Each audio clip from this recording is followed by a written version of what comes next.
Good morning, everyone. Hi, I'm Liz Kruger, the chair of the Senate Finance Committee and co chair of today's budget hearing. Today is the third of 13 hearings conducted by the joint fiscal committees of the state legislature regarding the governor's proposed budget for the state fiscal year 2024 25. These hearings are conducted pursuant to the New York State Constitution and legislative law. Today, the Senate Finance Committee, along with the Assembly Ways and Means Committee, will hear testimony concerning the governor's proposed budget for the following agencies. A long hearing today. Everybody get comfortable seats. We have Judiciary, State Commission on Judicial Conduct, the Office of Indigent Legal Services, New York State Division of Criminal Justice Services, the New York State Department of Corrections and Community Supervision, the New York State Division of State Police, the New York State Division of Homeland Security and Emergency Services, and the New York State Office of Information Technology. Following each testimony, there will be some time for questions from the chairs of the fiscal committees and other legislators. Before I just go and start to introduce my colleagues joining us today, I want to just do a little housekeeping. This is a redesigned, improved budget conference room. There are new sites that you can read things off of. We have technology where you can read whatever anyone's saying on the mic, which also means be very careful your mic is on when you want it on and off when you don't want it on. Because not only will you be heard by people throughout the state of New York, they'll be reading whatever you said. And in fact, we have a new microphone system, and it's actually much better in sound quality, but particularly for legislators, but also for anybody testifying later during the day, you have to press the push button quite hard to move it from red to green or green to red. So just letting everyone know, when you want to be speaking into the mic, you press that push button until it turns green, and you will see some people trying over and over again, but we're working that out. We also have new, stronger Wi-Fi in this room, so you can be on Senate guest or Assembly guest, or legislators be actual on the regular Senate or Assembly Wi-Fi from this room. I'm trying to think of other sort of details. For everyone who's here, who's asking questions, during the time where we are interviewing or listening to testimony from the government reps, the chairs of the relevant committees get to have 10 minutes to ask questions. The rankers have 5 minutes. Everyone else has 3 minutes. The clocks are visually available in all directions. I want everyone to understand the rules, and this is the legislature I'm speaking to. If the clock is 5 minutes, that is for you to ask and whoever to answer.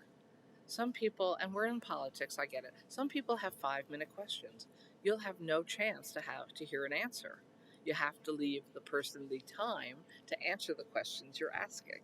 And so we are going to cut you off at the time limits, whether or not the question has been answered. But if it hasn't been answered, we will ask our guests to please submit their answers in writing to both committees, Ways and Means and Finance, and we will make sure all legislators get those answers.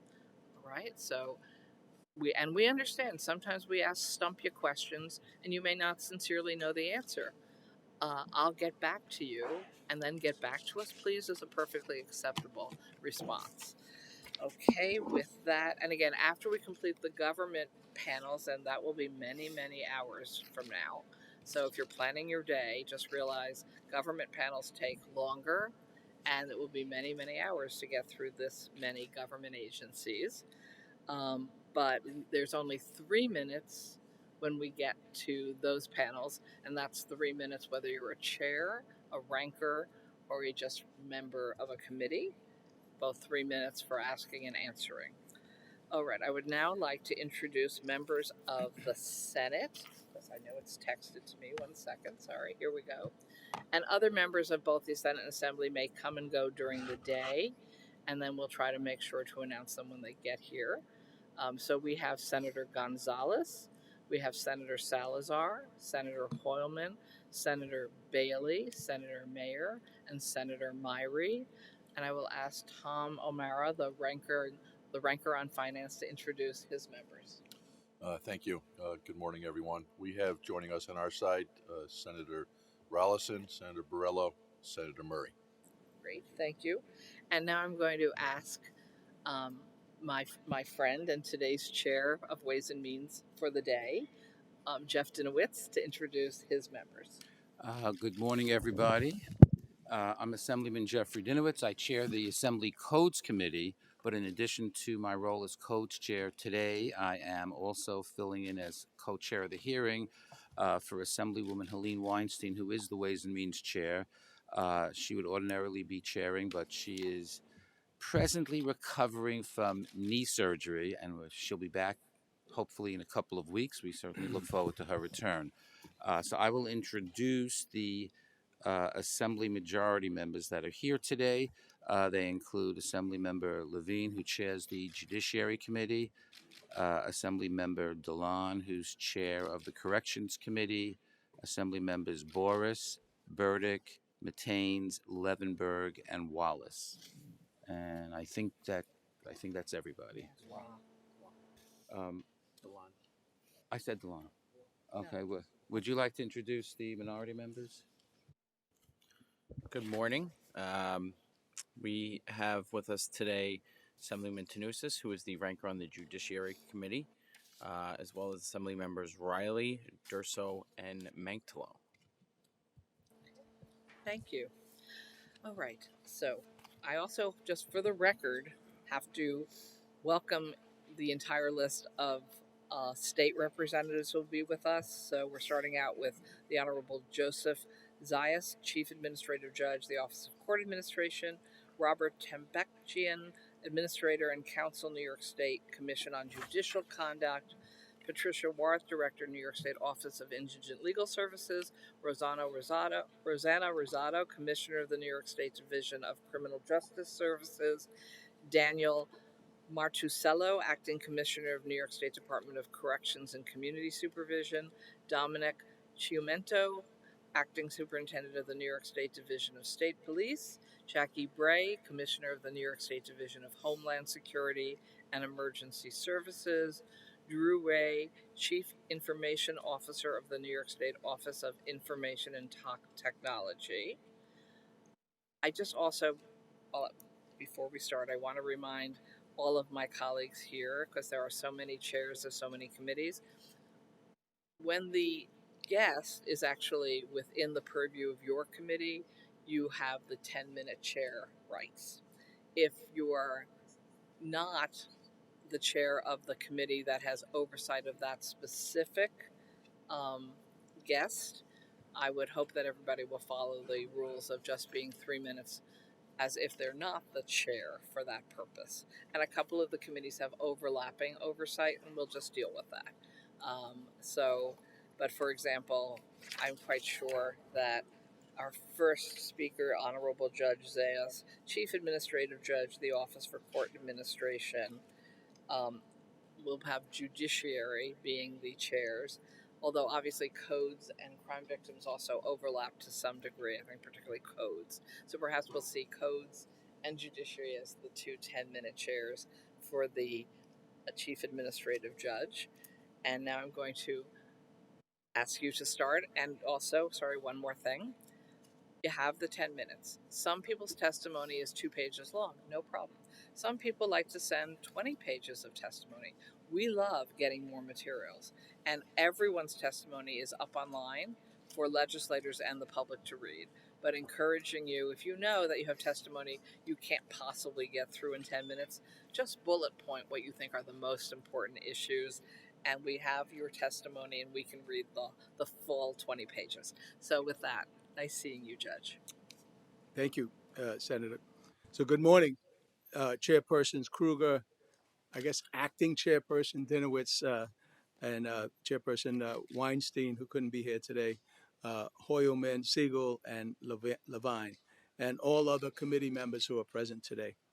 I am, as you heard, Joseph Zayas, the Chief Administrative Judge of the New York State Unified Court System, and it is my pleasure to appear before this body today to discuss the judiciary's budget submission for the 2024-2025 fiscal year. I appear today on behalf of Chief Judge Rowan Wilson, our outstanding leadership team, and the over 16,000 judges and non-judicial employees of the Unified Court System. Collectively, we are more committed than ever to ensuring that the judicial branch has the resources it needs so that all New Yorkers have access to the fair and expeditious administration of justice in our courts.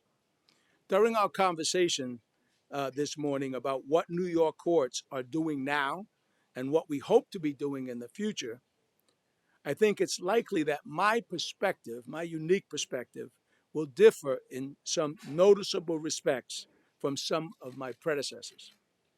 The reason for this is that I have spent most of my career in courtrooms rather than at the Office of Court Administration, trial courtrooms and appellate courtrooms. Therefore, our court's extraordinary workload has never been an abstract concept to me. Before I was an appellate justice in the appellate division, I served as the administrative judge in Supreme Court criminal term. I was serving in that role when the pandemic struck in March of 2020. Almost overnight, our amazing IT staff was able to implement virtual court proceedings so that our judges could continue to resolve emergency applications and essential matters, including motions brought jointly by prosecutors and defense attorneys to release pretrial detainees from Rikers Island. I was also the administrative judge as the courts began the painstaking process of slowly, deliberately getting back to doing the critical things that courts need to do to dispose of criminal cases, basically conducting hearings and trials, while significantly modifying our procedures to comply with the latest public health guidance. I therefore fully understand how much the peak pandemic years contributed to the backlogs that we're currently seeing in our criminal courts. My tenure as the Queens administrative judge also coincided, coincidentally, with the enactment of transformative criminal justice legislation, which I personally implemented in our courts. Significant reforms of our bail, discovery, and speedy trial statutes, raising the age of criminal responsibility, including the new sealing provision, decriminalizing marijuana possession and then legalizing it, and the expungement provisions for prior marijuana convictions. The breadth of these changes would have been unimaginable to me when I was a trial lawyer, appellate practitioner, and death penalty attorney at the Legal Aid Society in the late 1980s and 1990s. Going all the way back to the beginning of my judicial career, I spent my first 7 years on the bench in New York City's lower criminal court. I presided over arraignments and made more bail determinations and arraignments than I could ever hope to estimate, even in ballpark accuracy. But my criminal court experience consisted of much more than that. I served as the presiding justice of the Queens Misdemeanor Treatment Court, the Mental Health Recovery Court, the Felony Domestic Violence Court, and Youth Court, just to name a few. I also previously served as a law clerk to Justice Rolando Acosta in lower civil court and at the Harlem Community Justice Center. So I know firsthand the life-changing work that is done each and every day in our hundreds of problem-solving courts, and I'm fully supportive of efforts to greatly expand their reach and impact. All of this introduction is to say that if we begin to talk this morning about criminal justice reforms or fundamentally changing the existing mental health and treatment court models, or the importance of virtual proceedings, or how we train our judges, or the need for increased funds for civil legal services. I will not be answering those questions for you as an administrator. I will also be answering or drawing upon my 36 years of on the ground experience in our courts and upon my personal lived experience growing up in public housing projects in Manhattan and Harlem, the Frederick Douglass housing projects, with a father who had a serious mental illness, schizophrenia, and with a mother, God bless her, who almost single handedly had to raise 5 unruly sons with the occasional help of public assistance when my father was in psychiatric hospitals. Now, I have only been in my new role as Chief Administrative Judge since May of last year. But Chief Judge Wilson and I agreed very early on that it was incredibly important, one of our first priorities, for the judicial branch to reset our relationship with the legislature. Since my appointment, I've had the pleasure of meeting with many of you and your colleagues, including several productive meetings I've had over the past couple of days. Many of you have told me what you want to see the courts do more of, well, what you want to see the courts do differently. What's become plain to me is that we share, the judiciary and the legislative branch, we share many of the same goals. We want more criminal defendants to receive substance abuse treatment and mental health services they often so desperately need. We want to have the best trained judiciary in the country. We want the public to have ready access to our courtrooms so that they can see what we do and have confidence in the outcomes. We want our family courts to be less backlogged and more compassionate places. We want more of our litigants in civil court to be represented by counsel.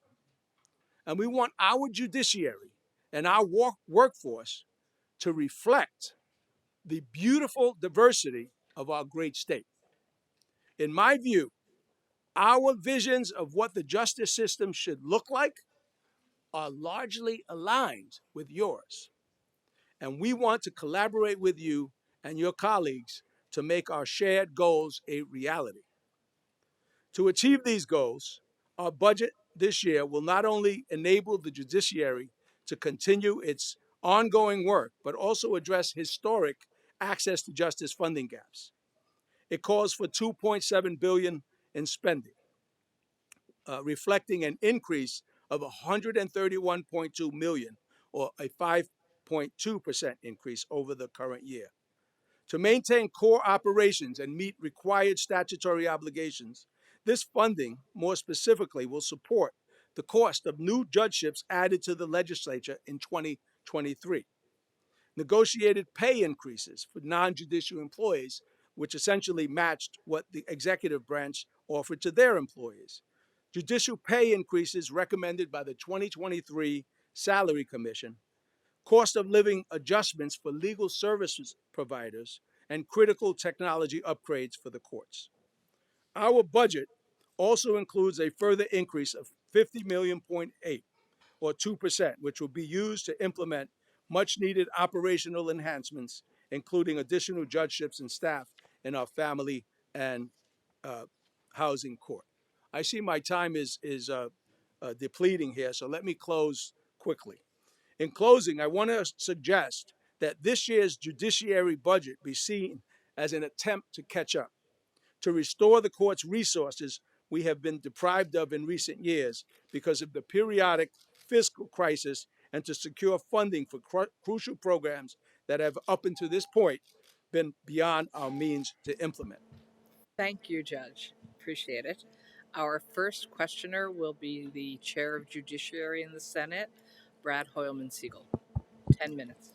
Thank you, Madam Chair. It's good to see you this morning, Judge. Let me just first say I really appreciated your introduction because you have been meeting with members, but it's good to learn more about your background and your on the ground experience. And I want to also commend you and the chief judge for your desire to turn the page, as you said, and reset the relationship with the state legislature. I think we all have a great deal more confidence in your administration just in the first year of it being launched. So thank you for that. And also wanted to acknowledge the way you break down your budget request is very helpful. Kind of a menu of different expenses and what it will be providing to the people of the state, and that's also very much appreciated. My first question regards family court, and a number of my colleagues and I have had concerns over the backlog, the treatment of litigants, the um, the the time delays that families suffer because of the existing conditions.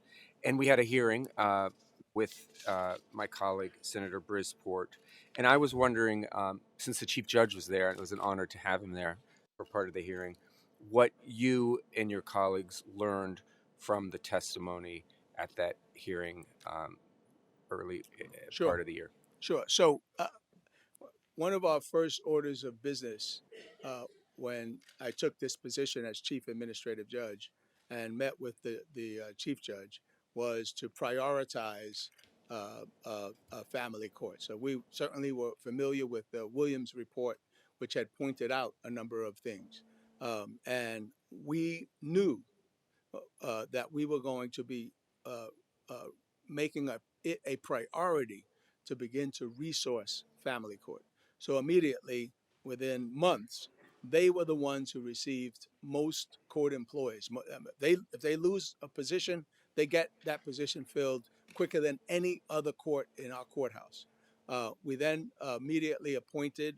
We never had a statewide coordinating judge for family matters, but we had one for matrimonial matters. We had one for drug treatment courts, and we thought that it was important to appoint someone who can oversee statewide and come up with concrete plans to reduce the backlogs, all the things that you talked about, Senator. And then we have an extraordinary administrative judge downstate as well. So Richard Rivera just got elected to Supreme Court in the third JD, and so we appointed him. First time we appointed a Latino to a statewide position like that. And so they are working together to address a lot of the concerns raised by the Williams Commission. But in addition, we feel, and I'm not, I hope I'm not sounding defensive on this, but we want to desperately change the culture of family court, the way the backlog in family court. So, for example, we were very supportive of the hiring and the raising of the 18B rates. We cannot move cases along unless lawyers are getting paid adequately and are willing to start taking those cases. And so with that, with respect to the sort of culture of the lack of compassion in the way folks were treated in family court, the supervisors and the administrative judges are addressing that, where they're meeting with the stakeholders more often. And having conversations with the judges and overseeing that and listening to the audio tapes so that they can monitor that progress. And there's all sorts of other things we're doing it is our top priority, as you've probably heard us say in the press, that court consolidation is not necessarily a priority for us. But that's not to say that family court is not the priority, because that has become the priority. Maybe we'll revisit consolidation at some future time. But from my perspective, every time I consider the consolidation plan, the real issue is family court. How do we elevate family court to be the court that it needs to be? And we, believe me when I say, we are doing everything in our power to do that. We increased the number of support magistrates. We increased the number of court attorney referees. We're dealing with all of those issues, and we're going to continue to do the best we can to make that work. There's one area that we have a problem with, and that is the Bronx Family Court and the facilities there. So, and I say this to all of my Bronx legislators, that Queens County got a brand new courthouse. Staten Island got a brand new courthouse. Brooklyn got a brand new, I'm talking about family courthouse. And Manhattan, it's a little older, but they too got a new courthouse that's been refurbished. And the Bronx has not. So I've been talking to leaders about why that's the case. Now, as you know, those are not our buildings. And so we can't build that. That can't be the judiciary's job as much as I want it to be. But from my perspective, it's time for the Bronx to have a new family courthouse that can meet the needs of the growing population. I don't know if you heard Senator Bailey cheering your comments on, but I think he is, and I appreciate that. One of the things we heard at the hearing was family court. I think it was the Jay Johnson report that said that it was viewed as a second-class court by many of its participants, including some of its judges. And it's kind of in a black box where people don't know what's happening inside that court. If they did, I think they'd be appalled like you and others are. What do you think about cameras in courtrooms at this point? That was something that was raised by families, that if someone actually saw or was able to check the activities of the court, maybe change would even come more quickly. It's a great question, and Senator Meyer has also. Family courts are supposed to be open. Anybody should be able to go in, and Senator Meyer's bill is a bill that we support in principle. Maybe some language changes, etc. So, especially in family court, there's confidentiality issues in family court, so we can't be totally open, and judges have to exercise some discretion to make sure that the names of young people, etc., are redacted. But we are in favor of. We met with, as you may know, the Fund for Modern Courts. Long discussions with them. We've had a lot of discussions with other advocates of opening up the courtrooms to cameras, and we are in favor of cameras in the courtrooms. The bill that has been proposed, however, wanted the court system to foot the multi-dollar bill to live stream whatever's happening in every courtroom in the state. Now, if you gave us $1 billion, we could do that. But so here's our position right now, and I work with a collaborative team. I don't decide anything anymore. I gave up a lot of my power when you enter a collaborative team with the chief and our. So it's a team, and we meet with the judicial associations who might have some things to say. But our position at this point is, as long as the journalists, the media companies are bringing in their own camera, we're willing to have them come in and do away with the prohibition, and we think it's a good thing. And there might be cases in which we can actually streamline. I had an exoneration case back at some point, and and it was an exoneration case where prosecutorial misconduct. So this was a critical piece. I allowed the live streaming, and it actually got live streamed to not, Good Morning America, but Good Morning Britain. That's where our live stream went. So I am all for live streaming, but I'm not sure we'll work on that bill together. Yes, It's a bill I carry with Assemblymember Wepper, and look forward to further collaboration. And thank you again for your diversity initiatives, which I know my colleagues will be asking you about as we continue our conversation this morning. Thank you again, Judge. Thank you, Senator. Thank you, Madam Chair. Good to see you, Judge. First of all, thank you for bringing up the issue of the Bronx Family Court building. If you didn't, I would have.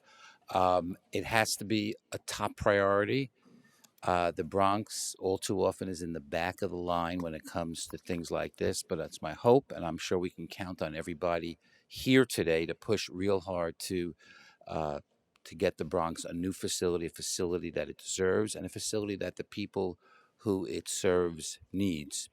I just wanted to ask you one question regarding uh, the $100 million that's being taken away from the IOLA account. That seems to me to be a big mistake. It's a lot of money, and I realize that maybe in the past year or so, interest rates have been higher than has been the case in many years. But what goes up will come down, especially given the likely prospect that the Fed is going to lower interest rates.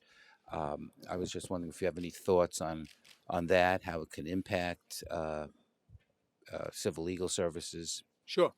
So obviously, it is concerning.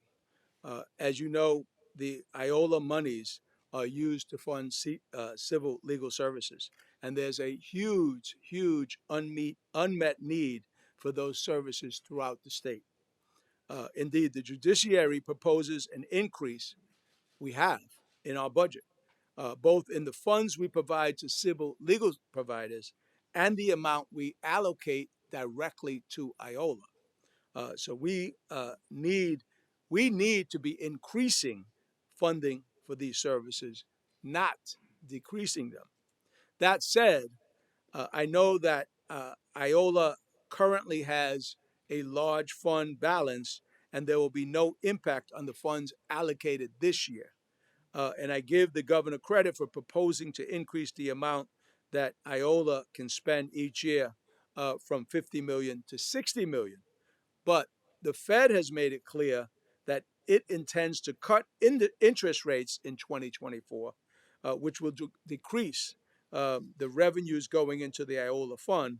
So having a strong fund is important to ensure that we will be able to continue to increase civil legal services funding in the coming year. And it's important to us because our backlogs, it will be difficult to address if we don't have lawyers in the courtrooms. So if the AFC lawyers, the lawyers who are appearing on behalf of criminal defendants, et cetera. So we are against anything that will lower legal services providers of funds. So Okay, as am I. So I thank you for that answer. And I just want to say, generally speaking, I believe that when money is earmarked in a particular way, I never thought it was a great idea for the federal government to be grabbing money out of the Social Security Fund, for example. It was always outrageous when various governors took money that was earmarked for the MTA and put it into the general fund. That's, to me, not good fiscal practice. So I hope and I urge that this proposal in the budget be rejected. Before I, Chair, can I just say one other thing? Because the same was done with ILS, the Indigent Legal.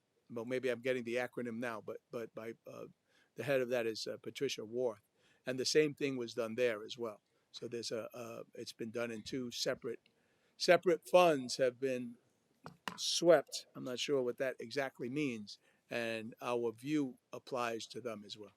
okay, thank you. Before I stop, I just want to acknowledge that we've also been joined by Assembly Members Walker and Steck. And you'll notice there's about 6 minutes left, and I'm not using my time. I hope that serves as an example to everybody here, except for those who would prefer to stay here till midnight. Thank you. Thank you. And Jamal Bailey, who does not get Jeff Dinowitz's extra time. I thought I would be yielded the time, Madam Chair, but thank you, Madam Chair. Thank you, Judge Zayas. And let me just start on the same foot that Senator Holman Siegel said. This is a breath of fresh air in the last 8 months. This is refreshing. There are a lot of questions that I may not have to ask you because we've actually been in constant communication, and there's been a level of responsiveness by you and this administration, you and the Chief Judge, to keep us abreast of developments that are happening. So I'm greatly appreciative of that. I will start off on the same note that my Bronx colleague mentioned, and we're excited about the Bronx Family Courts. That the prospect of getting a new building where it is the most dilapidated courthouse that I've ever been to, or once upon a time when I practice in, and it desperately needs an overhaul. But something about family court that I wanted to ask you is about a law department. Other civil supreme, they have a law department, pool of attorneys for those who may not know what a law department is that can assist judges with some of the backlog. Have we contemplated possibly adding a law department to family court so that some of the backlog of the cases could be alleviated? Yes, thank you, Senator, for that question. So, in our what Senator Chairman Hoyman Segal referenced, um, there's a menu of items, and we have allocated funds to address so basically hire court attorneys in these courts. So there is that. That's part of our budget. I think it's 50 court attorneys, so that family court judges, criminal court judges who sit in lower court could also have a court attorney. They currently share court attorneys, and that will certainly help. As I said earlier, that we've increased the number of support magistrates and court attorney referees to help out in those matters as well. That's great to hear, because in speaking to a number of family court judges, they just need that little bit of extra help. So it's heartening to see that there is help on the way, excuse me, for these judges in family court and other courts. You mentioned 18B, that we're excited about the 18B raise, and that was truly a bipartisan lift that most people here were supportive of, to make sure that assigned counsel got a rate increase. Have we seen an increase in representation yet? Has the rate increase spurred more folks to start participating again in the pool? Yeah, I regret, as much as we are trying, and we have this comes out of the appellate division, because they control the second department, at least in New York. They sort of oversee the 18B program, and there has been negligible increase, but a lot of reach out on both the criminal side and the attorney for child and attorney for parent side. So they're working on it. They're advertising it. They're recruiting. They're converting. They're trying to get all sorts of people to join the panel, because that too is a bottleneck for us, because you'll have an 18B lawyer who has a lot of the serious cases, and obviously he can or she can only try one case at a time, which means that person's other 8 cases gets delayed.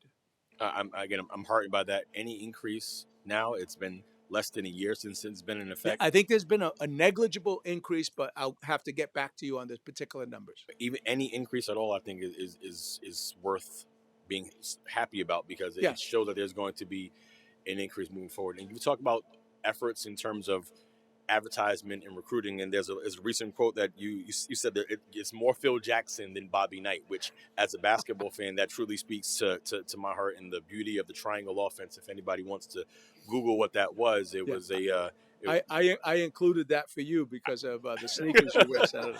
I truly appreciate that, but it speaks to the new administrative style and what you're doing. Could you speak a little bit more about your philosophy, your commitment to diversity in the courts, and especially non-diversity in non-judicial positions? Could you speak to us a little bit about that? Right. Sure. So, I really think that, and this is part of the reason why I thought it was important to give you my history, right?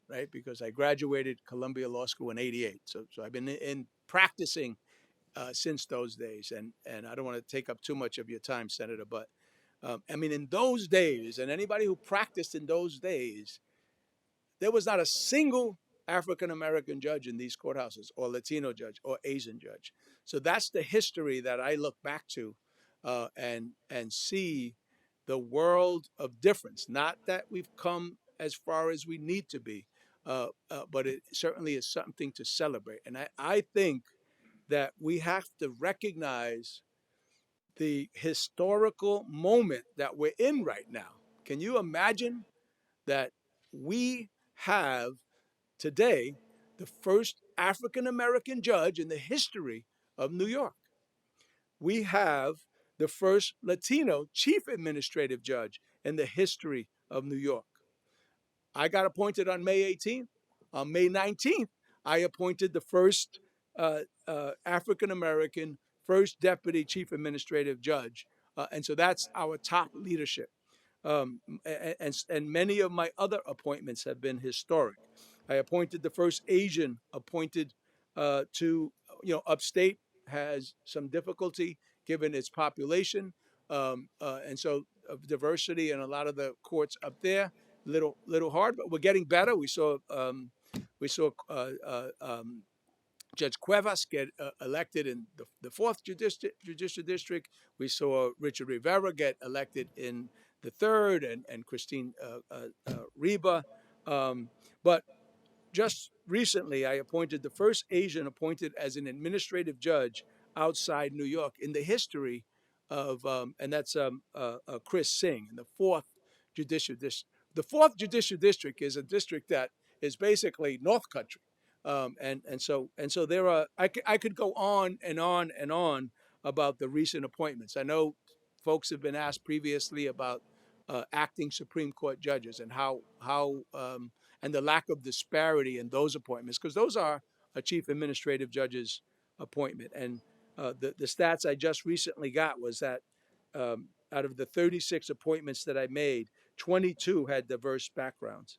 Our top administrative team is makes up of 31 people. These are all our statewide or DCAJs, and there are 15 people of color out of the 31 there.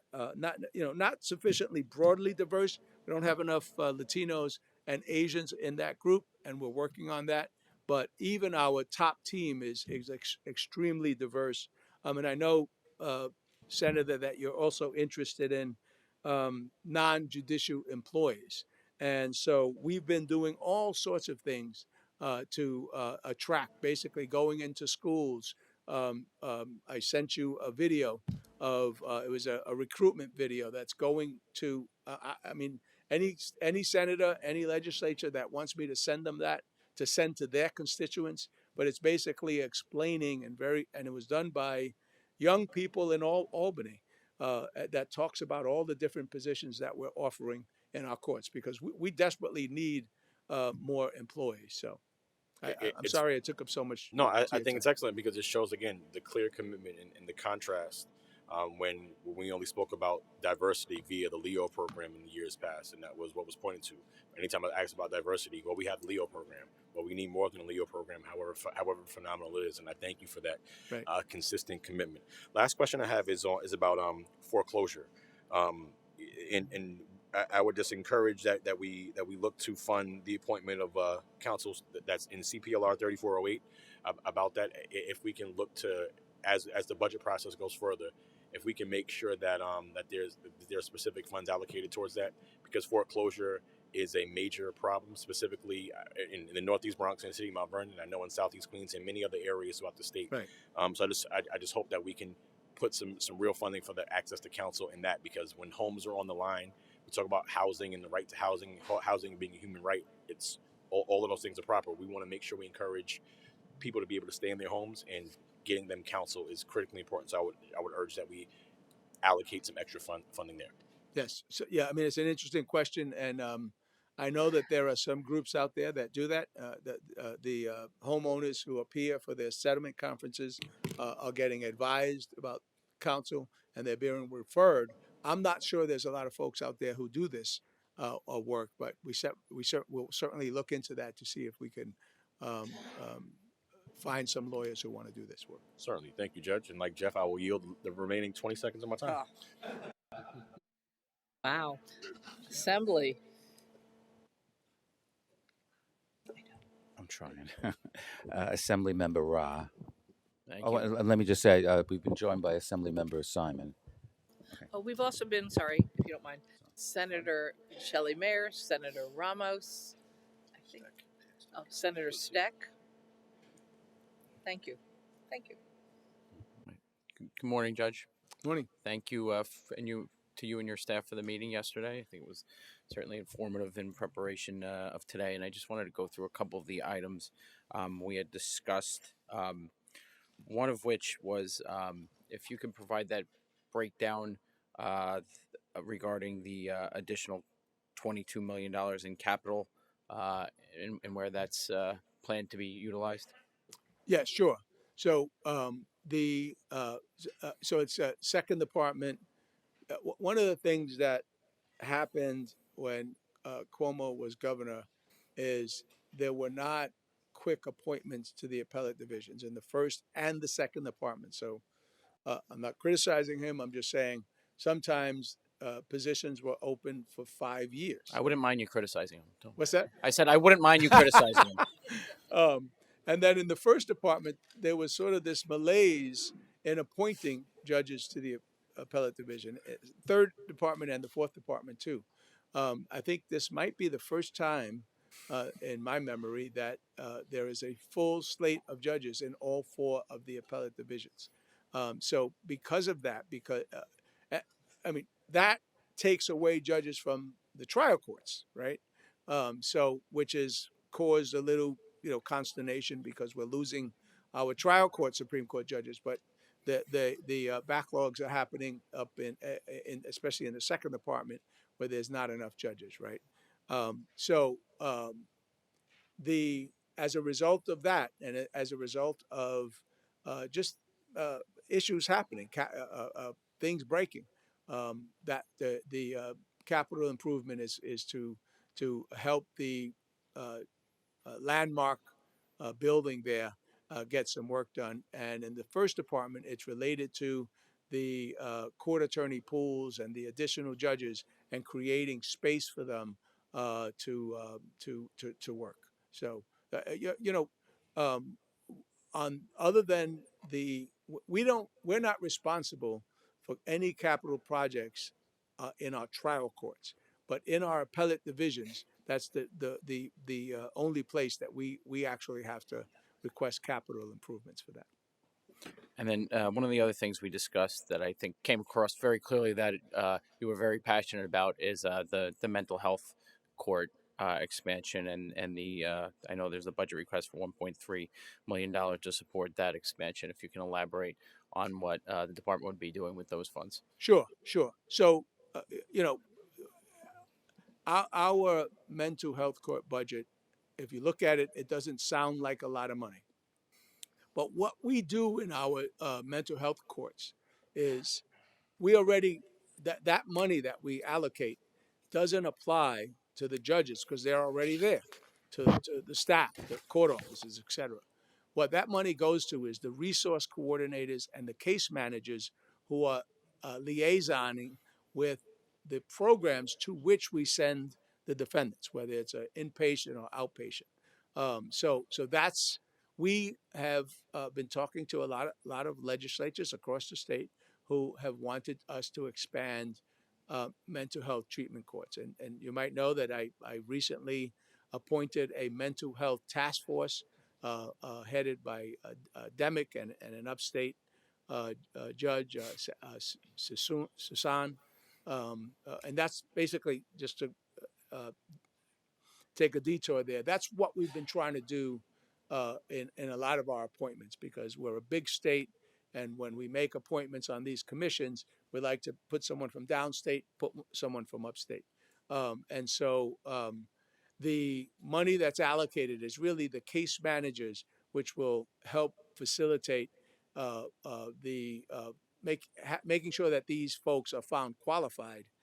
Some of the money that really needs to be necessary to expand the mental health court is that the city and the counties who fund the programs to which we send these defendants need to basically allocate additional funds so that we can have more beds and more places for them.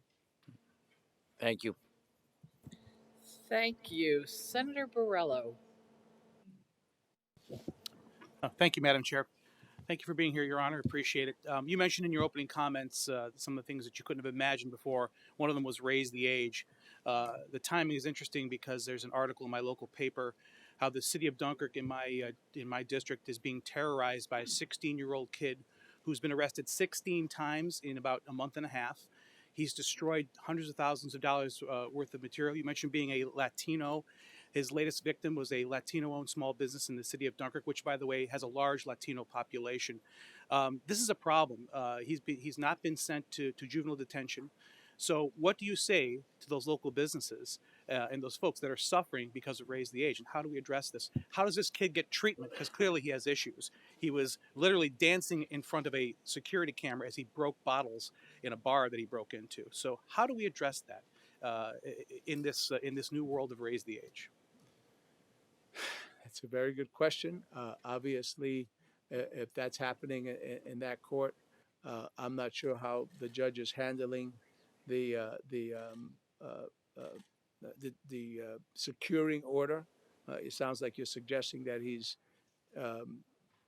allegedly committing crimes and then getting released and committing more crimes. That's exactly so- what's happening. right. And and I spent 10 years in county government. I know juvenile detention centers in Western New York, the beds are limited. The cost is about $1,000 a day, and trust me, that they're not staying at the Ritz Carlton at Right, $1,000 a right. day. So how do we address this? How do we get this kid help and stop him from destroying business after business, released again and again and again? Also, Raise the Age has become the gang recruitment program. They're now recruiting younger and younger kids. How do we address this from a judicial standpoint? So obviously, every judge has to exercise his or her own discretion on these cases, right? Some judges might have decided that upon the third or fourth alleged commission of a crime, that detention is appropriate, or a program is appropriate to whom this child should be sent. But definitely, to the county it's the county's responsibility to create programs to which these young people are sent, and to monitor their progress in the program. Do you think there's enough funding for that? Because honestly, that is the problem. It's a very expensive for rural counties like ours to, Right. at $1,000 a day for detention plus the cost of treatment. Do you think there's enough funding? Or do we need more funding if we're going to have this Raise the Age? I mean, yeah, I think clearly there needs to be a renewed investment in, especially the detention facilities. In New York City, there are two pretrial, detainee facilities that qualify as appropriate. They keep them away from the adults, etc. Right. But Thank you. And I agree with you that we need more you funding. you present a problem that is Thank you, filled Judge. I have with- to cut you with- off. Yes. Thank you. Thank you. Assembly. Assembly Judiciary Chair Levine. Thank you, Chair Dinowitz and Judge Zayas. Good to see you. Over the years, last years, when I've been privileged to serve as Judiciary Chair, the Senate and the Assembly have worked very closely with the executive branch to provide sufficient funding and needed funding for our courts. And certainly, there are certain aspects of that proposition that require a little more funding. And I'm glad that someone brought up the Raise the Age question. I don't think anyone wants to see children in adult criminal courts.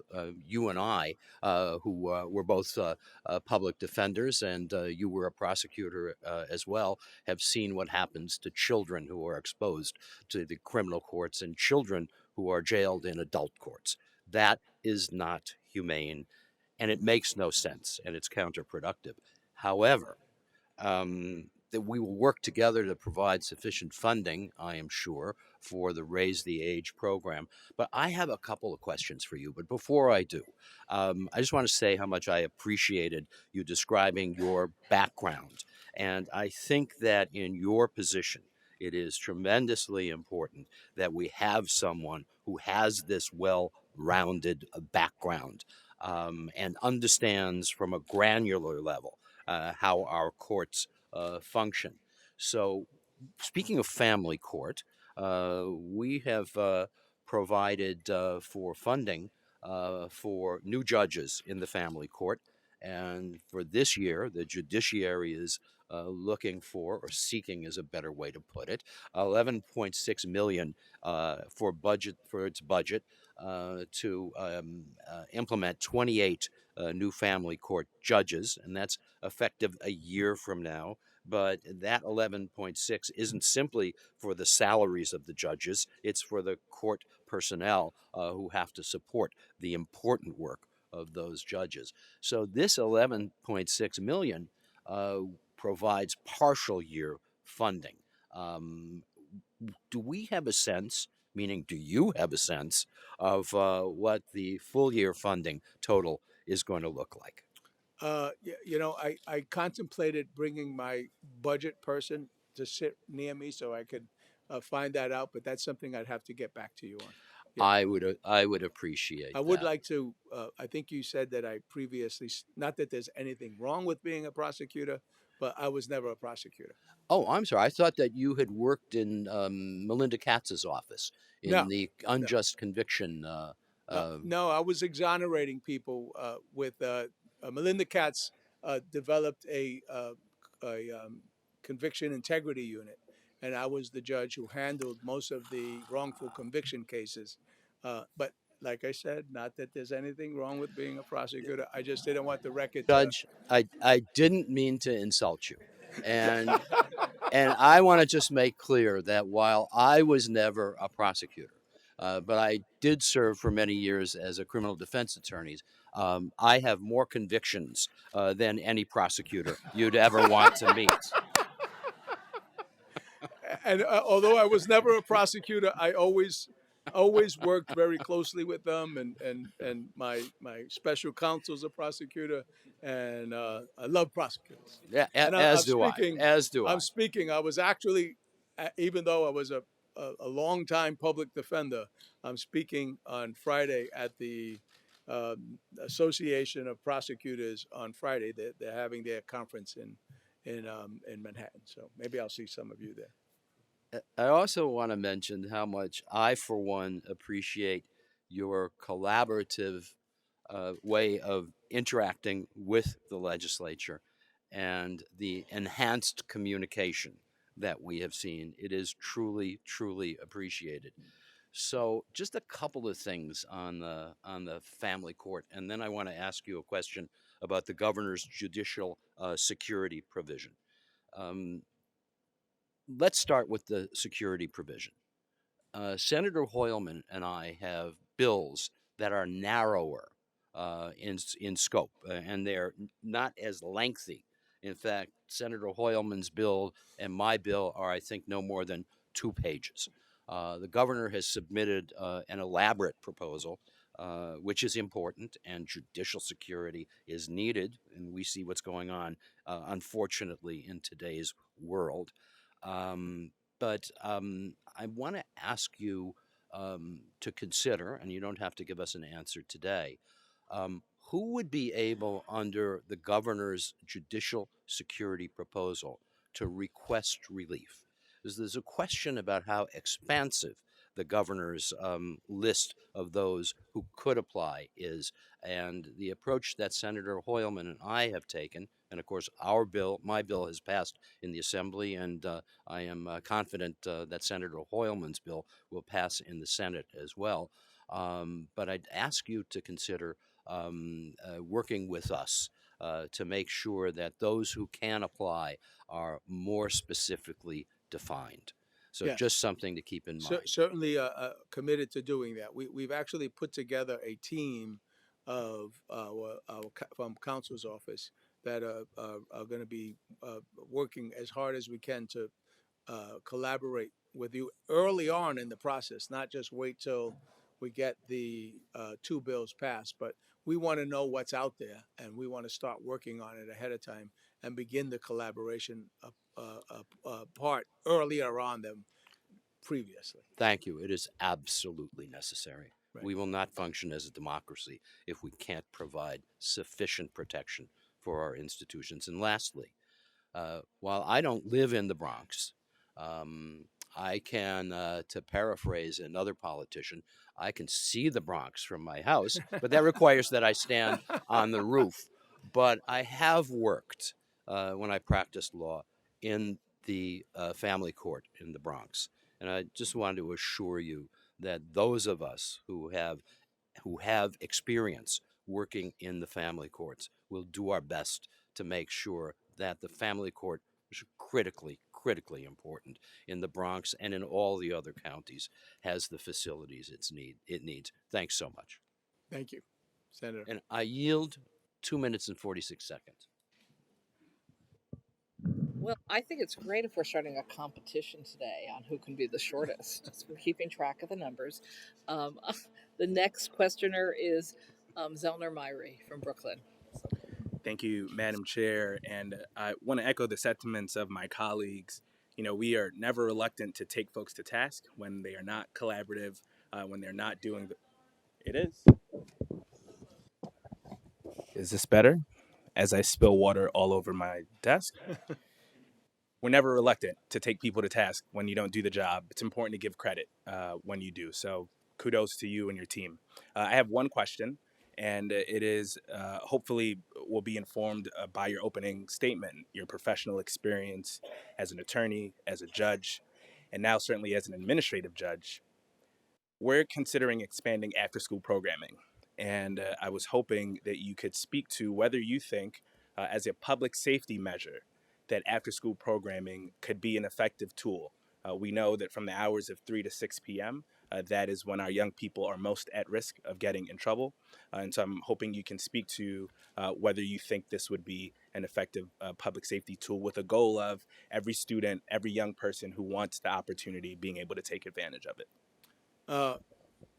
I'm not an educator, but my fervent belief is that judges, courts, court employees, judicial associations should do everything in their power, and this is the chief and I are aligned on this, to go into schools, into after-school programs, into high schools, into colleges, and do everything we can to not only connect and talk to and motivate young people to just them meeting us would be a wonderful thing for them. And to the extent we are in the process, we have a posting right now of a civic engagements coordinator. It's a statewide position that we're going to hire somebody to. We basically have these coordinators in every judicial district across the state, but we're hiring a statewide one to basically facilitate and organize all of these events, because we earnestly believe that bringing young people into our courthouses and bringing our judges into their schools and their high schools and even in their colleges. There was an article recently written about Chief Judge spending 2 full days with the students at John Jay College. I'm constantly at Columbia Law School talking to students and other folks, mentoring young people. The judicial associations are very active in that as well. They're doing community service and all sorts of things like that. Thank you. Sorry, Senator Myrie. Thank you, Senator. That worked. Assembly. Assemblymember Boris.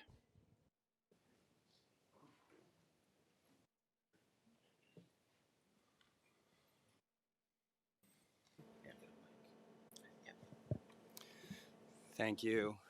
Good to see you again. I appreciate in your testimony your support for the No Cap Act to get rid of the constitutional cap on Supreme Court judges, a bill that I carry with Senator Hoylman Siegel, and the governor's put in her budget and has broad support from Democrats and Republicans on this panel. But I wonder if you could just expand a little bit on how that will enable you to have sort of rational decisions on where judges are needed most and what Right. you think that might be able to do to the backlog of cases. We are in, let me just clarify, we are in full support of lifting the caps. Okay, so that to me is the easy part. It's arbitrary, and they should be lifted. As a Queens person, however, so the caps have been right, Judge Senator Ramos. So there are folks across the state whose caps haven't, been used yet. Westchester, Queens, and Brooklyn. And so the caps should be listed, but the harder problem, political problem, which I'll stay out of, is why should Manhattan, if you base it on filings, right? Manhattan's going to get 20 more Supreme Court judges, even though Manhattan has like a tiny population compared to Queens, which is the second most popular borough in the state, or Brooklyn. And our caps haven't expired yet. Only yours has. No, I'm just kidding. Or the Bronx. Not that I got anything against the Bronx, but the or caps Staten that, Island, or Staten Island. Albany. I'm if not there's going to ask you anybody to here get from Albany. into the politics of it. Just to would that enable you to have the conversations about where Yeah. to go So that currently you're I think the limited on? difficult, hard labor on this is going to be okay. Now, how do we figure out? How do you figure out where these judges should go? But we are in support of it completely. That the caps should be lifted. Thank you. And then lastly, you mentioned new tech and modernization for the court system. Right. Some courts have digitized, some still run on paper. I think Yes. last time I was in arraignments in Manhattan, there were beautiful computers there, but everything was done by paper. Yes. What are you targeting in terms of digitizing or not? Yeah. What does that look like now? So one of our OCA bills is trying to. You folks have sort of. I don't mean this critically. You have the bill that exists now requires me to get permission. This chief administrative judge to get permission from the legislature every time we want to do a new filing in a different court. And so we have a bill that asks the legislature to just give us the authority to do them in the courts that we want to do them in. And so I've talked to folks. Should I just stop talking when that red light goes on? Sorry. Okay, no, I don't have a you're problem it. with it. Yeah. Thank you. But You can you got follow my- up afterwards and again in writing because I think these issues apply to all of us. Yes. Thank you, Judge. Thank you. Assembly. Oh no, I'm sorry. That was the assembly. Excuse me. Let's try Senator Salazar. Thank you, Chair, and thank you, Judge Zayas. As you are well aware, New York state law provides a mechanism for judicial resentencing. However, current law limits judicial review. Can you just repeat that? I'm having a little trouble. Oh, sorry. Can you? I'm sure. getting a little old. It's not Can you you. hear it's me better now? Sorry. Great. So as you are well aware, current state law in New York allows for a mechanism for judicial resentencing. However, under current law, This is the adult survivors of domestic violence statute you're talking about? oh, I'm saying a mechanism for judicial resentencing. So under current law, judicial review is limited solely to the question of whether the original sentence is illegal. It doesn't matter how much the individual who was sentenced may have changed, or if the prosecutor who prosecuted their case thinks that resentencing would be appropriate, or really if otherwise the interests of justice dictate a reduction in their sentence. The American Bar Association has endorsed New York's Second Look Act, which would provide a way to allow for judicial review of a sentence in other circumstances. Does OCA have a mechanism, or rather would support a mechanism, or have a position on creating a mechanism to allow for judicial review of sentences in those cases? So earlier I said that I like to collaborate with my team, but I'm going to go out on a limb on this one and say I can't see how we would not support that. But subject to their approval and the other folks that I generally, but it to me seems like a no-brainer that judges, when judges sentence someone, if just look at this historically, like folks used to get sent to jail for a single drug sale to 4.5 years to 9. That it was an indeterminate term, right? And there's a lot of people who think about that now as like, that's atrocious. Like, how could somebody spend 4.5 years for a single drug sale, typically to an undercover cop, right? And I think it's maybe common knowledge now that this is why this body did away with the Rockefeller drug laws. But there's also a lot of evidence that, I mean, the best evidence you have of someone's unlikelihood of recidivism is what they have done since they were sentenced. So that is empirical proof that that person has recidivated. Jeez, but I think you, Oops. I think you get my point. Thank you, Judge. Thank you, Assembly. Time flies when you're having fun. Assemblymember Tanusis.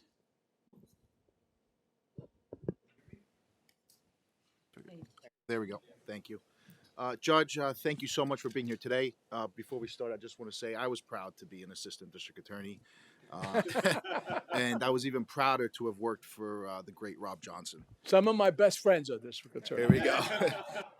My special counsel back here was a district attorney. So I just want to say, based on certain conversations that I have had with members of the judiciary and members of district attorneys' offices, it's my understanding that there has been a backlog that has been caused by the discovery laws that were passed back in 2019. So I wanted to ask you, is that indeed the case? Has a backlog been caused? And if so, what has been the cause of this backlog? So let me start out by saying there's a lot of things that cause backlogs, right? COVID and all sorts of things, type of case, etc.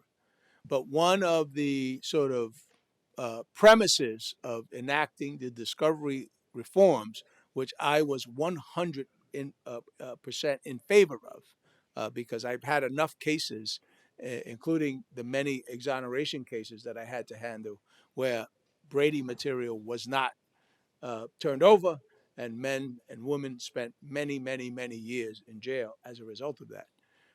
So I'm completely in favor of the discovery laws.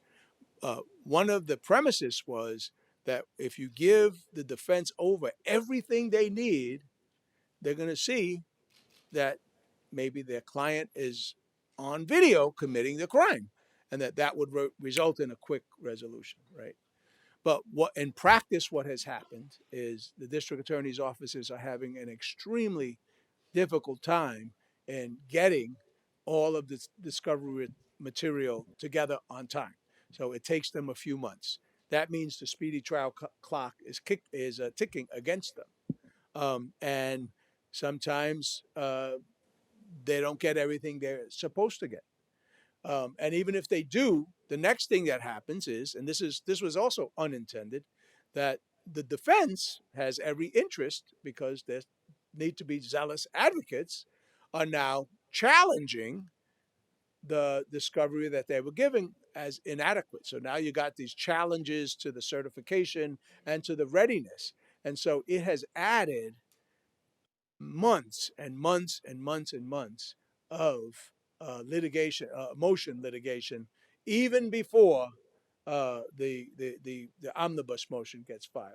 And so I know that this body has allocated some funds for the district attorney's offices across the state to help them with their discovery. But we have to figure out, this is causing a backlog problem. That's why I'm interested in it.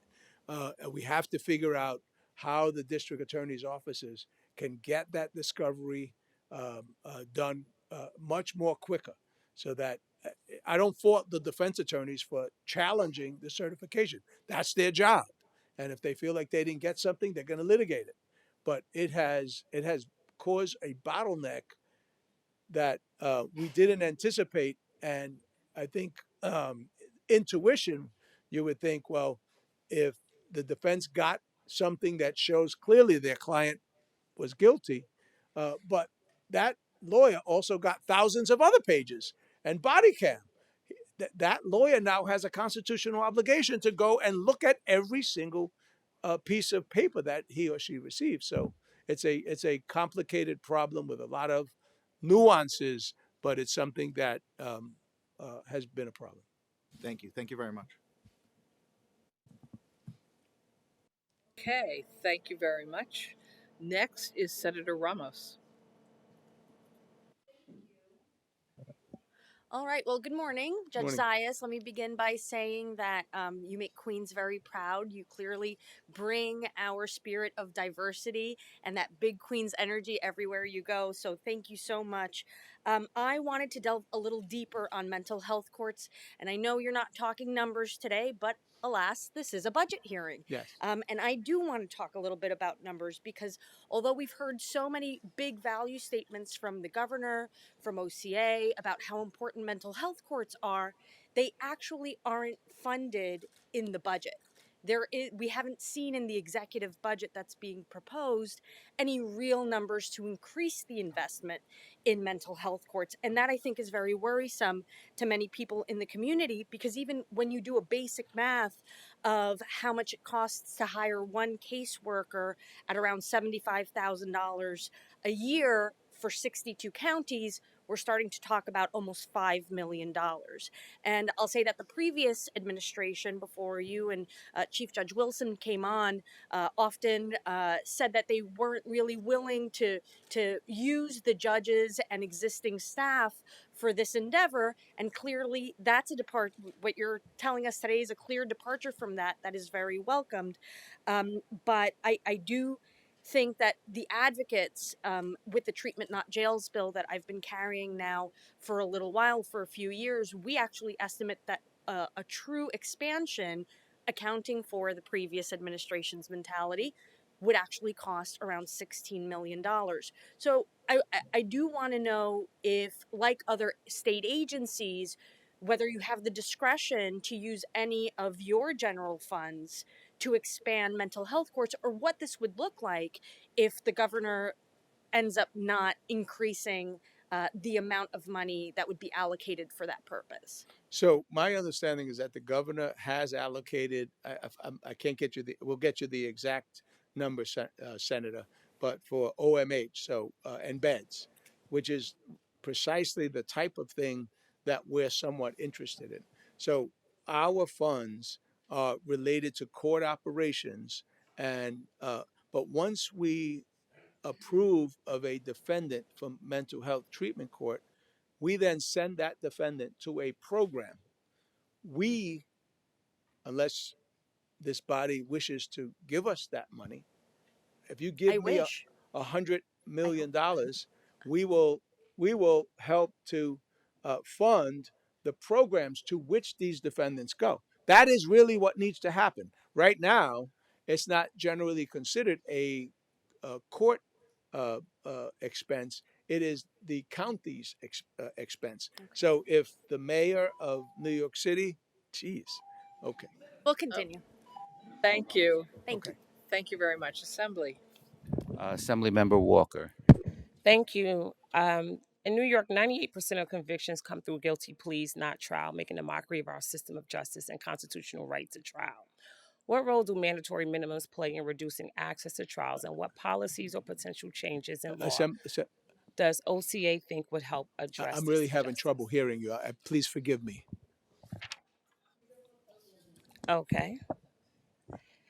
In New York, 98% of convictions come through guilty pleas, not trial. What role do mandatory minimums play in reducing access to trial, and what policies or potential changes in law does OCA think would help address this injustice? I understand. Yes.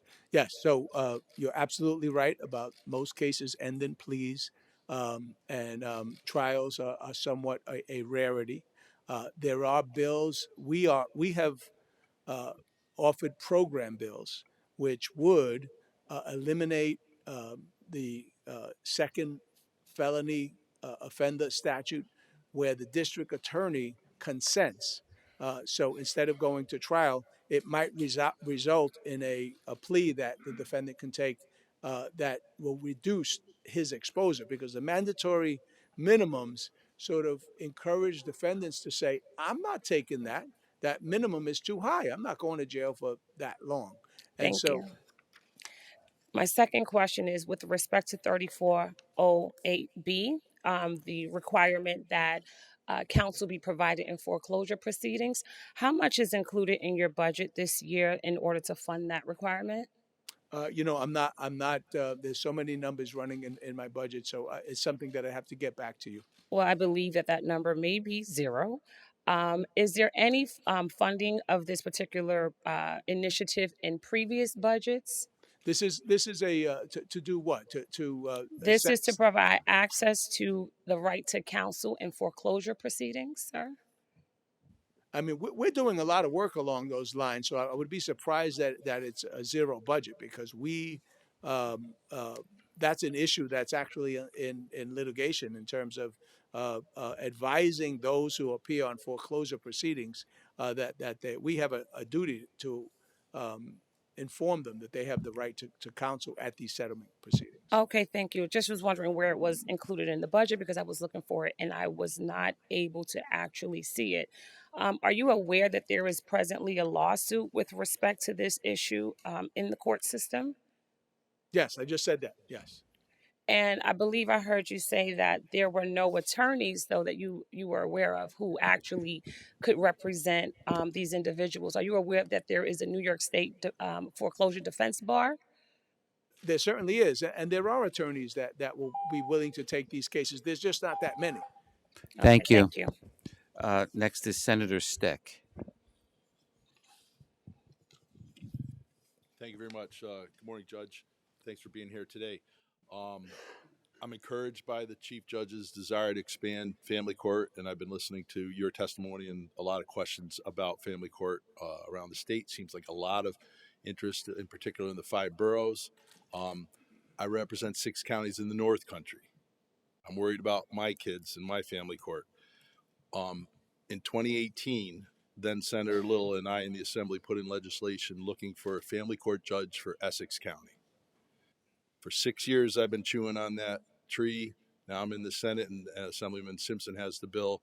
We've written letters to OCA. Most recently, I wrote a letter to Chris Singh, and letters to my colleagues here. In the budget process. If you just entertain me, the most recent letter that I wrote, I'll just read the relevant part. We are writing to request funding for the creation of an Essex County family court judge in this year's budget. Essex County is a population of about 38,000, and a single judge presides over its family, county, and surrogate courts.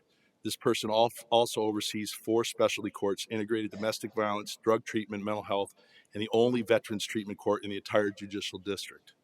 Recently, Essex County Family Court has seen nearly 1,000 new family court cases and 3,000 court appearances each year. This has made ensuring swift due process incredibly challenging and highlighted a need for a county family court specific judge.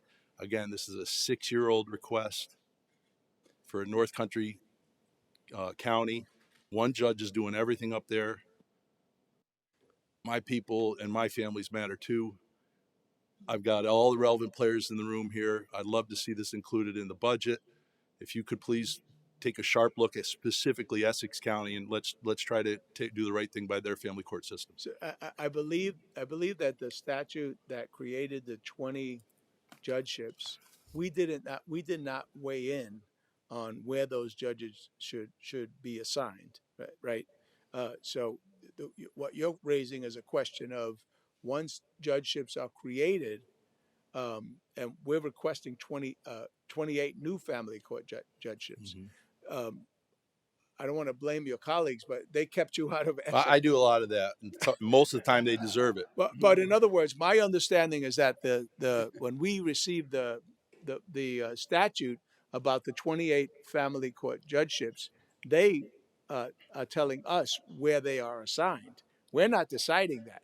So I don't want to say your argument is with them, not us. Yeah, well, there's always you're always involved in the conversation, right? None of this happens in a vacuum. And like I said, I'm just thrilled that the chair of finance and the chair of judiciary are sitting to my left here today, as they often are. And if we could, though, let's all get this done. All right, Essex County, Lake Placid, the place of miracles. Thank you. You're welcome. And I'm happy that we have our own formula, which would be based on filings. And if Assemblymember Simon. I'm sorry. Yes.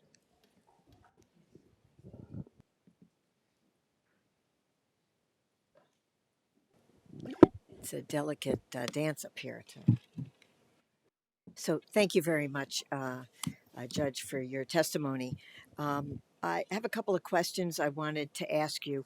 One is, and just a reflection on your testimony when about diversity on the bench. And I am from Brooklyn. I'm a civil rights lawyer. I'm one of those people, and I think you can achieve both goals, right? Racial and ethnic diversity, but also diversity of background. I think on the federal level, they're doing a much better job at making sure that people who sit on the bench are people who come from various areas of expertise. And I know how hard on the federal bench years ago, and he's been an outstanding, judge. So I just wanted to ask what, if anything, you're doing about that, and to encourage you to do more. I also wanted to just say with the civic engagement, great, but young kids. I was in grad school before I ever met a lawyer, right? And that's only because I went to grad school. My roommates were law students. So Right. Great. if you could just address those two Sure. issues. One of the things that we noticed right away was that there has to be also demographic diversity. So we have made great efforts to make sure that when we are making appointments, one of the things we have is committees that advise the chief administrative judge on all matters of family court, civil court. And so I have diversified those committees, not only based on ethnic background and race, but I appointed a lot of folks from outside of New York City on it. And one of my first things that I did is the Deputy Chief Administrative Judge St. George, who was from Long Island, was the DCAJ for whole upstate. And I wanted him down with me at Beaver Street, but I also understood that the folks upstate wanted one of their own, so to speak. And I appointed Judge Murphy to be that DCAJ. And we're doing that in every respect. You know, we had a great family court judge who knew a lot about family court judge in New York City. And when we wanted to appoint a statewide family court coordinating judge, it meant a lot to us to appoint someone from Albany, someone from upstate. I'm not sure if I'm answering your question. Did I miss your question? Well, I was talking about diversity of background of legal experience. Oh, I see. As Right, well. yes. So yes, obviously there's geography, Yes, yes. but it's also people on the bench who are not just prosecutors. No Right, offense. right, yes. Although some of our best criminal defense attorneys were prosecutors, that's not Right. the only enchilada, right? Yes, So yes, it should yes. be. Yeah, absolutely. Yeah, I appreciate it. Thank you. Thank you. Next is Senator Gonzalez.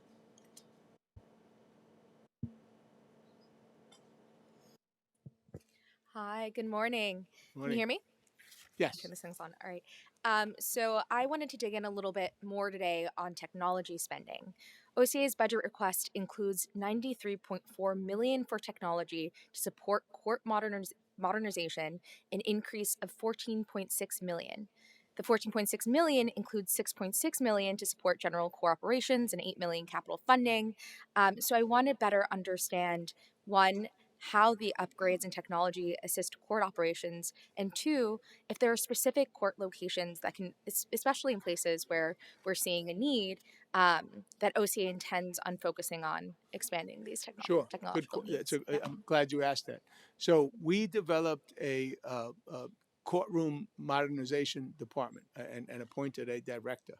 And what I did in Queens when I was the administrative judge there is we started a program where every single court room was equipped with all sorts of the best modernization in terms of listening, assisted listening devices. So you go in a courtroom in the criminal court in Queens, every juror now has a panel, a screen, a monitor in front of the juror, so that if somebody wants to publish, somebody introduces evidence and they want to publish something to the jury, sometimes it would take 20 minutes for the court officer to hand each juror that document, and then we just wasted 20 minutes. Now it gets put up on a screen. All jurors are able to watch it simultaneously, and so it is modernizations like that. And we're doing that not only in the city and in other parts of the city, but upstate. And so that's the court modernization project. With, I'm sorry. Oh no, I said So yes. with respect to the upgrades that are necessary, we are engaging, as you know, in a lot of virtual proceedings throughout the state. So we now have to, as well as live streaming. So some people, and so we're trying to do a live streaming capability in each of our major courthouses, and so that's where a lot of that technology goes. Technology is getting very expensive, and so what used to cost, inflation, et cetera. So Yeah, that's incredibly helpful. Thank you for your answer, and um, would love to get more information on these modernization efforts to see, how the legislature can support, sure. So maybe especially from we'll get back accessibility to and you and send you some more information on that with more specifics. appreciated. Thank you. Assembly. Assembly Member Steck. Oh, there we go. So I've actually been practicing civil rights law in upstate New York for 40 years. And you could probably count on one hand the number of lawyers in the Northern District of New York who do that full time. For many, many years, we always went to federal court under Title VII because it was more favorable than the New York human rights law. And in the city, of course, they had the city human rights law, but now the legislature has made the New York human rights law and the city law pretty much the same. So I think that what I'm going to ask about, and I'll tell you why in a second, is what is being done to train judges, almost none of which have ever practiced in this area of law, as to what the legal rules are. I went before a judge I've known for years, and it was a disability discrimination case, and the first words out of the judge's mouth were, well, your client's an at-will employee, which has nothing to do with a disability discrimination case. So it indicates to me that there's a need for a lot of training in this area. These judges are not familiar with it, and I'm wondering what OCA is doing about that. So that's an interesting question, and I think for a long time, and you're probably aware of this, there was a lot of confusion in even some of within our most brightest judges as to whether the state and the city human rights law were one and the same. And you probably are aware that Justice Acosta and then the Second Department had sort of straightened all of that out and said, wait a minute, the New York City human rights law is completely different because of its terms. Not anymore, though. We amended the law. I understand, but yep. I mean Previously. that's more recent. But that was a 10-year sort of hiatus, and where folks were wrongly and good judges. I mean, you're talking about a judge who wasn't trained, but these were very smart analyses. So we do training at the JI 2 weeks every summer for each of the judges. I am not in a position to defend every single judge. So when a judge makes a mistake, thank the Lord that you have the right to an appeal in those things. We try to train our judges, webinars at JI, summer programs, and especially those who are specializing in this. But sometimes the training doesn't get through. Thank you, Judge. Next is Senator Shelley Mayer. Thank you, and I want to echo my colleagues' comments, Judge. We're so pleased to have what you call the breath of fresh air here and your responsiveness already on a number of issues. I feel passionately about the shortcomings in the family court, both in New York City and outside New York City. I appreciate that the appointments you've made. In your testimony, you say, we have enhanced the visibility of the system in the New York City Family Court that allows court participants to express concerns about judges and non-judicial staff. What is that? So basically, we've created the system where those who have issues in the family court can have a voice, somebody to speak to, or they're called like monitors to talk about like what their problem was that day. How do Uh, they know about that? uh, I had not heard there's that. there's signage all over the courthouse about this feedback about how you were treated today. We're doing that in a lot of our courthouses, but How does that work for virtual court appearances? I'm sorry. When there's virtual court appearance, when it's not done in person? Well, that's a good question. That's something that we should look at, right? Yes, 'cause That's that- something we should look at in terms Okay. of. I mean, I'll get back to you on whether or not even in the virtual appearance there might be some follow up. I Okay. just don't know. Thank you. The second question is about these other kinds of courts, including in, I think you may know, in New Rochelle, we have the Opportunity Youth Court with Judge Rice, which has been an extraordinarily successful model, which at the court's expense, as opposed to what you were describing at the not-for-profit's expense, they are actually reaching these particularly young men earlier in the process. Is there any plan or consideration of increasing the number of these opportunity youth courts to other city courts and other places where they have proven to be effective? Yeah, I mean, and I may have misspoke because we do fund CIJ, or the Center for Court Innovation, yeah. right? And they do run one of our programs in Brooklyn. So there are some, and this is the one you mentioned is another one. It's something that we certainly should be looking into. We sort of think that this is something that the counties should be doing, because once it's our employees, there is at least a potential for a conflict of interest. So if we appoint we have the case manager and the resource coordinator interacting with the program, and if the program are now hired by us, at least and then they sort of agree, that defendant might think that, wait a minute, these are just people. So we've tried to keep sort of the wall in between that, but I recognize we haven't always done that. Thank you. Assemblymember Mataines. Thank you. I'm concerned about what appears to be a clear pro-bank bias among some judges in New York State in mortgage foreclosure actions. More than just a cozy relationship between banks, lawyers, and the courts. In one particularly glaring example, a lower court's judge's foreclosure rulings were overturned 32 times by the appellate division over a 3-year period. 32 decisions out of 54 total foreclosure cases. And in each one, the decision was reversed in the borrower's favor. In not a single one of any of his reversals had the lower court judge ruled for the borrower. Every time was for the banks. He has gone so far as to state explicitly in a decision that he will refuse to apply appellate division directives given his apparent special knowledge that the Court of Appeals would accept and reverse the appellate division.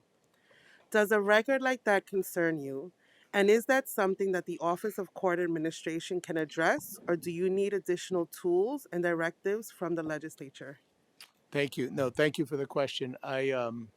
We meet with virtually every advocate that wants to, not about their case, obviously, but the chief and I are meeting with virtually any advocacy group, and we have met with an advocacy group assembly member who has raised that question directly with us, someone who I talk to and confer with. And we investigated that and determined that, in fact, that is not the case, that the judge that he had claimed was always ruling in favor of the banks was not true at all. And as I said in the beginning of my testimony, I was an appellate judge for many years, and I know for a fact that that judge was affirmed even when the judge ruled in favor of the homeowner. And so we also brought that to. So when a litigant, an advocate, comes to us about criticizing a judge, we generally reach out to the judge. We report what the person has said, and say, can you respond? And so that is my memory of how that went down.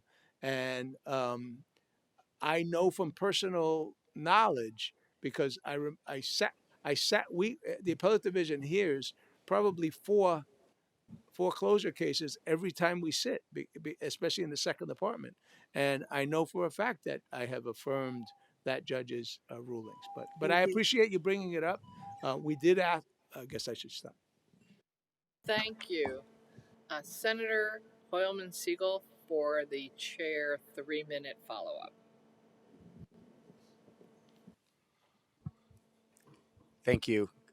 Thank you, Judge. Wanted to ask you two quick questions in my follow-up 3 minutes. The first is about Midtown Community Justice Center. Thanks for the amazing work for the group that I know you're familiar with, the Center for Justice Innovation, and for your commitment to problem-solving courts. As I understand it, that court had been scaled back to 1 day a week. We now have 2 days a week in my Senate district, and it deals with a lot of quality of life issues in the neighborhood. And Judge Wang does a terrific job, and the chief judge visited recently. Do I understand correctly that the budget will allow that court to open 5 days a week if we approve Yes. your request? Yes. We're opening it. We're opening it 5 days a week. I think. I mean, we're moving towards opening it now. We think it's a community. I worked in the Harlem Community Justice Center.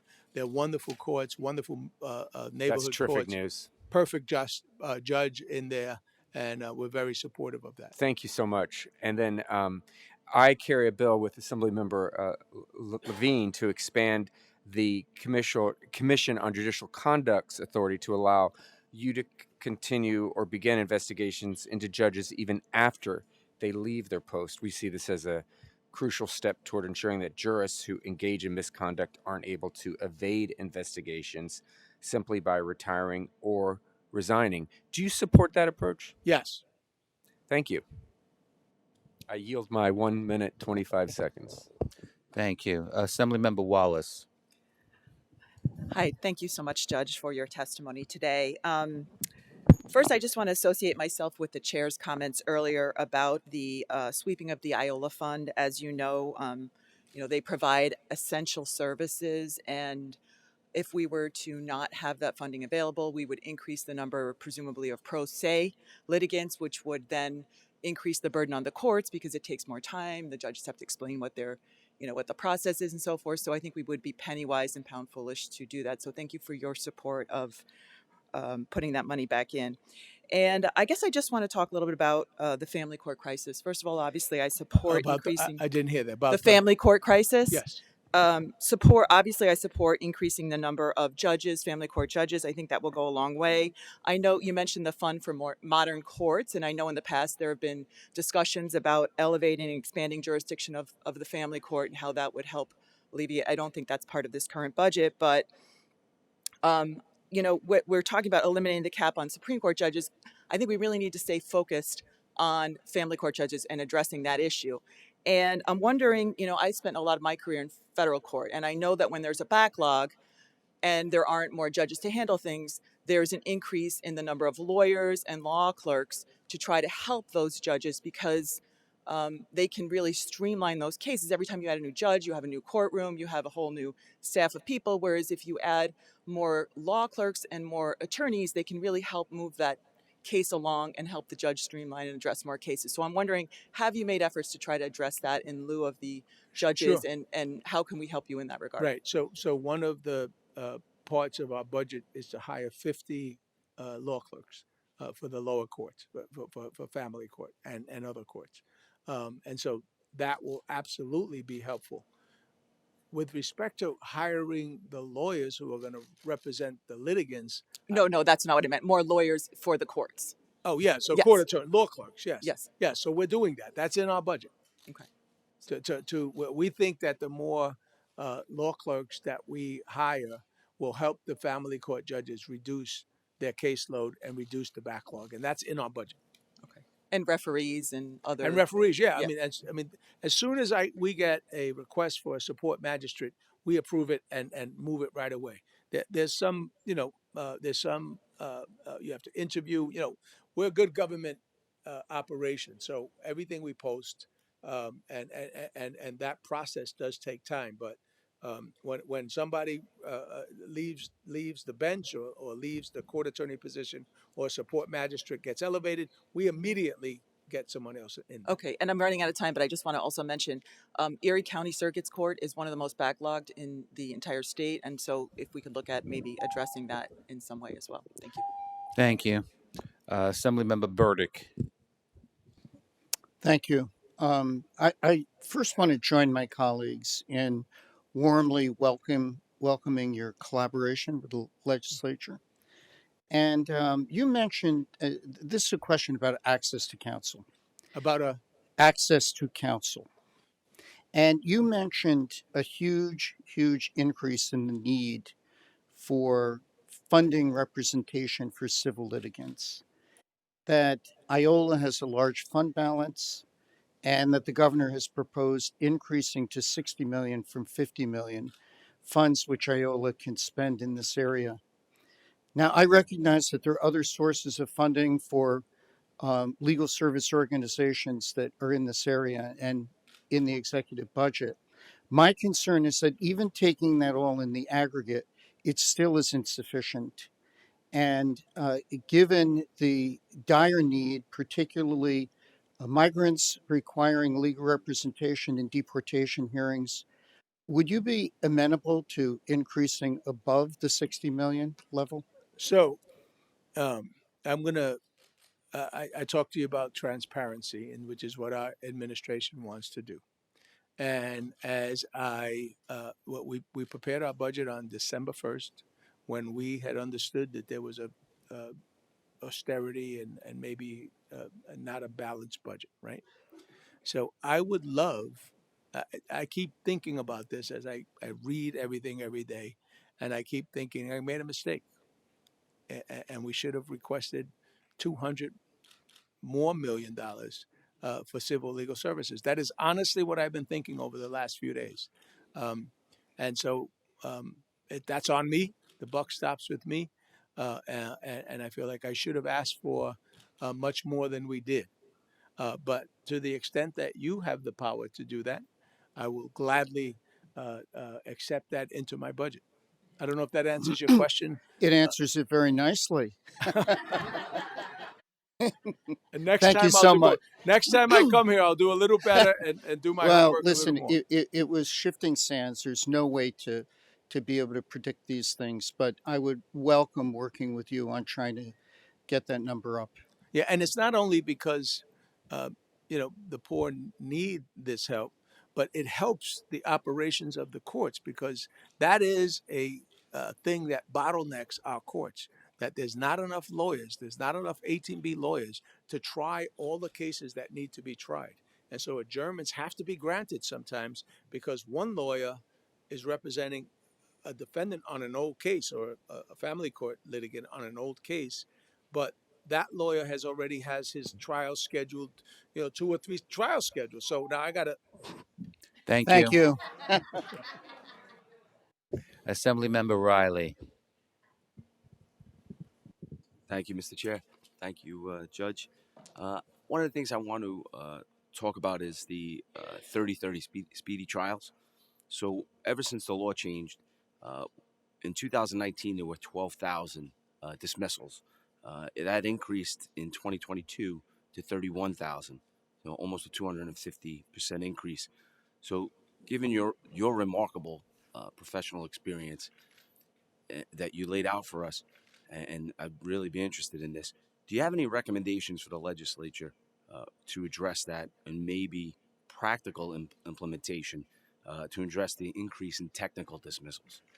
So my view of this is that these dismissals, this increase in dismissals of these cases, is invariably due to the difficulty that the prosecutor's offices are having in getting discovery. And if you don't get discovery by a particular time, the case is getting dismissed. And that is happening all across the city. and it's happening all across the state. I am not criticizing the discovery reforms. I am 100% behind them. But somehow something has to be done on the, and I'm not criticizing the prosecutors because I'm not saying they're dropping the ball, but there has to be, and this may be, somebody asked me a tech question before, there has to be an effort to develop a program that makes it easier for district attorneys' offices to provide that discovery to the to certify. Because if it's not certified and the time passes, the case is going to get dismissed. So my understanding from where I sit is that a lot of those dismissals are the result of prosecutors not being able to certify that they provided all of the necessary discovery. So to expand on that, is there any specific training for judges when it comes to the speedy trial conflicts? So delays that have to do with production beyond the control of district attorneys. So in other words, is there an ability for a judge to grant the extension? Good cause extension, right? Yeah, there is training. There's training at the institutes. I mean, anybody who is exercises criminal jurisdiction, this is the topic. You know, bail. And I sat at, even though I was the administrative judge, I sat through these hearings, even though I've been a practitioner for many years, and I'm still learning things. But there certainly is all sorts of training with respect to discovery. You know, bail has occupied the discussion for the last few years, and very few people have been talking about discovery. So I'm glad. I'm not saying the bail discussions are over, but I'm glad that we can move on to talk about some of the other reform legislation, which again, I say I am completely supportive of. So do you see, one last question, do you see any, do you have any specific recommendations for us that would help expedite and close that gap, that 250% increase of technical dismissals, and how can we help offer improvements to the training for judges? Yeah, I mean, I like I said, I was never a prosecutor, but maybe the prosecutors can. I think the prosecutors' offices have to come up with a tech-savvy way of getting this done.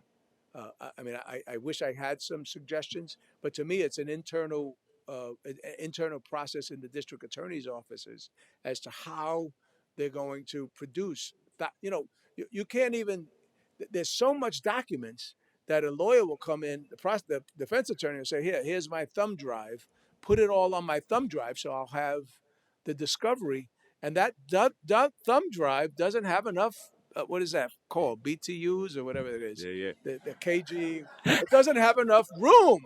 Yeah. I mean, how could a thumb drive not have enough room? So you're talking about video cameras, audio proceedings, et cetera, et cetera. So I wish I had a recommendation for you. To me, it's the solution is tech, because that there has to be some way where the police departments are in an easy way getting that information to you. Thank you. Thank you, Judge. And for the record, Judge, your staff can order you bigger thumb drives that absorb. Say that again. Your staff can get you bigger thumb drives that take more Yes. data. One of those people behind you knows what I'm Yes, talking about. yes. Thank you. We have one more senator, Senator Rollison. Thank you, Chair, and good morning, Judge. I love the BTU comment. I also thought it was that at one point in time. On the discovery, as my colleague Assemblyman Riley was talking about, I have heard over a period of time, and we've talked about the amount of discovery that has to be supplied to the defense, and I understand that. But that some members on the prosecutor side have said that things are being sent over that aren't even being looked at because emails aren't being opened up, so they know they're not being looked at. Is there a way, and have you thought of this at all when we talk about discovery reform and maybe some reform to the discovery reform, that some of those things that just aren't absolutely necessary that are not really going to be looked at and used in the defense of an individual. And I'm not trying to take away any of those rights that have been granted to the defense and the individual accused, could be, say, removed from that, where it would expedite getting it over. You wouldn't see as many of the technical dismissals.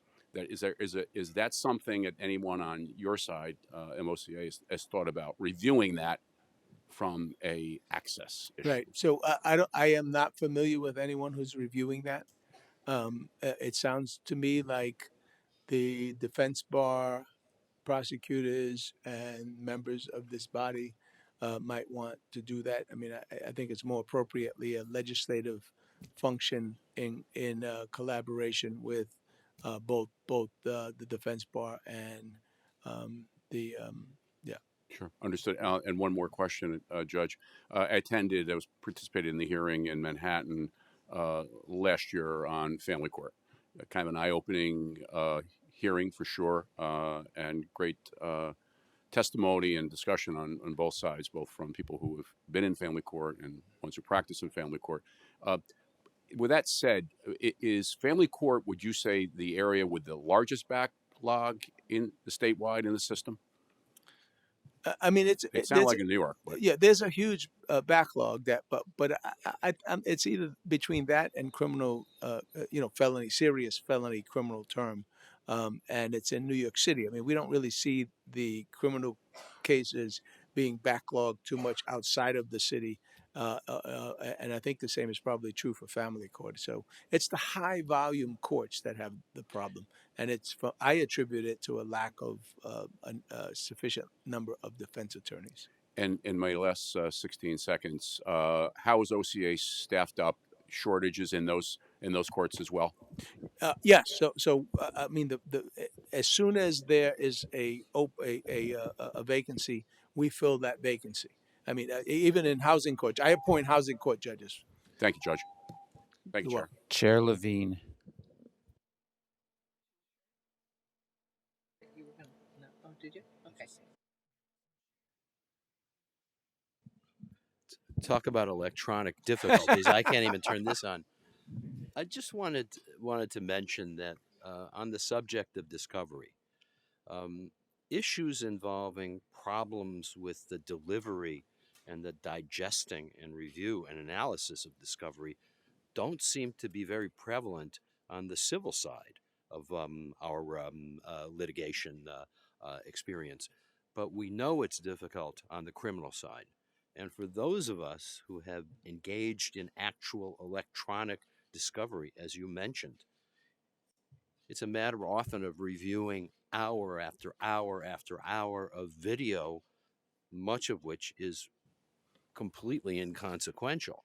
So it's a difficult experience, and it's also a very expensive experience to review and analyze voluminous discovery provided by prosecutors. Very often requires hiring agencies and companies that can do that sophisticated research in order so that we can learn what is actually important and what's not.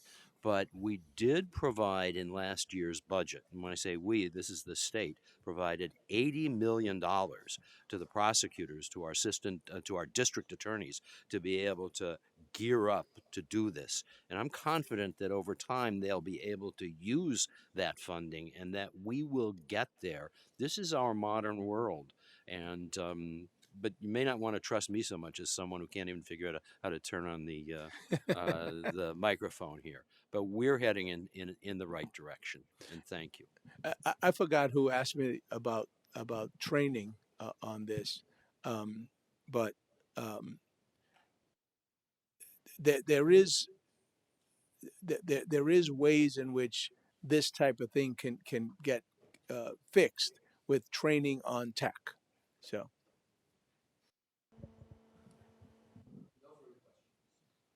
Thank you. And Senator Jamal Bailey, chair for a 3-minute follow-up. Thank you, Madam Chair. I just want to, you spoke about the good cause shown exceptions, so I just want to make sure I put on the record that there are exceptions to the discovery law for voluminous records and good cause shown that are presented to judges, so that it's not because it seemed like it was kind of being presented that there's a wall that if you hit a clock and then automatically you run out of time, and that's just not the case. I wanted to make sure we cleared that up for the record. I just want to Yes, say, absolutely. okay, Yeah, and judges do grant those. Right. okay. I just want to make sure that was good for the record. And I wanted to talk about, you mentioned these things, and I concur with Assemblymember Levine that the money that we gave to the prosecutors, they will use in good faith to update their systems. But I just have a question: would you, and maybe you can get back to me at a later point in time, but if there was a bill that created a comprehensive electronic discovery system that allowed prosecutors, the Division of State Police, the NYPD, larger state agencies to be able to be more efficient in the sharing of discovery, so that the delays between law enforcement and prosecutor, which is sometimes an unspoken conversation, if that were to be something that we would do, could OCA potentially consider supporting that? Yes, absolutely. Let me say one other thing about training, because there are no interlocutory appeals in criminal cases. So the Court of Appeals just sort of clarified the standard by which these cases can get dismissed, where discovery is not. But that took, because of how long it takes to go on the appellate division appeal, et cetera. So we finally do have some guidance, and that's the best training at all that you could get, because Court of Appeals is saying this is how this situation needs to happen, and that decision, written by Judge Halligan recently, People v. Bay, set that forth. So we're getting clarity, but on the criminal side, it takes a little more time sometimes to get an appellate ruling. Thank you, Your Honor. Nothing further. Thank you, Madam Chair. You. I'm just double checking. I believe you have completed your assignment today with us, Judge. Hallelujah. Thank you very Thank much. you very much. I appreciate it. Thank you, everyone. And I know there was some follow up you need to respond to people because we just didn't get to everything. Yes, ma'am. We'll do that. Thank you. Thank you very much. And as you leave with your team, remember, everyone, you take your conversations you're trying to have with them so that we can continue with our next panel, which is the New York State Commission on Judicial Conduct and the New York State Office of Indigent Legal Services.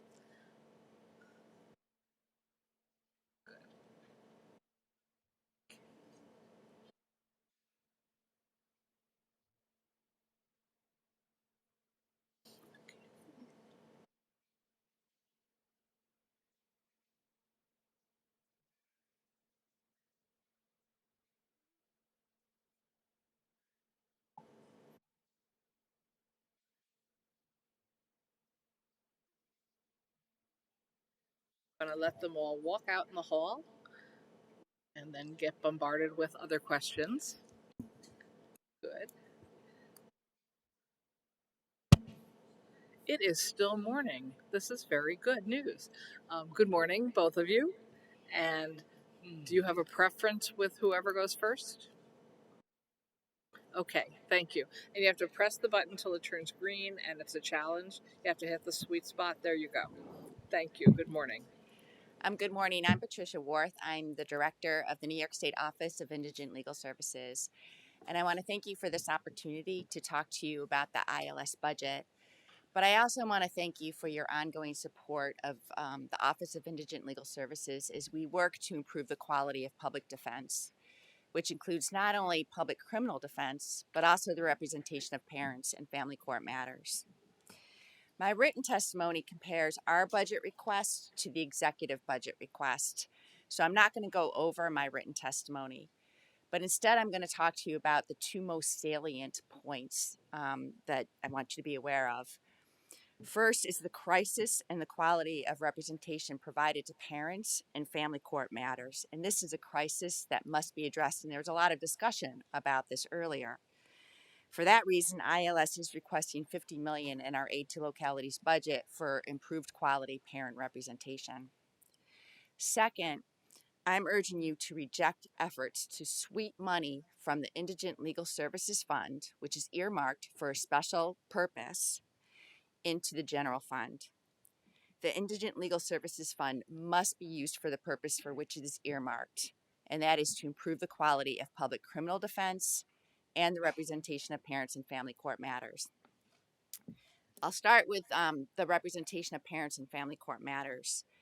Since 2016, because of the Harrell Herring settlement, the state has made a significant fiscal investment in improving the quality of representation provided to people in criminal matters.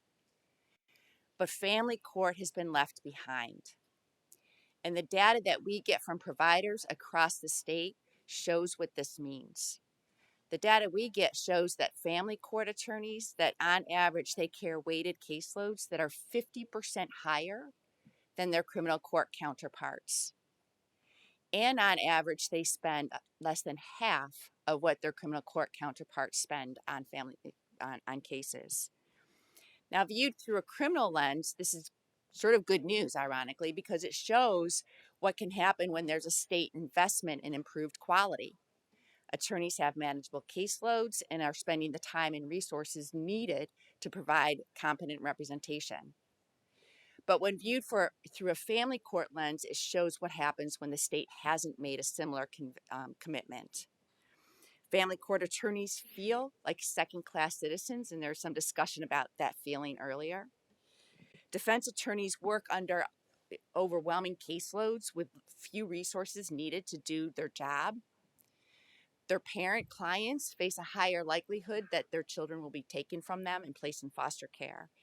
And because we know that the child welfare system has a disparate impact on families of colors, what this means is Black and brown families being torn apart. And of course, having an overburdened attorneys running from court to court means that any effort that the judiciary and the legislature makes to improve the function of family court and reduces caseloads, that is going to be a significant barrier because you're not going to have the defense attorneys with the caseloads, manageable caseloads needed to do that. Now, there's a solution to this crisis, and we all know what it is. It's one that we learned from experience from Harrell Herring settlement and its extension statewide. We must do the Harrell Herring settlement model in family court, just as we've done in criminal court. And the core of that model is caseload relief. In other words, making sure that there's enough attorneys so that attorneys have manageable caseloads. And so this past summer, at the bequest of our board chair, ILS conducted a study of all the family defense providers across the state to determine just how much it would cost the state to bring family court defense providers into compliance with ILS caseload standards. And we determined that at a minimum, that would be $150 million. Now that's less than the $273.8 million that is currently being devoted to doing the same thing in criminal cases. Like the statewide extension of the Harrell Herring settlement, we propose that the $150 million be phased in over 3 years. So that is why our budget request for fiscal year 24-25 is $50 million, with the goal of reaching $150 million by budget year 26-27. Now, based on last year's enacted budget, I know that I don't have to convince you of the importance of this initiative. Because of you, last year's enacted budget included $14.5 million for improved family defense. $10 million of it came from you. Thank you. But even with this legislative support, that $14.5 million wasn't enough for us to disperse to every county that needs it.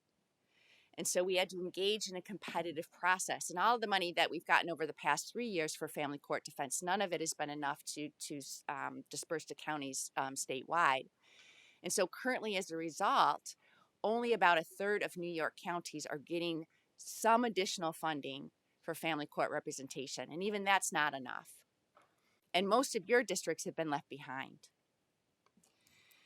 And then this year's executive budget proposal worsens the problem. Because this year, not only did the executive budget not honor our request for $50 million for improved family court representation, but they also didn't honor the legislative add of $10 million from last year. So this year, the executive budget proposal for improved quality family defense is only $4.5 million. So my ask of you today is that over the next several weeks, you make it a priority to include in the final enacted budget the full $50 million that we are requesting for improved family court defense, with the goal of reaching $150 million by fiscal year 26-27. And importantly, the funding for this should not come and need not come from the general fund. Rather, it should come from the Indigent Legal Services Fund, which is specifically earmarked for improved quality criminal defense and parent representation in family court matters. Which, of course, is a segue to my second point, which is that the proposal to sweep money from the Indigent Legal Services Fund to the general fund must be rejected. And here, the executive's budget proposal includes language in the Public Protection and General Government Article 7 bill proposing to sweep $234 million from the Indigent Legal Services Fund to the general fund. Now, based on last year's enacted budget, we think that $114 million of this is to fund the increased costs associated with increasing the assigned counsel rate, the 18B rates. And that's a relevant fund purpose. But that means $120 million of the $234 million is not related to improved public defense.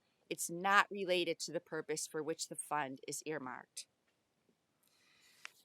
As background, the ILS Fund was established in 2003 with the enactment of State Finance Law 98B as a special fund earmarked to assist counties and New York City in, quote, improving the quality of public defense services.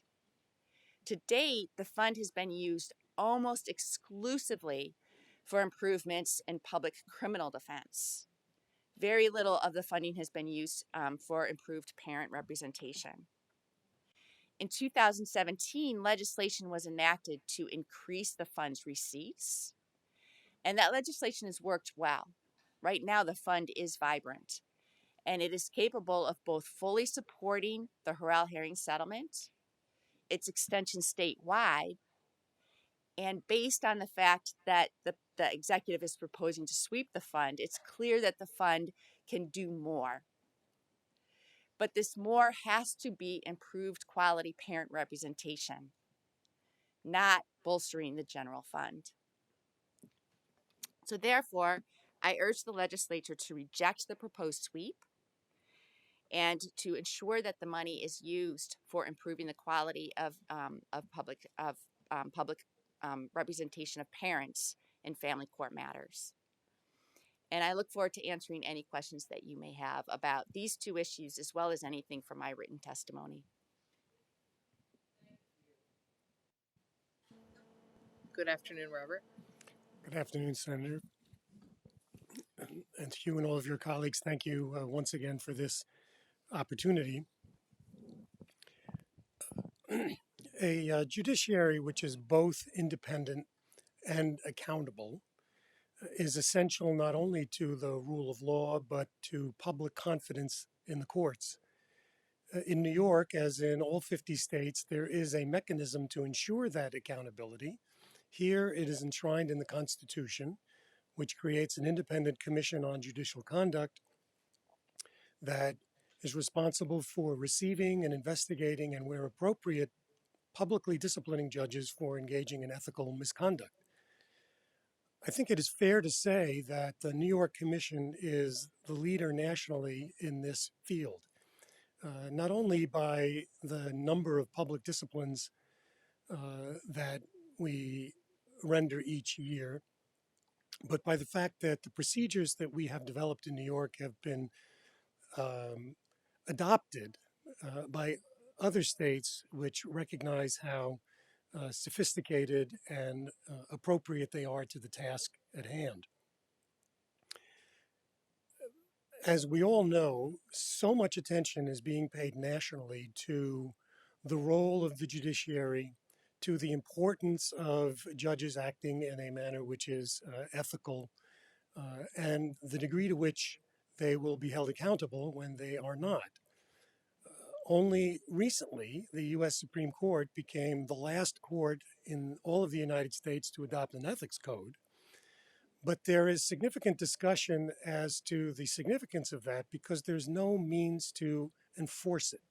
There's no independent federal entity equivalent to what New York has in the Commission on Judicial Conduct or that all the other states have throughout the United States, which is a recognized and effective means of enforcing judicial ethics on the judiciary. And that task is growing by leaps and bounds. Last year, we processed over 2,800 complaints, which is a record exceeding by almost 400 the record that we sent in 2022 when we had 2,400. Now, given that there are approximately 3,400 judges throughout the New York State Unified Court System, that number of 2,800 complaints is astonishing. But lest anyone think that it means that the judiciary in New York is running amok, that's not true. We publicly disciplined 17 judges last year, including 13 who were either removed from office or who entered into voluntary stipulations of resignation publicly, committing themselves never to return to office again. And the significance of that is that in the New York Constitution, a judge who is removed from office is barred from ever returning to judicial office. But processing those 2,800 complaints, engaging as we did in approximately 550 initial reviews and inquiries, and over 200 full-fledged investigations, which ultimately means that roughly 1 in 4 of the complaints that we received last year significantly indicated potential misconduct and required significant attention from the commission and its staff. Means that we really need to pay attention to the degree of appropriate funding that is called for us to be able to meet this daunting and growing challenge. And I'm sorry to say, and I'm disappointed to say, that in this executive budget, the recommendation falls short. Our current budget is 8.1 million, and we asked for an increase in round numbers to 8.9. But the executive budget only recommends $184,000, which is barely, it's actually not enough to cover the mandatory statutory increases in salary to our existing staff. It makes no provision whatsoever for us to implement a case management system, for us to pay for our increased rent, our increased software licenses, all of the tools that we need to efficiently and effectively meet this burgeoning challenge are unaddressed in this budget. There has been some public attention to that fact in the last several days, and I must say that I am heartened beyond measure by the public expressions of support that have been made by Senator Hoylman Siegel and by Assemblymember Levine, both of whom chair the respective judiciary committees and are intimately associated with and familiar with the work that the commission does. It was my hope, it is my hope, that when the amended executive budget comes out, the so-called 20 or 21-day amendments, that this shortfall will be rectified. But for as long as I've been doing this work, which is for over 4 decades, the process by which the executive budget and the division of budget come up with these numbers is almost as mysterious to me now as it was 40 years ago, because there's simply no explanation. And notwithstanding the fact that we are available for conversation, we submit a detailed request, I'm happy to say that I have had fruitful conversations with the governor's executive staff, particularly the counsel's office, with whom I have very good relations and which I think is very aware of the commission's unique and independent constitutional status. But still, somehow, when the executive budget comes out, the numbers are wanting. And so I come to you. Over the years, I'm more than gratified to say that the legislature has made up for the shortcomings in the executive budget. Just in my tenure as the administrator of the commission, you've increased our budget to the tune of $3 million over what the executive has been recommending. And that has significantly supported the work that we have done and that we have to do, and that is showing no signs of diminishing as time goes on. As people become more and more aware of the importance of judicial ethics, as they become more sophisticated with gathering information and learning where to make their complaints, as they become aware of the public disciplines that we do impose. And by the way, in our history, we have imposed 945 public disciplines, every one of which is available on our website, which is a guidepost not only to the judiciary in terms of what kind of behavior to avoid, so that they don't come into the field of view of the commission, but also to the public to reassure them that when public officials, such as judges who wield enormous power over their lives and in the system of our government, when they do stray, there is an effective mechanism to hold them accountable. But we can only do the job if, with your continuing support, the relatively modest request that we made for an increase of $770,000, which in an executive budget of $233 billion, where the total expenditures of all of the agencies has been increased by $2 billion, somehow it doesn't seem to me unfair to expect that what we need to continue the high level of efficiency and effectiveness that we've demonstrated, $770,000, is not so much that the executive budget couldn't have found a way to make it happen for us, and which I hope that all of you, when the final budget is enacted, will be able to achieve. As always, I thank you for your support throughout the year, particularly during the budget season, and as always, as I am to each of you individually, available to answer your questions either today or in the future.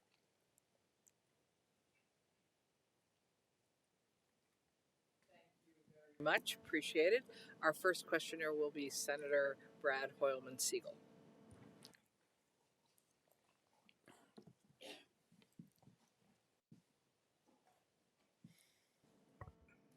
Thank you, Madam Chair. Thank you both for being here, and I'm really distressed to learn about the cuts that you both face. And let me just ask both of you: in each instance, did the budget representatives reach out to you and discuss what they were going to do in terms of the sweep, or not funding you as you requested? No, not with us. Not with us either. The sweep was a surprise for us, and the reduced funding for parental representation. I can't say it was a surprise, but it was deeply disappointing. I agree. I mean, to think that we would be attempting to balance the budget on the backs of folks who are underrepresented in our court system, or at the expense of the integrity of our judicial system, is frankly unacceptable and outrageous. And I think you have heard from my colleagues already that we will fight to resist those cuts in both instances. Could I ask you, Mr. Tembekian, about the number of complaints that you mentioned in the previous year, 2,800? 2,800, yes. And the trend line seems to be indicating that you're having more complaints. Is this the most complaints in recent memory? It's the most in any year in our history, and the trend line is definitely on an upsweep. The only year in the last 10 where we had a dip was 2020, when, because of COVID, the courts were closed and there was so much downtime. And yet, in that year, we still received 1,500 complaints, which is really a large number given that the courts were closed. And of course, our ethics enforcement responsibility is not limited to on-the-bench misconduct. Judges can fall astray of the judicial conduct rules by off-the-bench misbehavior, throwing the weight of their office around for personal gain, conflicts of interest, and so forth. There are other ways in which judges can commit misconduct other than literally while they're presiding. But the trend line is definitely on the upward. For 10 years, it's been going up, and last year was a record, and it smashed by almost 400 the number of complaints we dealt with the year before. So while the number of complaints have increased, your staffing has decreased. Back in 1978, you had 63 full-time staff. Now, how many do you have? 49. 49. It makes no sense to me. But if I could also ask you about the legislation that that Assemblymember Levine and I carry. Those judges who resigned based on, I guess, an agreement that you had with them, they walk out the courthouse door. They're free of any further investigation or inquiry into their conduct on the bench? Yes, under current law, once a judge leaves office, our jurisdiction effectively ends. So even if they committed misconduct that wasn't removable, we can't conclude the proceeding. And because all of our proceedings are confidential until there is a discipline imposed, we're not even at liberty to inform the public that a judge who left office did so under an ethical cloud.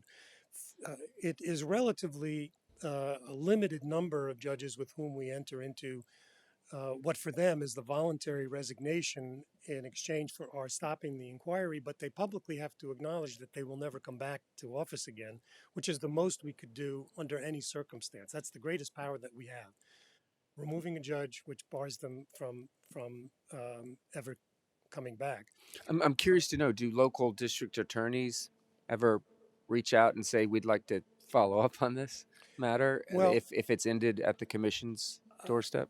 I would say that the next to judges who make up that type of complainant from whom we hear least often, lawyers, whether they're prosecutors or defense attorneys, are far less likely to file complaints with us or notify us about what they are in a very unique position to recognize unethical behavior by judges because they're in a very difficult spot. I mean, they essentially have to deal with the judiciary and the court system, and there is a sense that if they become identified as complainers or whiners or those who are going to identify misconduct, that it might come back to hurt them or their clients.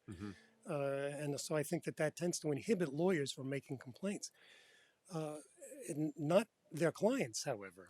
And the majority of complaints that we receive are from civil and criminal litigants, which is really not so much of a surprise. Well, I think you should be heartened by what we heard the chief administrative judge say in terms of his stated support for our legislation that might fix some of this. Well, I was gratified by that, and frankly, I was heartened by his very crisp yes, without hesitation, without context, without equivocation, and certainly without qualification. It really was very, very reassuring to me, as it will be to the commission, to when I report that he very firmly and affirmatively responded to your question. And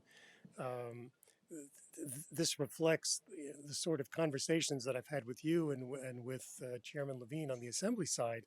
And it's certainly my hope that this bill will pass and that the governor will sign it. And you think, I'm going to turn to Ms. Worth in a second, but you think that cameras in the courtroom would improve scrutiny of our judges and accountability? Do you have a position on that? Well, my sense is that it would improve the behavior not only of the judges but of all the participants. And let me give an analogous example. In 2007, as a result of hearings held by the legislature, the Office of Court Administration essentially equipped all of the town and village courts with audio software on laptops, and by rule required that they audio record all proceedings in town and village courts. And we saw a dramatic decline in demeanor-related complaints against judges. Now, maybe it's because they knew that they were being recorded and that we would have access to those recordings, or maybe they were just um, improving their behavior with the benefit of a history of the commission imposing discipline for judges for inappropriate demeanor. But it made a significant difference, I think. And it also turned out uh, to be an enormous tool for us to exonerate judges who were Yeah. falsely accused of not affording defendants of their rights, such as the right to counsel. The audio captured everything that was going on, Yeah. and it was an enormous benefit. Thank you. And I think, again, we should be heartened by the Chief Administrative Judge's crisp response to the question about cameras in courtrooms, too. Thank you. Ms. Worth, funding for your office and the resources it provides counties to support improved quality public defense comes about almost entirely from the Indigent Legal Services Fund. What are your top line concerns about the proposed sweep of $234 million from the ILS fund? And by the way, sweep seems like a euphemism, doesn't it? Yeah. That the technical term is budget transfer. Yes, yes. So, Thievery might be yeah, more accurate.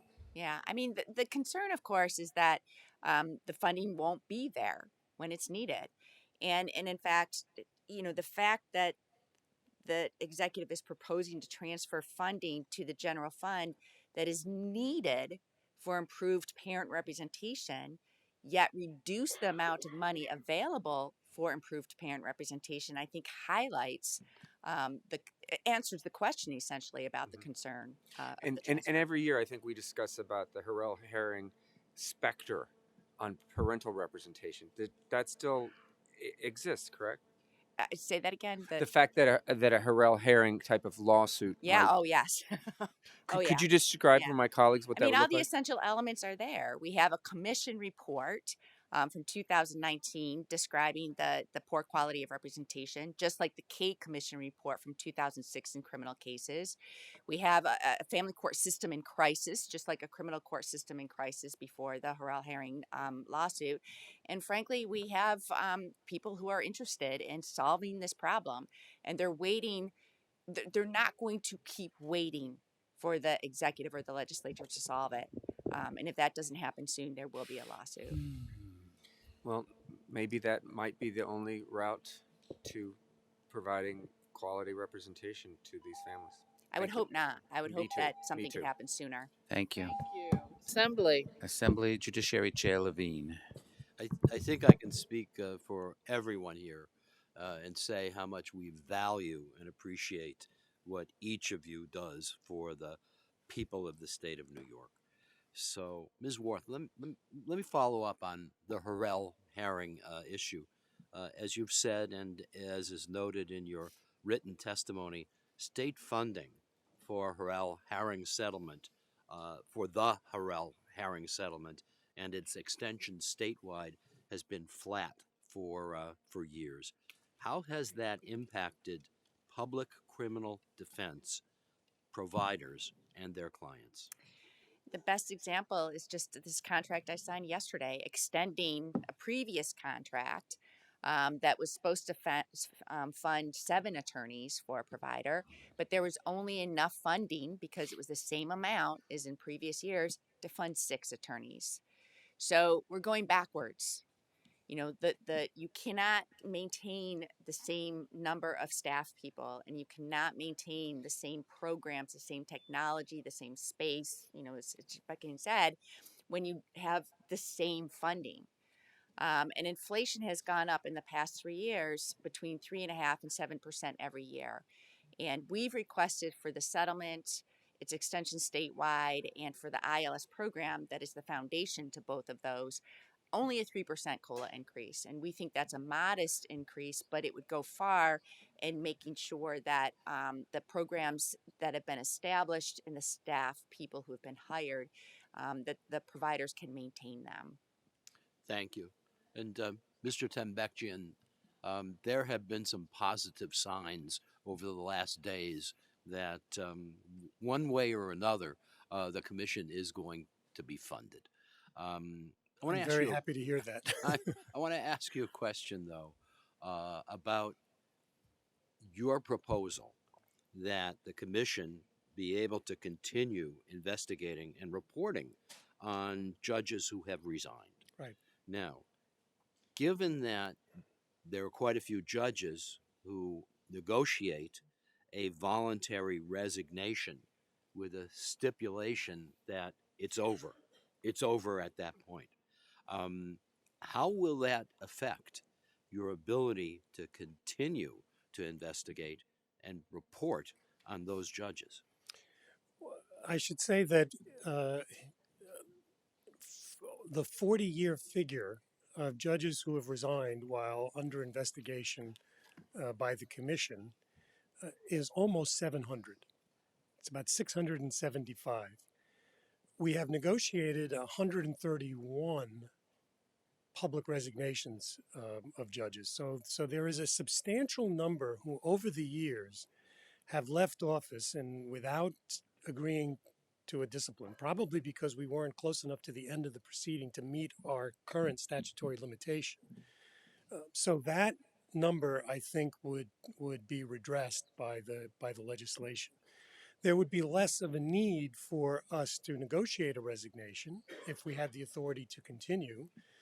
But there would also be a greater incentive for those judges who previously were able to escape consequences by resigning, because they would know that we would continue.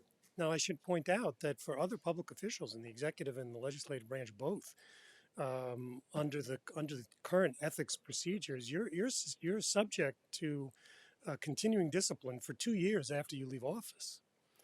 That's not the case with judges. It stops at 120 days only if we're going to remove the judge, not for lesser misconduct, and 120 days if you count up all of the statutory and rules time requirements, is almost impossible to go from start to finish. So this legislation would go a long way, I think, to improving the behavior overall of the judiciary by indicating to them that they can't necessarily escape by leaving office. And I think it would go a long way to ensure the public that very powerful public officials will be held accountable for their wrongdoing.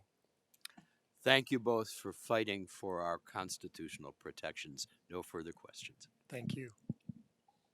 Thank you very much. Next, we have Senator Ramos for 3 minutes. Hi, my question this afternoon is for Ms. Worth.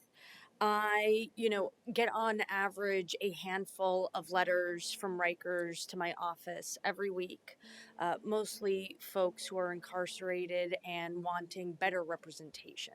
And I think when you do a deep dive into what the life of a public defender is like, it's not very easy. There are very high caseloads, and actually many public defenders work part-time jobs in order to make ends meet because the salary is pretty low considering the cost of living in New York State.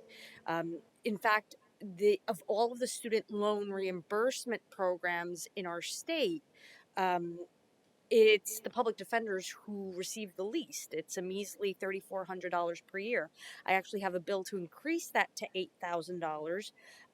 But overall, I wanted you to talk a little bit about what the impact on the current attrition rate is like. We know that in 2022, Legal Aid Society lost 200 people. Queens Defenders lost 17 attorneys. Bronx Defenders lost 18. Brooklyn Defenders lost 40. Can you talk about what the existing attrition rate is and what the proposed cuts, what impact those would have? No, thank you. It really varies from county to county, but it is true across the state. All of our public defense providers are experiencing problems both in recruiting new attorneys and keeping the attorneys, retaining the attorneys that they have. And so, we did in our budget request a 3% increase for our foundational criminal defense programs. And a significant portion of that is going to have to go to salary increases. If it doesn't go to salary increases, then we know it. And if we don't get that 3%, then we know that the attrition and retention problem is going to persist and get worse. And then there's some other funding things that the funds can be used for, including work on developing an office culture that keeps people engaged. And we've had some promising results with some of our providers who've done that. But again, that takes funding. And so it's critical that we get the additional funding that we've requested in our budget. Thank you. I hope we're able to deliver. Okay, thank you. Assembly members. Yes, Assemblymember Steck. First of all, I'd like to thank Mr. Tembekian for the important work of the Commission on Judicial Conduct. As indicated in a previous question, I've been practicing 40 years in civil rights law in upstate New York, and I have observed a tremendous decline in the temperament of the judiciary, which I think is consistent with the number of complaints that you're seeing. So I want to ask you, how do we address these issues with a particular example? So it's a very well-known rule of law that if the plaintiff calls the defendant as a witness, the plaintiff's entitled to lead the witness and use the cross-examination style. I guess it's okay if a judge doesn't know that fundamental rule of law, but the worst thing is, what happens when the plaintiff's lawyer files a memorandum of law and then gets yelled at by the judge of having the temerity to file a memorandum of law, which is what lawyers do? Doesn't that indicate that there's an underlying temperament problem that needs to be addressed and may rear its ugly head later on in other cases? Yes, and I would say it also is indicative of an education and training issue as well. There is a rule of judicial conduct that says a judge has to be faithful to the law, competent in the law, respect and comply with the law, and afford all of the litigants and their attorneys the full opportunity to be heard. That rule is breached by the example that you gave, and it is the type of conduct that we can investigate. And we can discipline a judge for it, but it will not address the underlying issue of how did a judge who is so uninformed get there in the first place, and what steps are being taken to appropriately educate and train the judge so that they know at least the fundamentals of appropriate courtroom decorum and law. That's an issue which I believe that the Office of Court Administration does attempt to tackle through the Judicial Institute, but clearly more can be done. The perfect world would be one in which we get 2,800 complaints a year and not any of them is justified or substantiated, and they're all dismissed because the judges throughout the state are all behaving to the highest standards. That will probably never be the case. But I think more can be done at all levels to ensure that judges are more appropriately schooled in the law. And that's especially so for the non-lawyer town and village court justices. Thank you. Thank you very much. Next is Senator Salazar, Chair.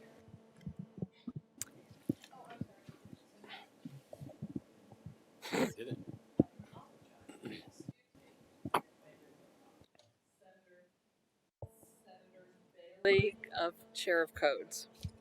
Thank you. So thank you both for all of your work, and I just really want to take the opportunity to thank you for being in the literal and figurative trenches in terms of the work with the judges and also family representation. So 18B, we got the increase. Have you seen an increase in interested parties, people that that are interested in coming back into the pool? So what we're hearing, and we did a deep dive into the 5 Corral Herring settlement counties, and we're surveying the other counties. It does vary from county to county, but the 2 major themes we're hearing is that one, it was necessary in that it staunched the flow of attorneys leaving the panel for economic reasons. So, for example, when we looked at the 5 settlement counties, they had no attorneys leave for economic reasons since the rate increase, which is very different from before the rate increase.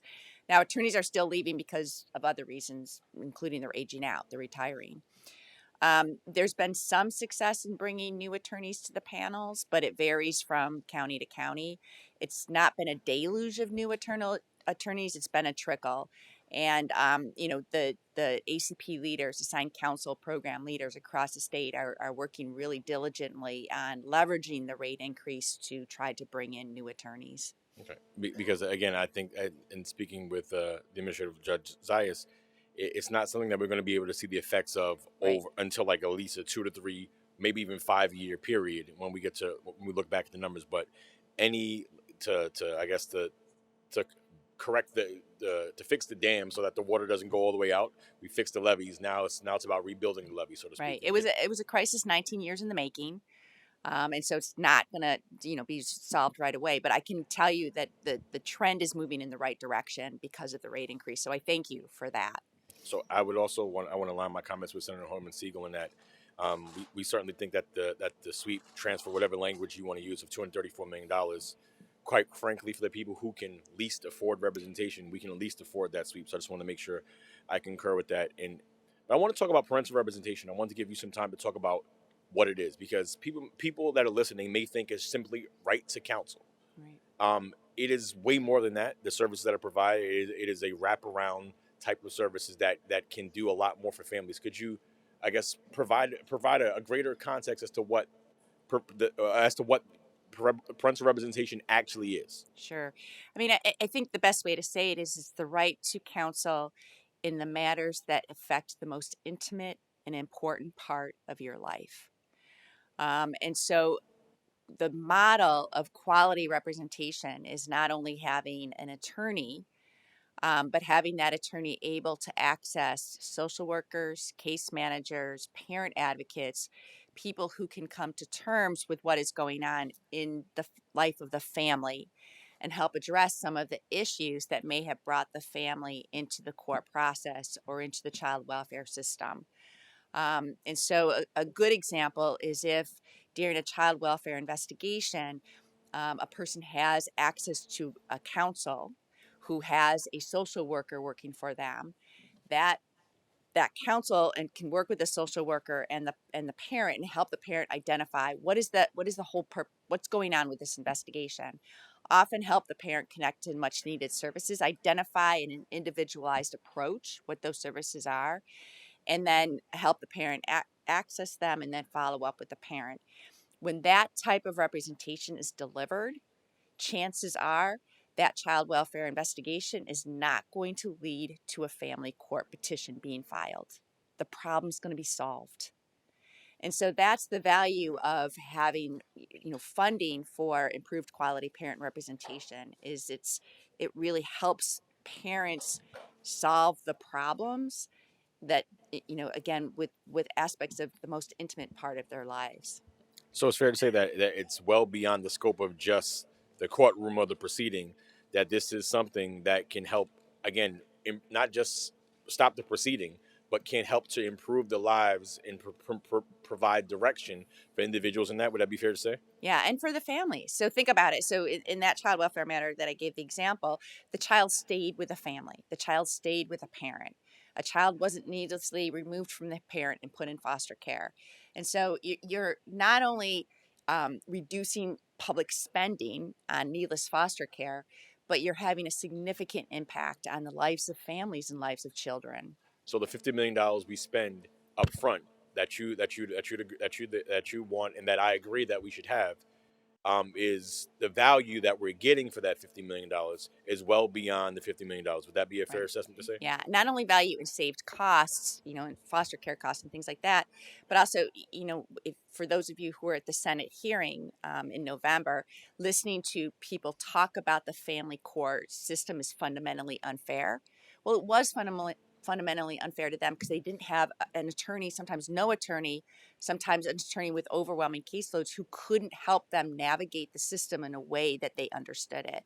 So I think it also is a huge investment in increased sense of fairness of our systems. And speaking of caseloads, we know that in criminal defense there are case caps.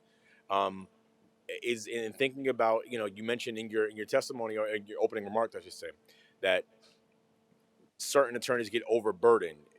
would you be supportive of? Is there a way to implement an informal case cap? Because I know that contextually you don't want to necessarily limit it at X amount of cases because we have a representation problem. Right. Would there be something that you would support in terms of trying to limit the amount of cases so that these attorneys aren't overburdened? So we have established case caps for both criminal cases and we've established case caps for family court cases. And our board has approved both sets of those case caps.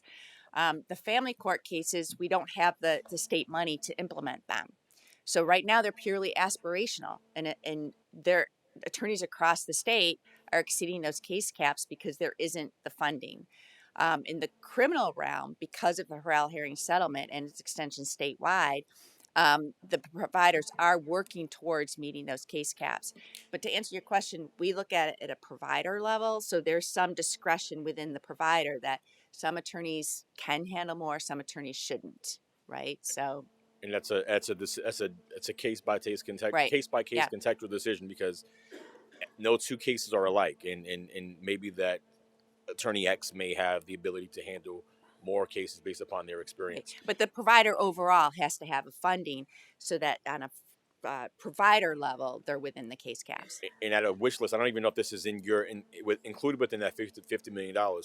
In order to make it a workable system so that these case caps were able to go into effect and that the state was providing the money, do you have a rough estimate of how much money that would cost? 150 million. 150 million. Yeah.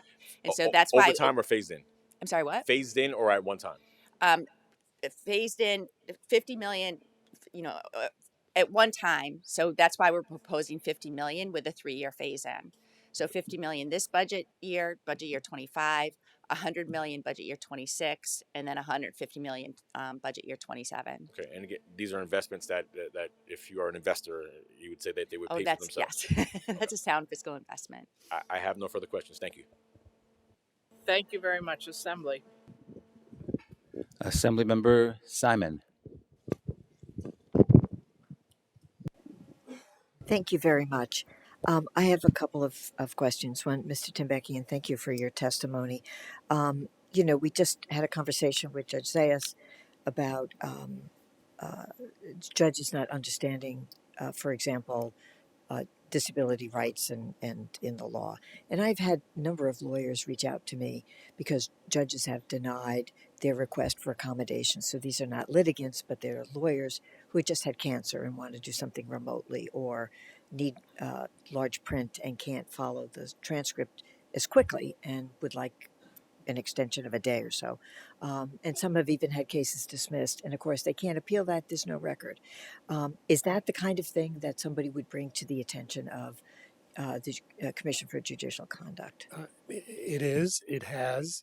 One of the important tools that we have is the confidential letter of caution, which is a way for us to give confidential advice, suggestions, recommendations to a judge where we find not egregious misbehavior, but shortcomings in the managing of the courtroom, in the decorum of the courtroom, and in the accommodations to individuals. Best practices advice, so to speak, and we do that quite often. I mean, we are in some ways, as you point out, the only resort to someone who can't take up on appeal something that is certainly within the judge's discretion to handle in the courtroom, but we can certainly make the judge sensitive to the need to be a little more accommodating, where people have a health issue, a disability limitation, or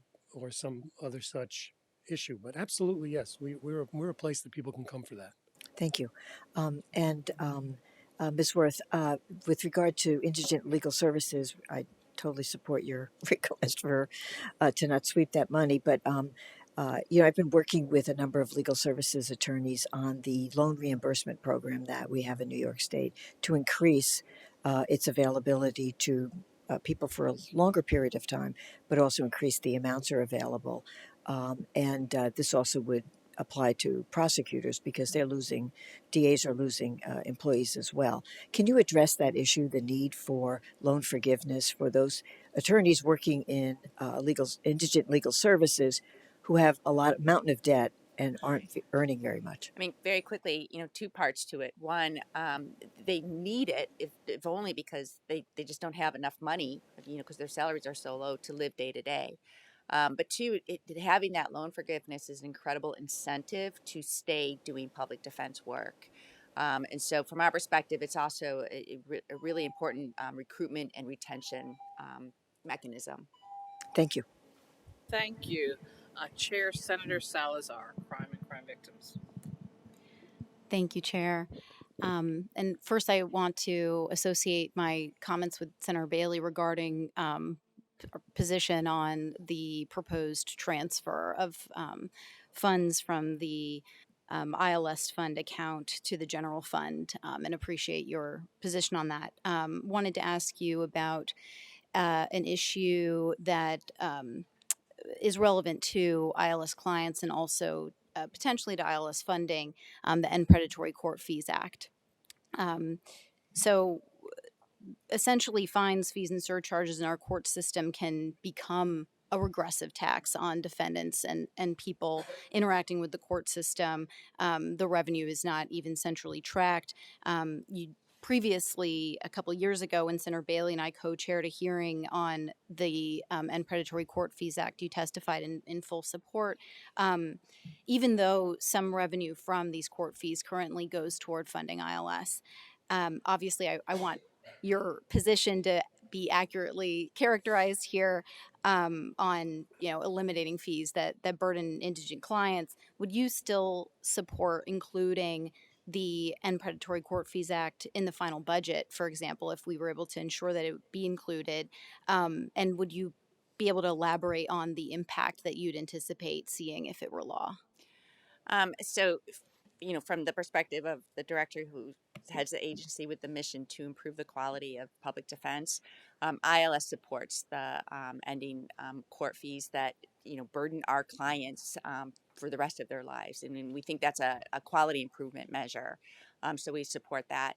When I testified at the hearing before, I commented that the impact on the ILS fund wouldn't be significant because the court fees are the smallest percentage of receipts into the fund. The major receipts into the fund are from the OCA criminal history record that's sold, and also attorneys' biannual registration. So for attorneys here, thank you very much for that contribution to our fund. But I also want to circle back to something Senator Bailey said, because he talked about the $150 million for improved quality representation being a sound investment. It's not only a sound investment, there's already money earmarked for this investment. And so that's, that the fund should be used for that purpose, that it's there.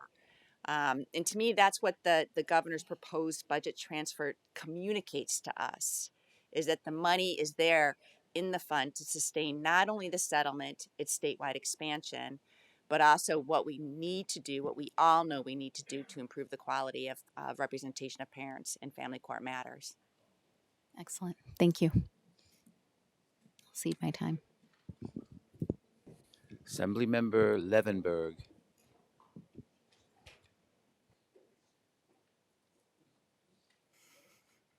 Maybe. Oh, thank you so much, and thank you, Chair. I appreciate all of your testimony, and certainly I'm right there with you. I had a very quick question about this transfer of funds and you just spoke about it again. You said the money is there.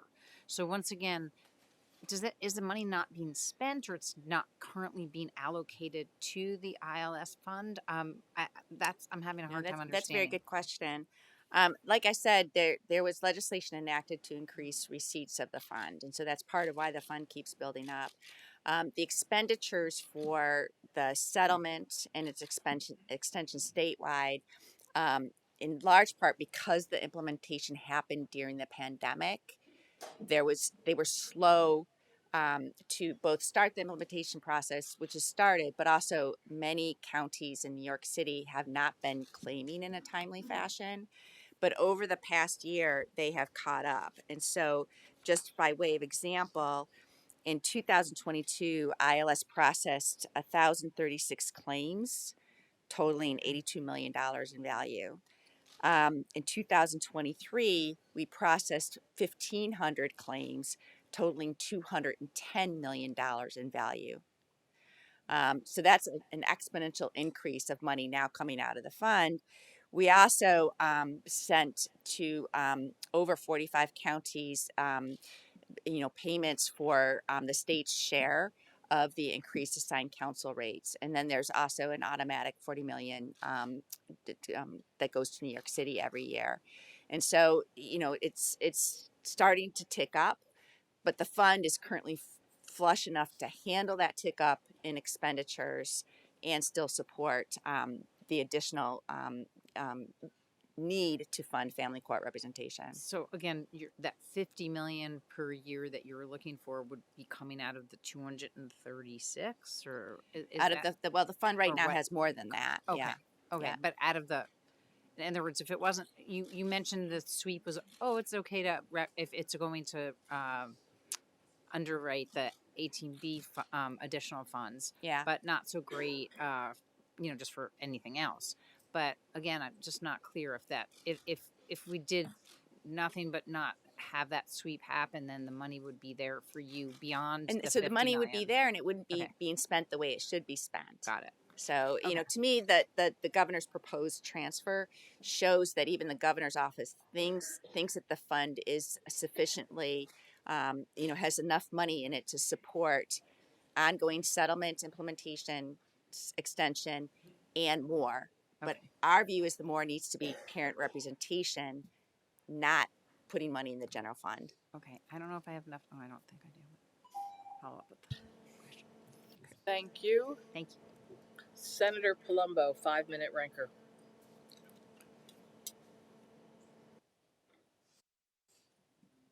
Can do it. Thank you, Chairwoman. Good afternoon. Good to see you folks. And, just to comment again, and it's not lost on anyone up here, about the important work that your two agencies do, just generally for the profession as a whole. As many of you know, as a private attorney, as an ADA for years, after 16 years of practice, which was about 10 years ago, I realized people don't like lawyers, so I got into politics, and here I am. And we usually do these panels with the two of you together because obviously maintaining ethics on the bench and providing legal services not only makes it a more efficient system, it's supposed to be fair and reasonable. So I just thank the both of you for the work that you do. And as far as the budget's concerned, it's extremely important that we fund you folks. Mr. Temecki, and $9 million is your budget. And, we have $233 billion. That's about $630 or $40 million a day. So as far as adequate funding for you folks, we need to make sure that we find it. So again, I just wanted to say that from the 30,000 foot level that what both of you folks and your agencies do is extremely critical to having a nice, reasonable, and maintaining some sense of order in our system. So that being said, I just wanted to ask, a lot of the questions I had were already asked, but I think, Bob, if you would, as far as, and I don't even know how this would work, but when someone resigns currently under current law, that investigation is closed, I presume, and it at least lightens the caseload a little bit. Correct. We, under current law, if a judge resigns while under inquiry, we have 120 days to conclude, but only if the result is going to be removal. And 120 days, when you count up all the statutory and rules time factors, is almost impossible to meet. So effectively, we're done if the judge leaves office. Got it. So, and the legislation that Chairman Hoylman-Siegel and Chairman Levine have been carrying, I think we all support it. I certainly support it. But there was such a budgetary issue there. I think I may have even voted no on that legislation previously, because that would almost make the caseload untenable, is what it seems like.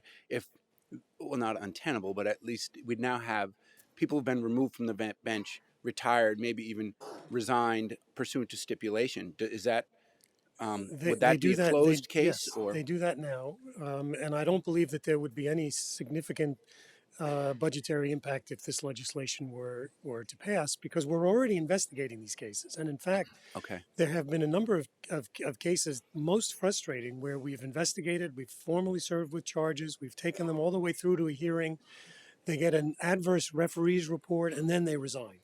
So we've already put in the work. Got it. And the only thing that is left is the denouement, the conclusion. And we can't render it because they leave office. So there's no additional funding that would be required. There's just the statutory inhibition on us from completing the process that has already been spent. I'm glad you clarified that. Thank you very much. Assembly. Next is Assembly Member Walker.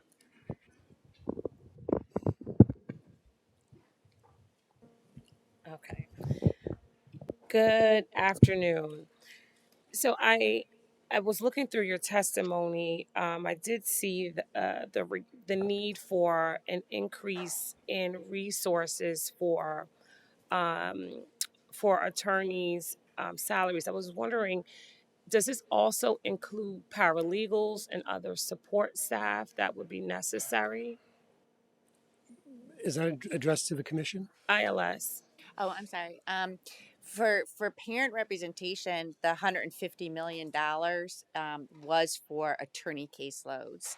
That's why we consider it to be a conservative investment. Of course, if we get the funding, we're able to meet with every provider, figure out exactly how much they need based on our caseload standards, and work with them on how best to use that funding. But that's the 150 million is frankly a conservative estimate. Okay, and most of those I would imagine would be operating expenses.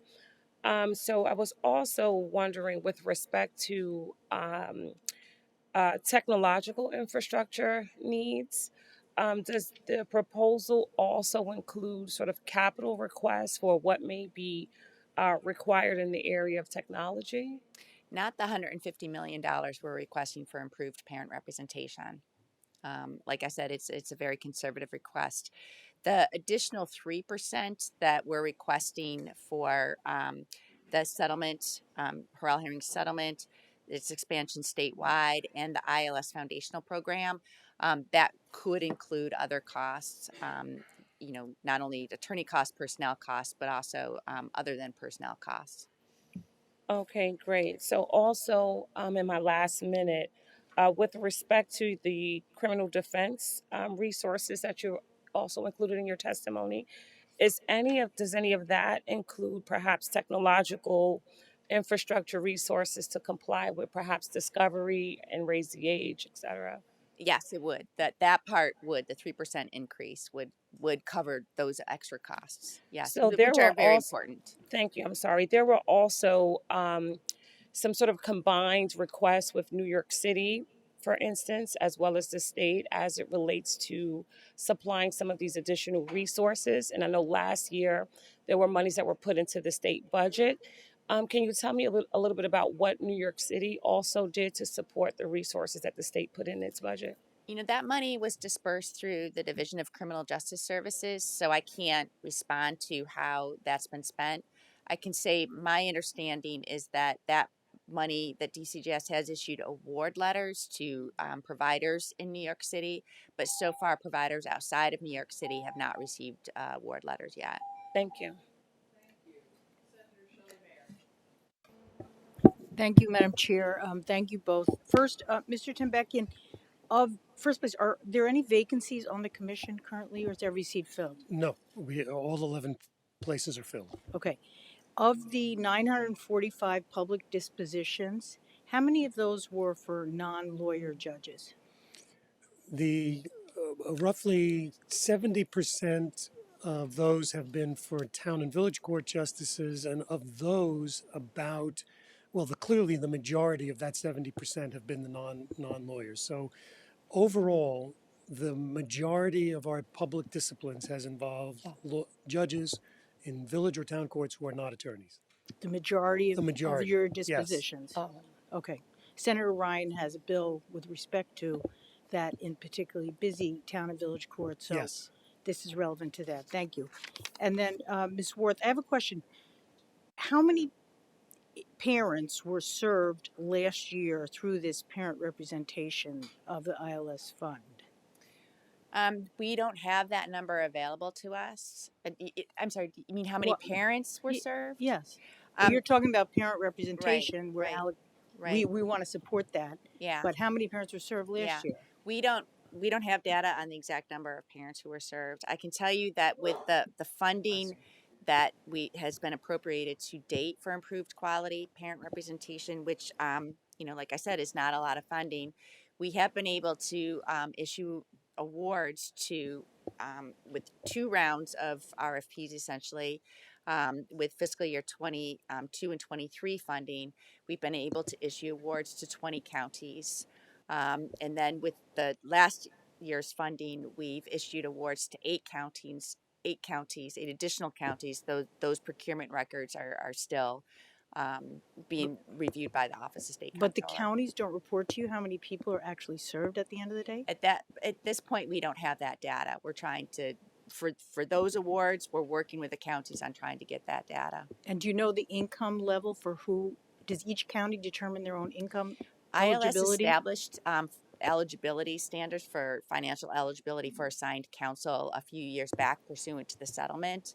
And so all of these people would fall within that those income levels. Most people are well below the federal poverty guidelines who are eligible. Is there one statewide number or is it regional? There's standards, so that there's like presumptive standards, but you also have to look beyond just somebody's income. You also have to look at liabilities and number of defendants and things like that. So I couldn't give you one number, but I'd be happy to share our standards with you. Okay, thank you. I think it would be helpful to know how many people we're talking about while we support the additional funds. Yeah. Thank you. Assemblymember Burdick. Thank you. And this is a question for Mr. Tembekian. And I'm wondering whether you have a breakdown of where complaints that are lodged with the commission are coming from. Are they defendants, other litigants, the general public? Do you have any kind of breakdown on that? We do, and this is a pretty consistent percentage, regardless of the total number of complaints each year. But the majority, about 55%, come from litigants. From the litigants? Yes. Okay. And the rest is scattered among what we refer to as concerned citizens who hear about misconduct or read about it in the newspapers and call it to our attention, other public institutions, other private institutions. But they're scattered. But they're scattered. And can you give an idea of about how, the average length of investigating it and resolving it, settling it? How long does that process take? It's going to vary. We have concluded matters from inception to discipline within a year, and there are some because of the complexity of the case, the number of alleged acts of misconduct, procedural issues that certain defense lawyers are pretty good about effectuating. It can take 2 to 3 years, and it really depends. There's no way I can give you an Sure. Just one accurate last question, if I average. can. Sure. Sorry, because my time is all right. limited. And apologies if you've already answered this. What's the general caseload on an annual basis? I'm sorry. The general caseload of these complaints lodged against with the commission. We get last year 2,800 complaints. We had initial reviews and inquiries in about 550 of those, full-fledged investigation in over 200 of those. So 1 in 4 of the complaints that we get serious attention by the staff and the commission, but they all are processed and they all require some evaluation and recommendation, and the commission members see every single one of them. Great. Thank you so much. You're welcome. Thank you very much. I want to thank both Robert and Patricia both for being here with us today. And everybody asked my questions, so I'm not going to take any time. We appreciate your being with us. and doing such amazing work on behalf of all New Yorkers. So thank you very much. Thank you, and thank you for your Appreciate it. support. Yeah, Thank thank you. you for your opportunity to talk to you about this. Thank you. And I'm going to be calling up panel B, New York State Division of Criminal Justice Services, New York State Department of Corrections and Community Supervision, and New York Division of State Police.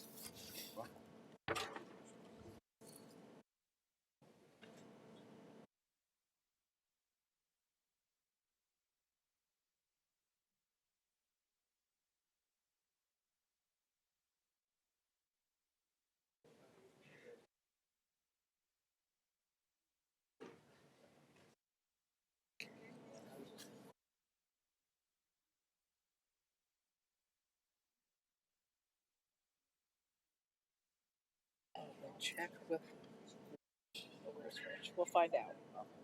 I don't think he's a chair.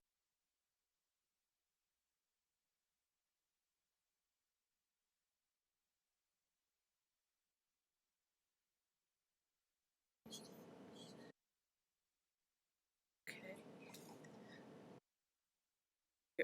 We're missing one, so we think they're coming down.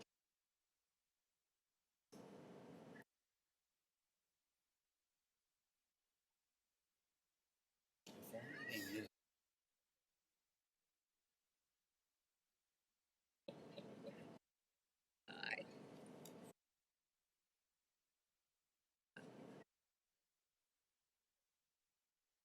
Okay. Let's see.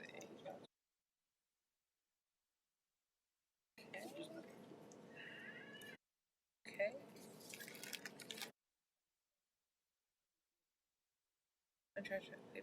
On their way. Sorry. Coming around.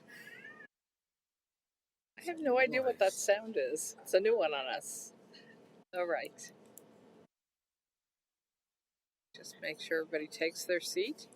Do we need one more chair or are we okay? Oh, so someone's coming with their own chair. That's called efficiency. Of course. Yes. Thank you. All right. Good afternoon, everyone. Why don't we just go in the order that you are on the panel? The Division of Criminal Justice Services, Rosanna Rosado. Good afternoon. And the buttons have to be pushed really hard to go from red to green. Got Just it. letting you know. Thank you. Good afternoon, Chairs Kruger and Dinowitz, Legislative Fiscal Committee members, and other distinguished members of the legislature. I am Rosana Rosado, Commissioner of the Division of Criminal Justice Services. Thank you for the opportunity to discuss Governor Hochul's fiscal year 24-25 budget, a budget that puts community safety and justice first. With the combined support of the governor and the legislature, DCJS continues its work to build safe and strong communities throughout New York. As a multifunction support agency, we advance all aspects of the state's criminal justice system, from preventing crime to assisting justice involved people as they return home. I am proud to represent more than 400 employees who help our law enforcement and community partners keep New Yorkers safe and ensure a justice system that works for everyone.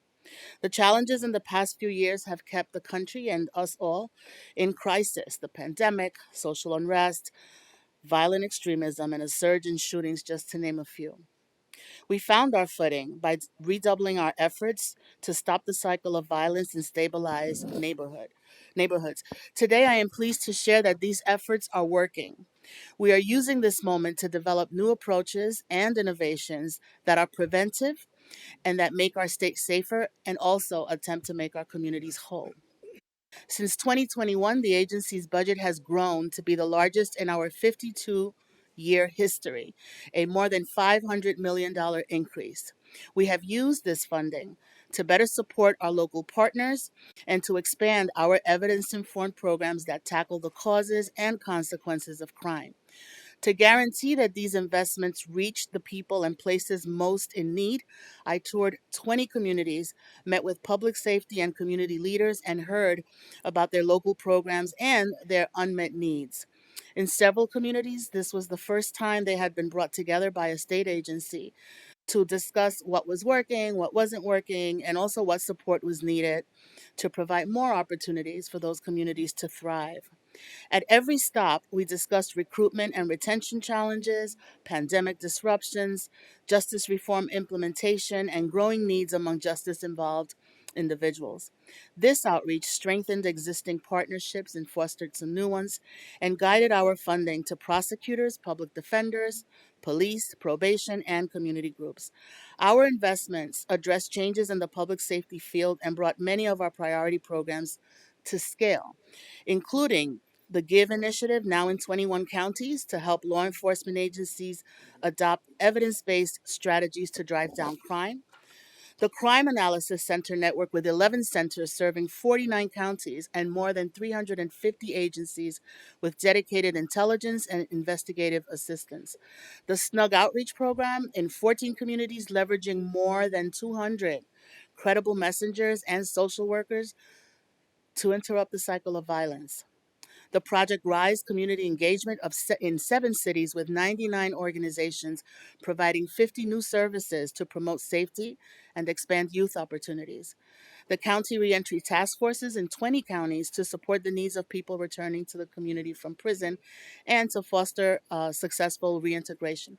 And finally, the Alternatives to Incarceration portfolio of 55 programs that deliver services and treatment for people who can be safely diverted from the justice system.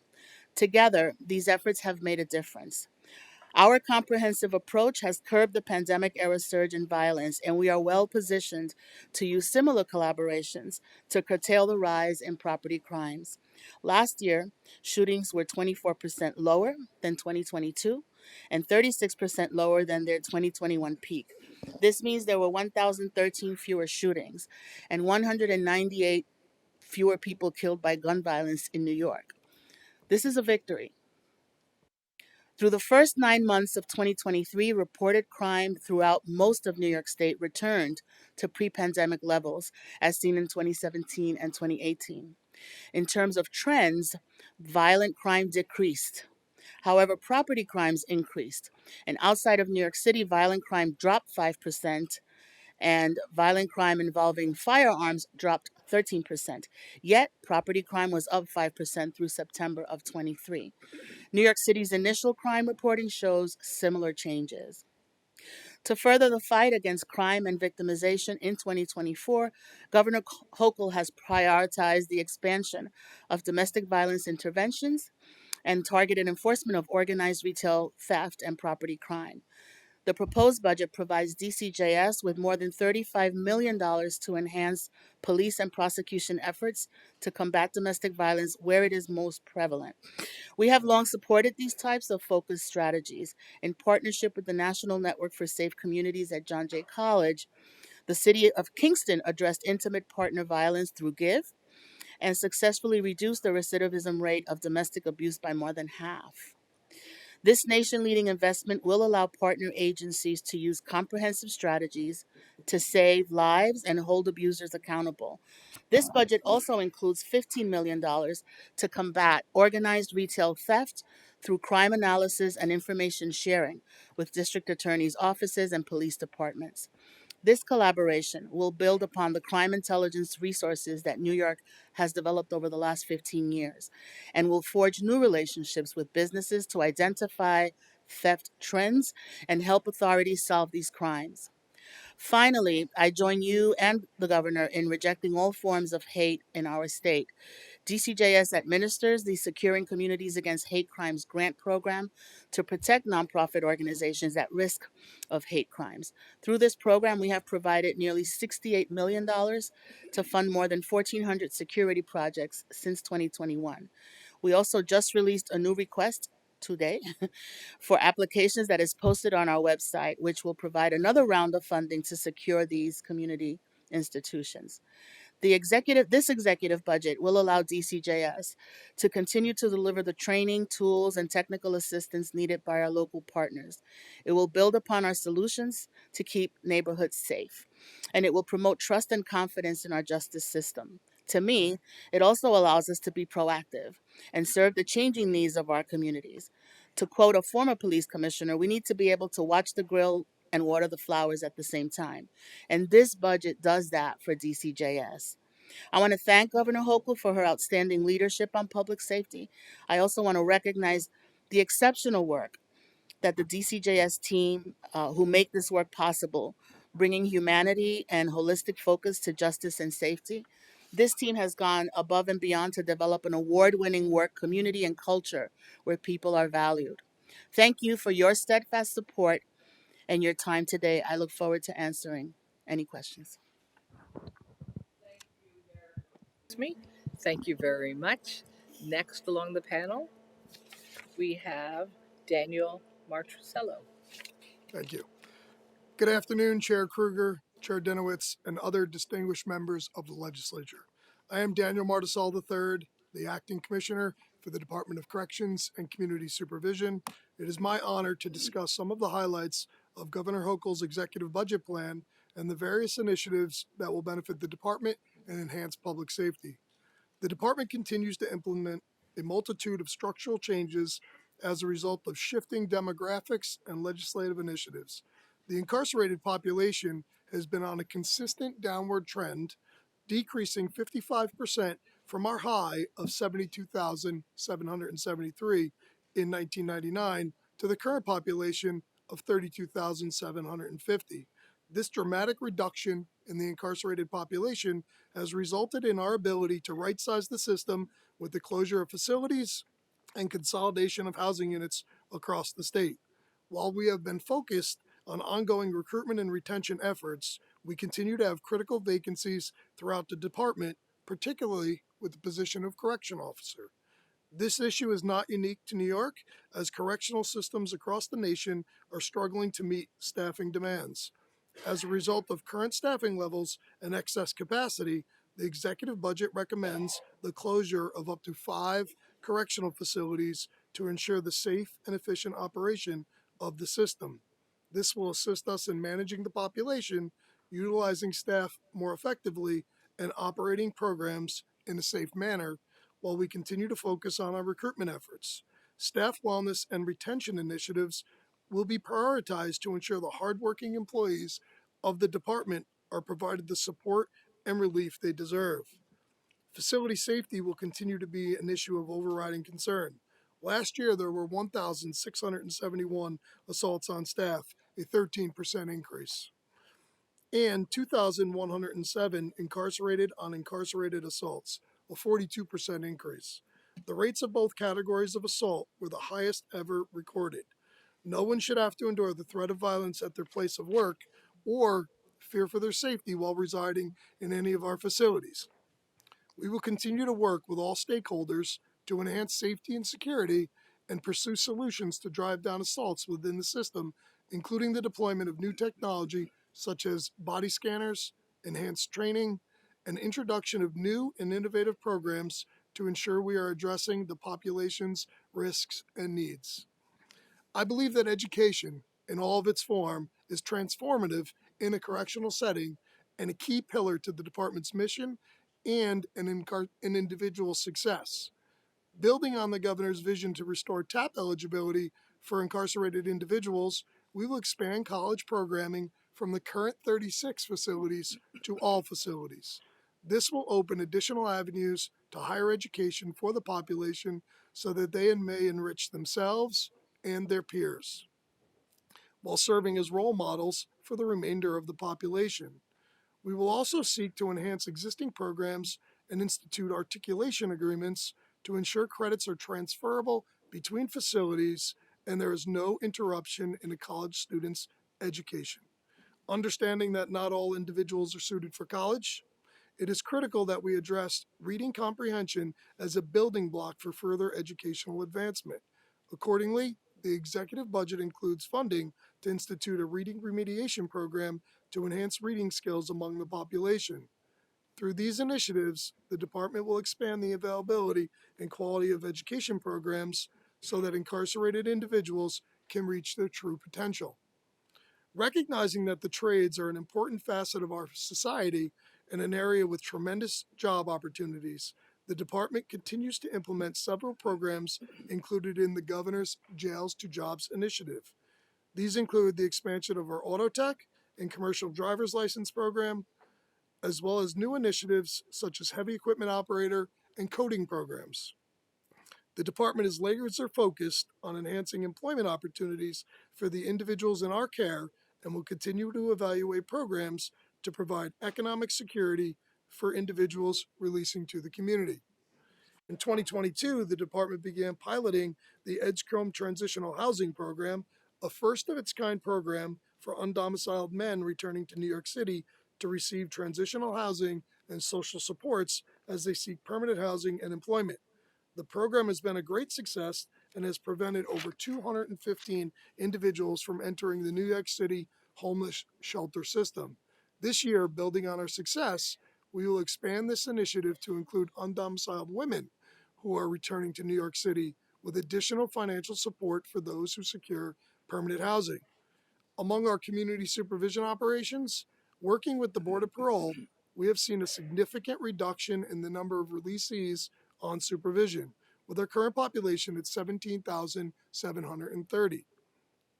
As part of the governor's Jails to Jobs initiative, the department hired employment parole officers that are deployed throughout each of the community supervision regions and are tasked with connecting releasees with employment resources and opportunities in their communities. This initiative, combined with the lower population, has enabled us to focus on efforts more centrally on an individual's needs, employment, and overall adjustment to release and supervision to promote their success, reduce recidivism, and increase community reintegration. Last year, Governor Hochul advanced a bold agenda to reduce gun violence and violent crime, which included the launch of a new initiative called SAVE, Supervision Against Violent Engagement, in Albany, Buffalo, Rochester, and Syracuse. SAVE identifies individuals under community supervision who are at the highest risk of reoffending in a violent manner. Since the program began, more than 80% of participants has successfully adjusted to supervision. 15% of SAVE cases resulted in arrests, with more than half of those arrests being firearm related, as compared to only 9% of non-SAVE firearm related arrests. While the program is still being evaluated, these early indicators show that the SAVE initiative is having an impact on community gun violence. This year, we will establish 2 specialized versions of SAVE, one for those at high risk of engaging in domestic violence, and the second for individuals with a mental health diagnosis, which will better connect them to behavioral and mental health services in the community in partnership with the Office of Mental Health. The department will utilize advanced supervision tactics, community-based referrals, and information sharing to ensure access to services and enhance overall public safety. Under the previous enacted medication-assisted treatment law, the department is now offering all forms of MAT in our facilities to address substance use disorder among the population. In 2023, we provided life-saving MAT medication to 5,831 incarcerated individuals. Recognizing the governor's commitment to fight the opioid crisis, DOCS will continue to work with OASIS to leverage available opioid settlement dollars to enhance services in the correctional setting. The overall safety of our staff and the security of our facilities and area offices remain a top priority for the department, while providing progressive programs and employment opportunities for the population. The department is fully committed to supporting our workforce and recruiting the next generation of corrections and community supervision professionals, who will continue to be our most valuable resource in advancing our mission into the future. The governor's budget positions the department for success and addresses our staffing issues by leveraging existing capacity to the benefit of the entire agency as well as the taxpayer. Thank you for the opportunity to appear before you today, and I'll be happy to answer any questions. Thank you very much. And our next is the Acting Superintendent, Dominic Chiomento. And I have a note saying there's a loss of ability to speak, so perhaps someone will speak for you. Some loss of voice. So Lieutenant Colonel Christopher West is going to read my statement for me. Thank you. Thank you very much. I'm not trying to sound like Dan. I'll leave that between your two departments. Hello, Chief of Staff. Welcome. Good afternoon. Chairs Kruger and Denowitz and distinguished members of the Joint Committee. Thank you for this opportunity to speak about the essential work performed by the New York State Police and some of the proposals that Governor Hochul has put forward in her executive budget. I'm Assistant Deputy Superintendent Christopher West, reading this on behalf of Acting Superintendent Dominic Chimento. I would like to take this opportunity to thank Governor Hochul and the legislature for your enduring support of the New York State Police. Because of your support, the New York State Police continues to be one of the leading law enforcement agencies in the nation and a model for reducing crime in our neighborhoods and cities. For more than a century, the New York State Police has provided excellence in public service through the fulfillment of our core missions while also meeting the ever-changing needs of society and the citizens of New York. The expectations placed upon our agency continue to expand as new and unprecedented challenges arise. Despite this, our members continue to go above and beyond and meet the needs of the people of our state. And while more is demanded of our troopers than at any other time in our history, we remain steadfast in carrying out the vital undertaking of protecting all New Yorkers. Governor Hochul has made it clear that public safety is her #1 priority, and she has backed that up by providing the necessary funding and resources to help us serve the public by solving and preventing crimes and keeping our roadways safe. In the prior 2 years, funding for the division increased by 27%. Headcount increased by 645 personnel, a 12% increase. The fiscal year 2025 executive budget continues to support the New York State Police with budgetary actions. Governor Hochul recommended a workforce of 6,521 full-time employees, an increase of 101 from the previous fiscal year. With the proposed fiscal year 2025 budget, that would be 746 positions in 3 years. This year's increase is for the creation of a new state police enforcement unit to combat retail theft. With earmarked funding in the governor's proposed budget, we can continue to elevate our efforts to protect all New Yorkers. One area of concern throughout the country is the proliferation of hate crimes. With funding provided by the governor last year, we have had success in preventing and suppressing bias-motivated attacks by bolstering the work of the Joint Terrorism Task Force and our counterterrorism strategies. We have been able to dedicate more resources to prevention and education and increasing our presence in impacted communities. However, international conflicts escalated in 2023, resulting in a significant increase in activity and threats, and there is more work to be done. The additional funding in the governor's proposed budget will help the state police expand efforts to combat crimes that target individuals simply because of their religion, race, or other protected classification. With the resources outlined in the budget, we can continue to proactively identify potential threats to our state and most vulnerable communities. And in conjunction with our law enforcement and homeland security partners, we can mitigate these threats to ensure the safety of all New Yorkers. In November, Governor Hochul added 5 social media analyst positions and then 10 positions to the Joint Terrorism Task Force. Another top priority is addressing the spike in retail thefts. The governor included funding in her proposed budget that would establish a New York State Police smash and grab enforcement unit. With the increase in larcenies, our small businesses are feeling the impact of lost inventory and revenue. Additionally, many New Yorkers are uneasy about shopping in certain retail locations, and this unit will help us to expand our strategies to deter and stop such crimes. In the last 2 years, under the leadership of Governor Hochul, our top priority has been the fight against gun violence and the proliferation of illegal guns. The Interstate Task Force on Illegal Guns has been critical in gathering and sharing data, intelligence, and evidence to stop the illegal flow of guns into our communities. I want to thank the governor and the members of this committee for recognizing the importance of our efforts to combat gun crime and for providing the resources that are essential for getting these guns off the streets and preventing violent crimes in our communities. To highlight some of our work, the New York State Police seized 1,316 illegal guns in 2023. From 2018 to 2023, illegal gun seizures increased by 159%. And with your help, we can continue this crucial work. As a designated point of contact state, in September 2023, the Division of State Police launched the New York National Instant Criminal Background Check System, also known as NICS. All background check requests for firearms, rifles, shotguns, and ammunition purchases must now be submitted to the state police. Since the NICS launch, almost 99% of the total number of gun and ammunition checks have been approved. Agency staffing remains an area of constant executive level discussion within the state police, and ensuring that our agency is at an adequate staffing level is a top priority. Thanks to Governor Hochul's commitment and the commitment of this committee, in October of last year, we were able to launch another Trooper Academy in Casanova to accommodate additional basic school classes.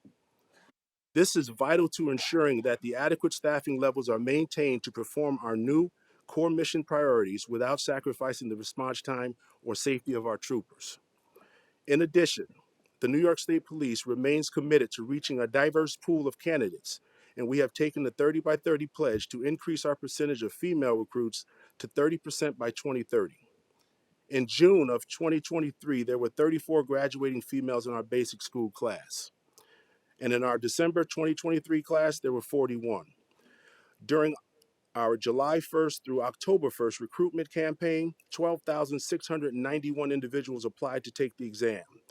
We saw a significant increase in applications since the governor approved our request to raise the maximum age to apply to become a New York State Trooper from 29 to 34. To build on that momentum and continue our efforts to diversify our ranks, on October 23, 2023, we reopened the Trooper Entrance Exam application process. Candidates will have until March 4th, 2024 to apply to take the exam. We certainly could not provide the high quality services that we do without the support of the governor and you, our legislators.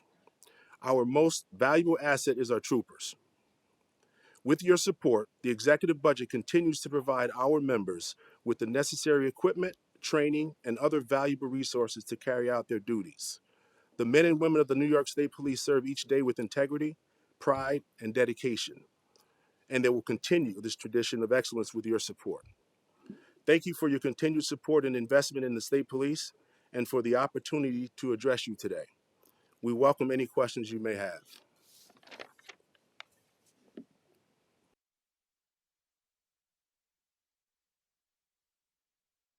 Thank you. Appreciate it. Our first questioner will be Chair Senator Salazar.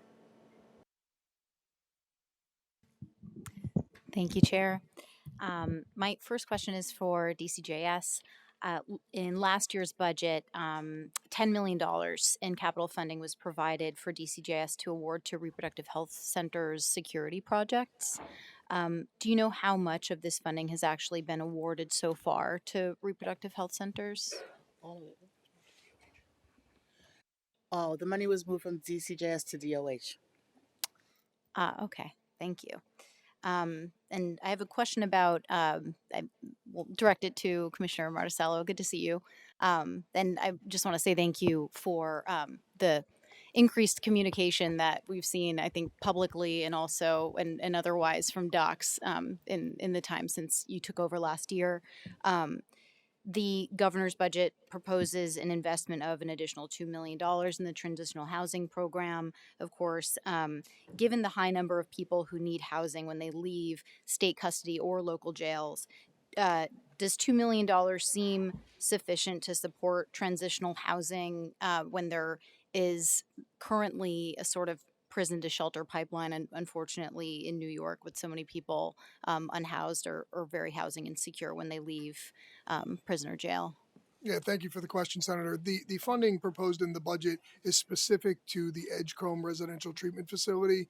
You know, last year, again, first of its kind, we changed over a operating correctional facility to house undomiciled males returning to New York City. So the one thing that we found, we had a stipend program where if a head of household would take the individual in after their 90 days, we would offset that with $100 a week stipend up to 12 weeks to offset the additional mouth that they're being fed.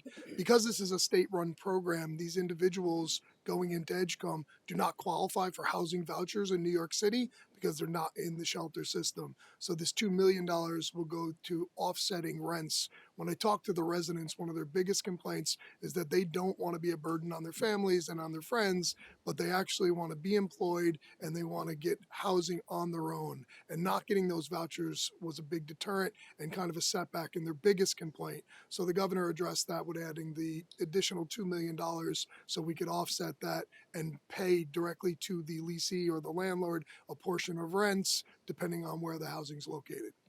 Thank you. And I want to talk about post-secondary education in prison.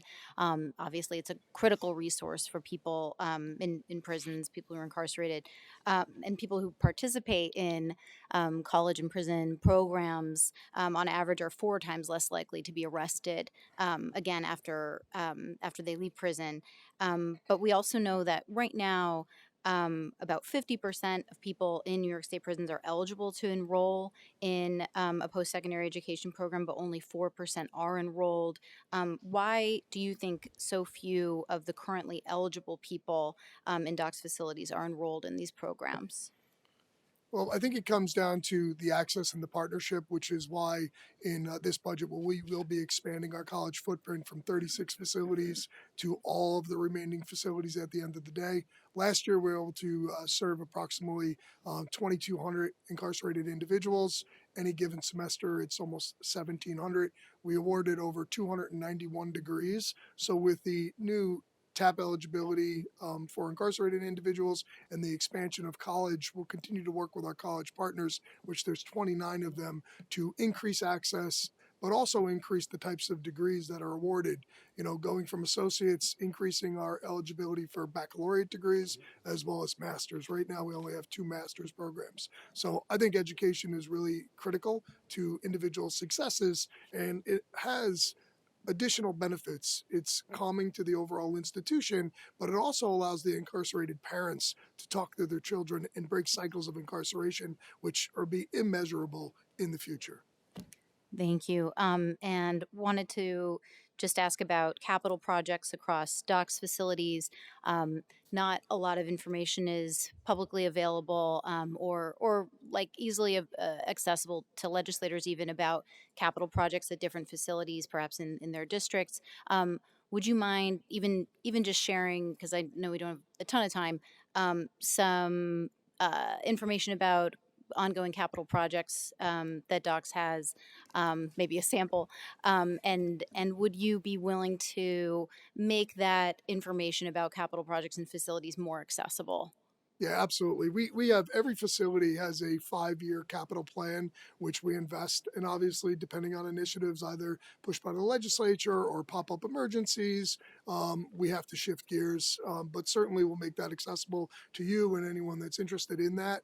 A lot of our capital dollars goes to upgrades and maintenance and repairing buildings, window projects, roofs.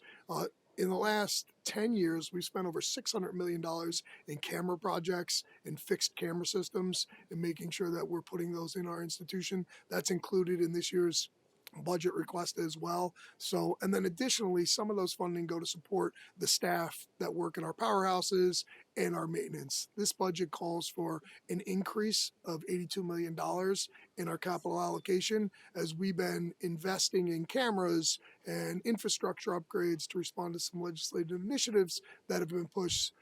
We've had to move some projects around. So we do have increased expenditures this year projected in this budget to cover additional costs. Thank you. I'll pivot to a very different subject, which is on the medical treatment available to incarcerated individuals. The city, the publication, not the municipality, published a report recently on how many of the deaths in New York State prisons are preventable, and cited examples of substandard medical treatment that had potentially led to otherwise preventable deaths. I think what I want to know is what is DOCS doing to address the substandard medical treatment that is available in many facilities that contributes to pretty shocking statistics about deaths in facilities and the life expectancy for someone who's incarcerated in New York?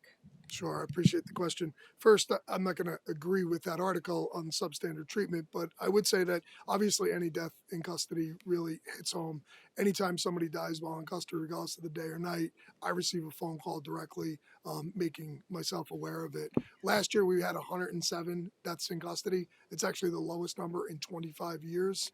Of that, it breaks down based on autopsies currently known. 54 were for natural causes.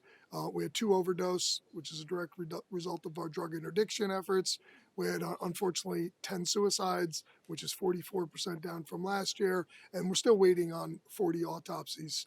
I think it comes down to staffing. The medical staff that we do have, they care what the treatment they're providing. They want to provide the community level of care. So we have to augment through contracts through OGS for nurses. But we also have 5 regional medical units across the state. We have a network of hospitals, and we also contract with providers, 404 different providers that provide specialty services. So we really can provide the standard level of care that you get in the community. But our recruitment, no one goes to nursing school and says, hey, I'm going to nursing school because I want to work in prison as a nurse. So I think part of our transparency plan and what you've seen from me in the redirection and kind of taking down the wall, if you will, no pun intended, is for us to really show the state-of-the-art equipment, the access to care, and the things that our employees are doing every day for our population and serving them, and hoping to attract those people into public service and show that we can be an employer of choice. Thank you. And want to ask about OMH and the implementation of the HALT solitary confinement law. Would you, I think you would agree, but would you agree that OMH uses medically accepted techniques for making mental health diagnoses of individuals in custody? I would agree with that. Yeah, I hope so. Without being Commissioner Sullivan, I would agree with that. Right. Then why would you say are some people on the OMH caseload still placed in segregated confinement, in SHU, to be specific, even though the HALT law prohibits placement in segregated confinement for someone with mental impairment? Yeah, so as you're very familiar, I don't need to educate this body on HALT, but you're talking about special populations Yes. and who are deemed ineligible to go to SHU in the first instance. So as it outlines that, seriously mentally ill, those with a disability, and in consulting with OMH in reviewing the terminology and the definition under the HALT law, it was deemed that only individuals with a seriously mentally ill qualify under that definition. Obviously, there's other individuals with a WAY score less than 70 and other diagnoses codes, but it actually did not apply to everyone on the OMH caseload. So we follow that determination. We talk to them quite frequently. I know you have a bill that would change that. Sorry, red light. That's okay. I Thank have you, to cut Commissioner. you off. And just for everyone to know, I was said it earlier in the day. If people ask questions and there's not time to give a full answer, then we just ask you to respond in writing to both the Ways and Means Committee and the Finance Committee, and we'll make sure everybody gets copies of the letters. So thank you. Next up, Assembly. Assembly. We'll start with me. So, Chair Dinowitz. thank you for Commissioner Rosado. So the budget provides an additional $10 million in funding for the DAs to prosecute property crime cases, and $5 million additional to build the capacity of local law enforcement efforts to combat retail theft, which of course is a huge issue everywhere. I know it is in my district. So will local law enforcement agencies have to apply to receive the funding to build the capacity to combat retail theft, or will the money be automatically allocated? The money's going to be dispersed through our CACs. And so the local law enforcement are already at the CAC, the crime analysis centers. And so they're going to work together to figure out strategies, and we'll fund, projects as they come up. They're not going to have to apply. That's not the intention. They're going to work together, both in crime solving and in a strategy to implement preventive strategies. Okay. Do you think there are cases where property crimes are not being prosecuted because of just not enough resources? we were out in the in the community, so we know what we hear. We know what the narratives are. This money allows us to bring all the right people to the table to look at the data and to figure out what the approach will be. Mhm. Um,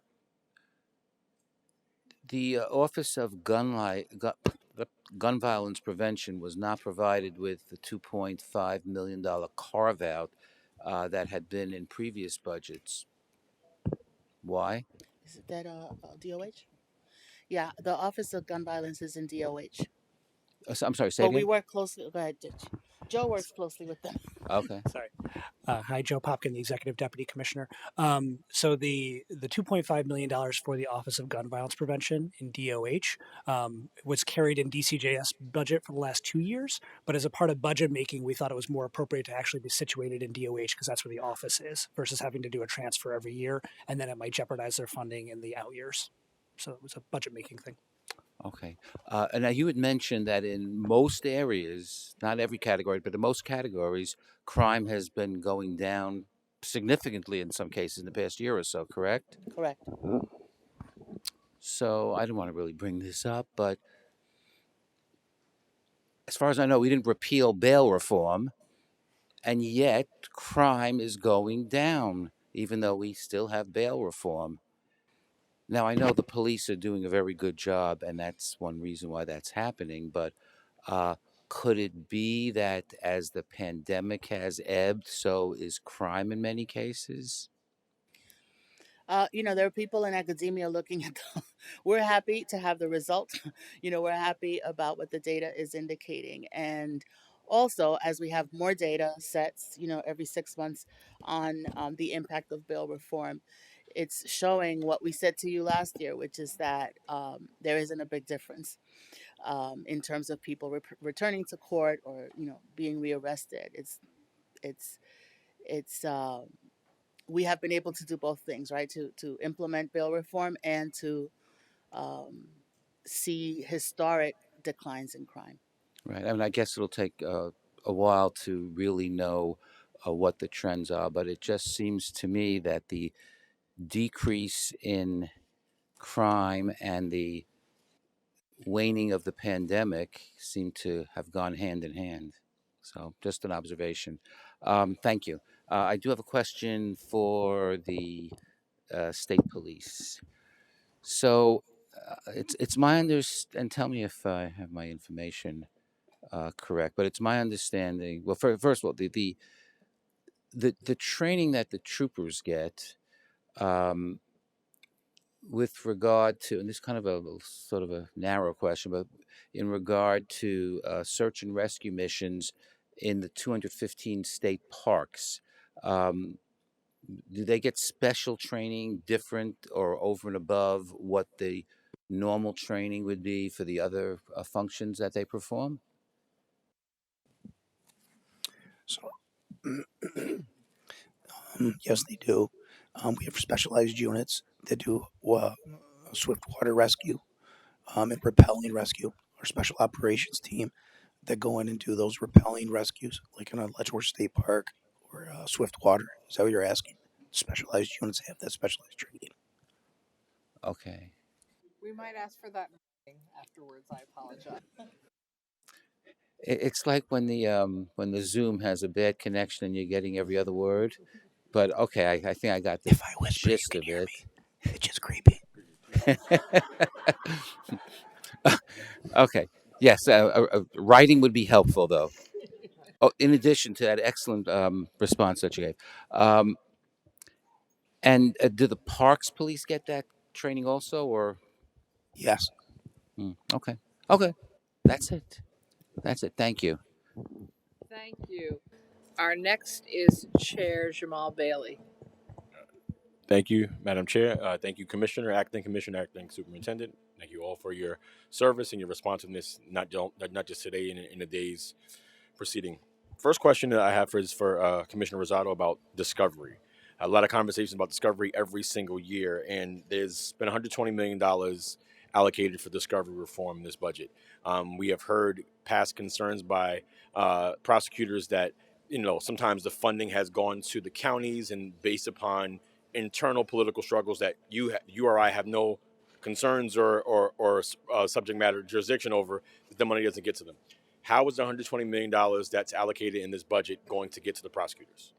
So thank you for the question. We've worked with the prosecutors through DASNY, the state organization of DAs, and in many cases we've been able to get around the counties and get the money directly to them. And so we're confident that we'll be able to do that with this money as well. Okay, because there were some issues and concerns that there was an application-based process for some of the funding that had been previously allocated, and I see that since we've implemented discovery reform, we've given about $210 million in total for prosecutors, to be able to effectuate discovery reform. And do you know how much of that is still, I guess, tied up in that application-based process? Would you happen to have that information or no?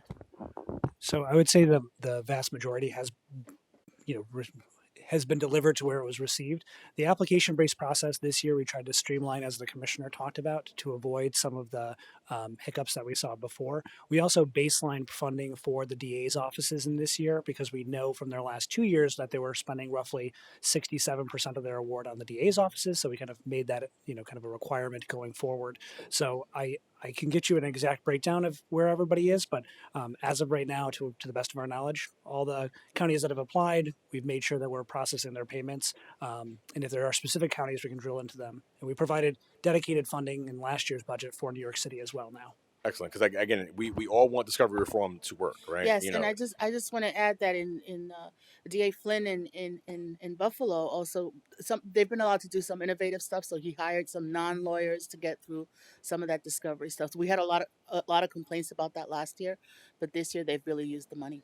Okay. And I would echo the sentiments of my co-coach here, my Bronx colleague, Assemblymember Dinowitz, and the fact that we've seen a drop in crime and bail reform is still enacted, and the world has not, the sky has not fallen. But I want to talk about assaults on retail workers. Obviously, a problem that goes along with retail theft that we don't want to take lightly. What was the impetus? What thought process? Who was consulted about determining that retail workers would be covered under this new proposal? Well, I mean, the governor is out in the community, and she hears from both the retailers and business owners, and we've been out there. And so what we did, is kind of act on what we're hearing, and this money, the DCJS portion, because as the superintendent mentioned, there's a role for state troopers, for the troopers to attack this issue also. But as far as DCJS is concerned, we're using the CACs where we are already in all of those communities, where we already have at the table the prosecutors, the sheriffs, the police, and the analysts, to also tailor to the community, the individual communities, what are the incidents and what kind of help they need. And again, I agree. Everybody should be protected in their workplace. Nobody should be subjected to violence. But some of the language in the Article 7, when it wasn't exactly clear, so I look forward to us having a further discussion about about what the intent and the specific elements that would have to be formed in order for something like that to take place. Retail theft. This is more for the state police, and you called it in your testimony the Smash and Grab Enforcement Unit, which is going to be called $25 million in total, $18 million for 101 jobs, and $7 million for vehicles. What would those 101 employees do? Would they be brand new hires? Would they be law enforcement only? Would they be civilian? Can you talk to me about those 101 jobs that $18 million is going to be getting us? Oh yeah, I'll work on it. There are 10 of those are non-sworn. The other 91 are sworn members. They'll be scattered out across the state, into the 9 troops. With the Smash and Grab, there's 2 parts of that unit. There's one group that's going to go and actually actively pull the people that are doing the retail thefts, and the other half of the unit is going to be building the larger cases with the people that have organized these threats or organized these Smash and Grab people. Most of the things we've learned is that they've hired people. There's an organization that hires people to go and do these, and they return back to them. So, and thank you for your answer, and thank you for your testimony through the voice. The question, I guess, is that going to be in concert with other local law enforcement agencies? Will there be, like, let's say, depending on region, depending on county, state police will allocate X amount of members of this enforcement unit. How will that work out? So it's a new unit, so we don't know exactly how it's going to look across the state, but we will be working in concert with retailers and other agencies.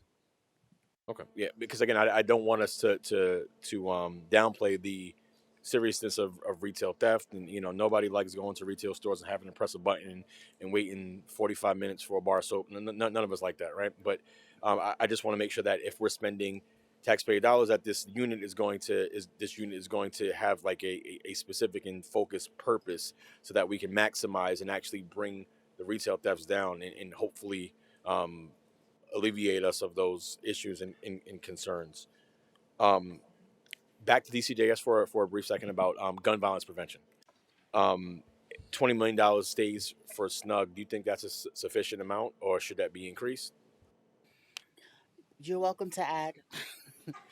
Well, You're welcome to add. Well, but just so happens that as yes, the sponsor of the bill to codify SNUG, yes, I would thank love you. for us to add more money for As SNUG, a Commissioner. steadfast champion of SNUG, as you know, we have had increased funding over the last 2 years.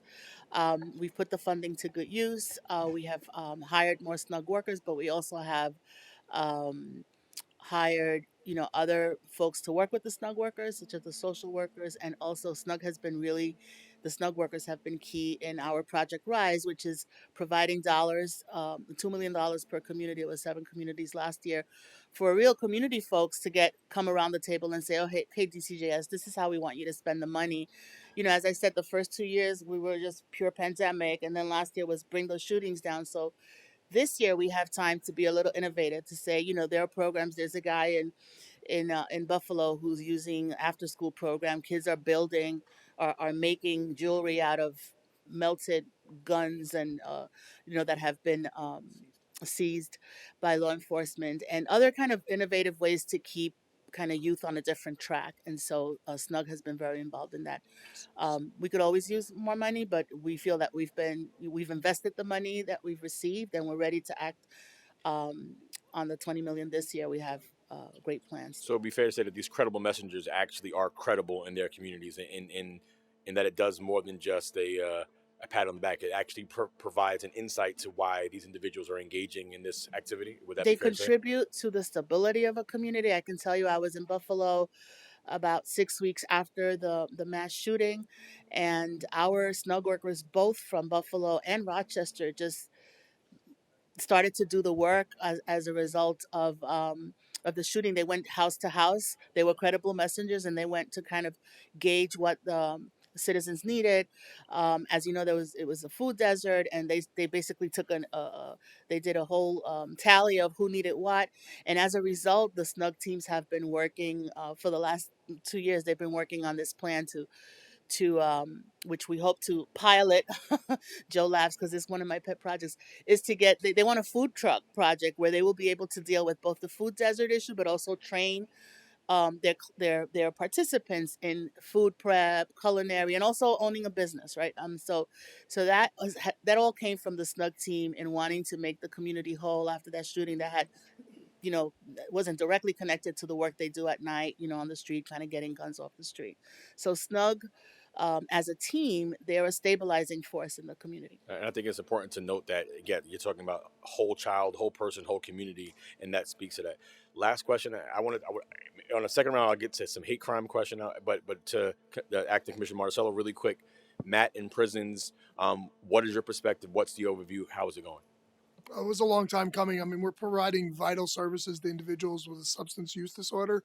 We have partnerships with 12 OTPs in the community. We provide buprenorphine, injectable buprenorphine, naltrexone, as well as the methadone. And, we've had our hiccups accessing buprenorphine at increased levels as we've ramped up. We've ran into some pharmacy issues that we've been able to work through. But with the DEA changing some of the regulations around X waivers has really helped us. Thank you all for your time. Thank you, Assembly.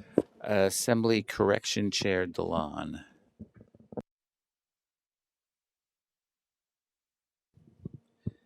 Thank you, Chairman Dinowitz, and to Commissioner Nucci. It's been a pleasure working with you in your short time as interim acting. I'll get right into the questions, and I'll go towards the biggest highlights of your budget. In Article 7 language, appears that you are seeking authorization from the legislature to close up to 5 prisons with 90-day notice. That and that authority lasts for about a year. Is that correct? Yeah, that's accurate. The Article 7 language would authorize the closure of up to 5 correctional facilities with 90 days notice to the leader and the majority leader. So why this authority over the authority you already have under current law?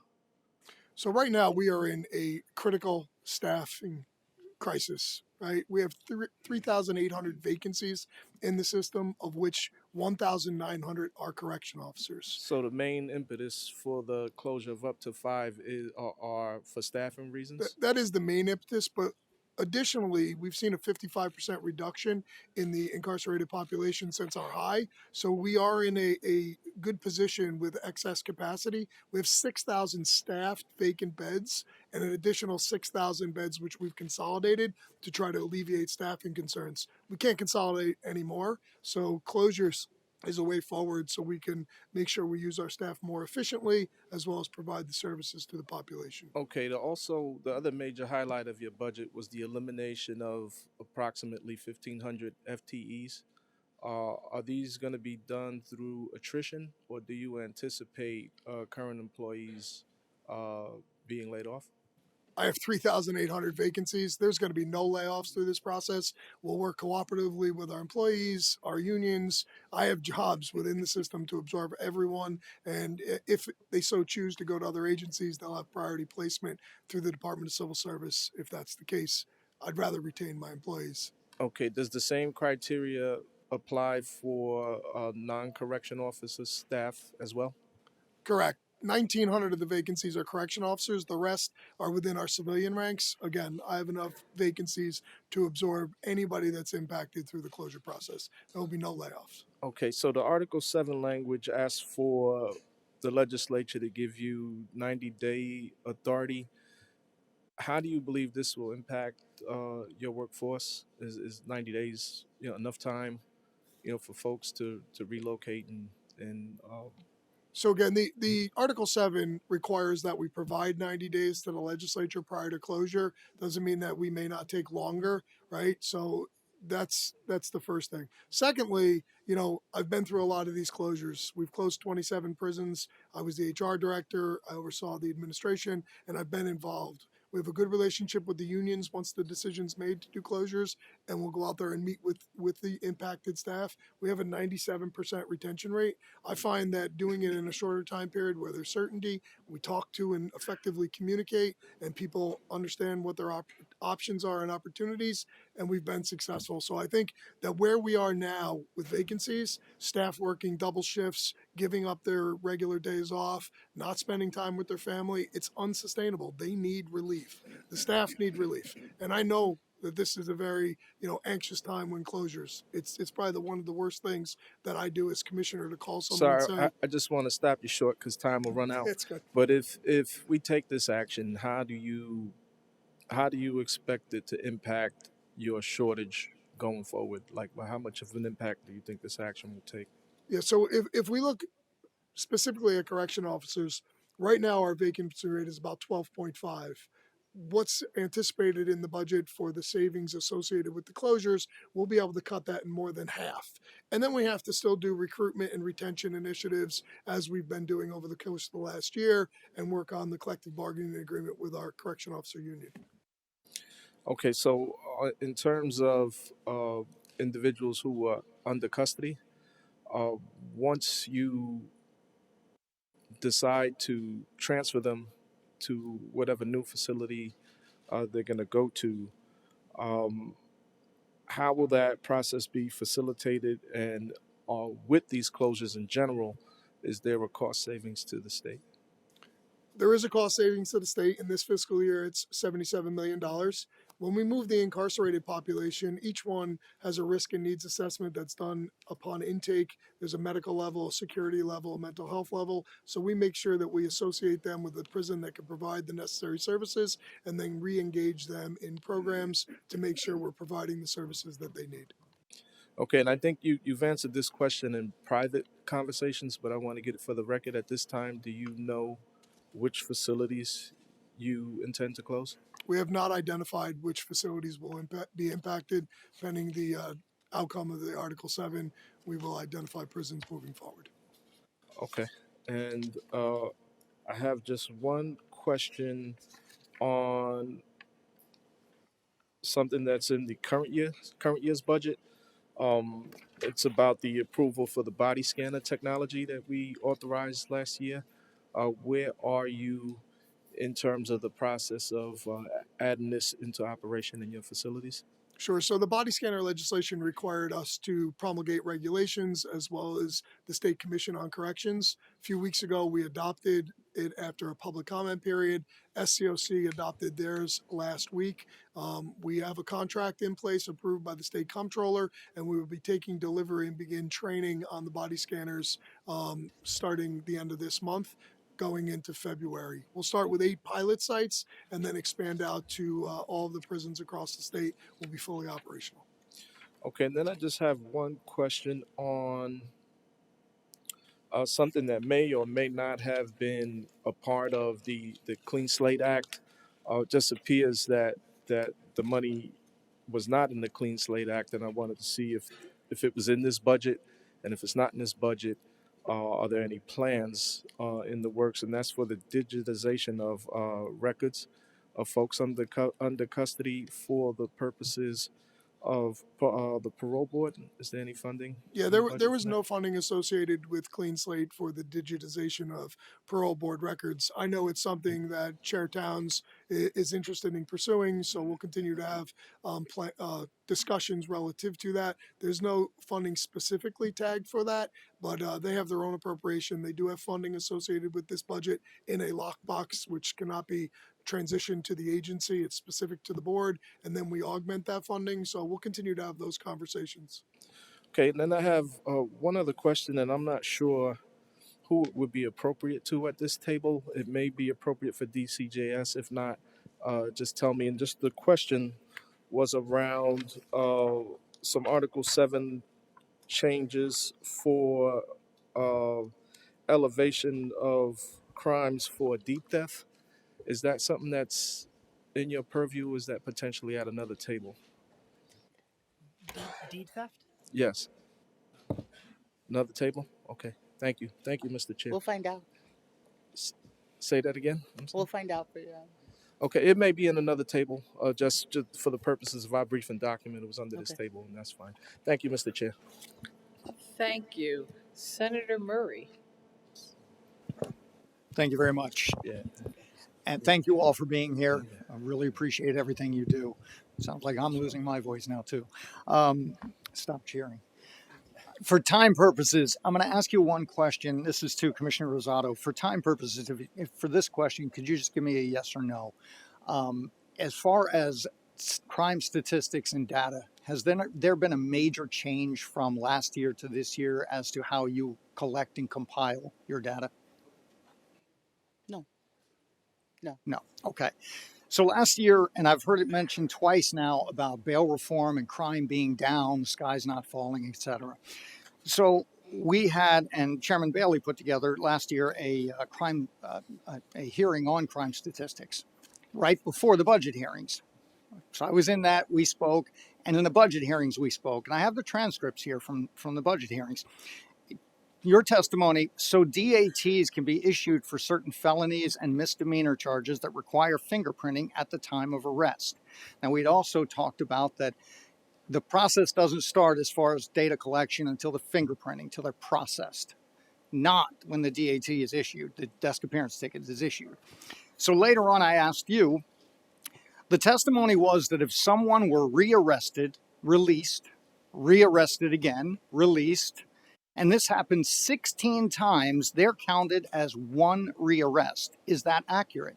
Your answer, in our data, yes. So how do we say crime is down? That's 16 crimes, not one crime, yet we're counting it as one crime. So yesterday we were thinking about how accurate are these stats? So one of my staff members, Rick, and I got on the computer and we searched how reliable are the crime statistics in New York State. and a DCJS chatbot responded to us. We had a little chat. One of the responses was the reliability of these statistics is subject to the accuracy and completeness of the data provided by the reporting agencies. However, the DCJS has implemented measures to ensure the accuracy and completeness of the data. Can you tell me what are the changes or what are the measures that you've implemented to correct this? So thank you for your question, Senator. So there's three different reporting things that you talked about. One is on crime reporting, which is unchanged from last year. So New York collects crime through the reporting agencies through three different programs. We use uniform crime reporting, we use the New York-based crime reporting, and then we use NIBRS, the national one that came in. So all of the state's law enforcement agencies fall under that. The additional analysis that you've talked about is the pretrial analysis that we do, and we now publish a supplemental file in addition to what OCA does. When we go to generate that file, I'm going quick with the 9 seconds. When we go to generate that file, we overlay, we don't touch the crime data. We're looking at who comes in terms of fingerprintable arrests, which is where the DAT issue comes in, and then who ends up rearrested Thank you. in that same period of time. Thank you. Thank you. Assembly. Assemblymember Levenberg.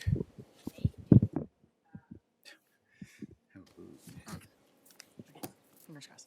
First, I want to just thank you all so much for your testimony, and to Commissioner Marcello. Really great news about the much lower rates of incarcerated individuals, and just concerned a little bit with 5 facilities closing if there will be overcrowding. I don't know if you can comment on that.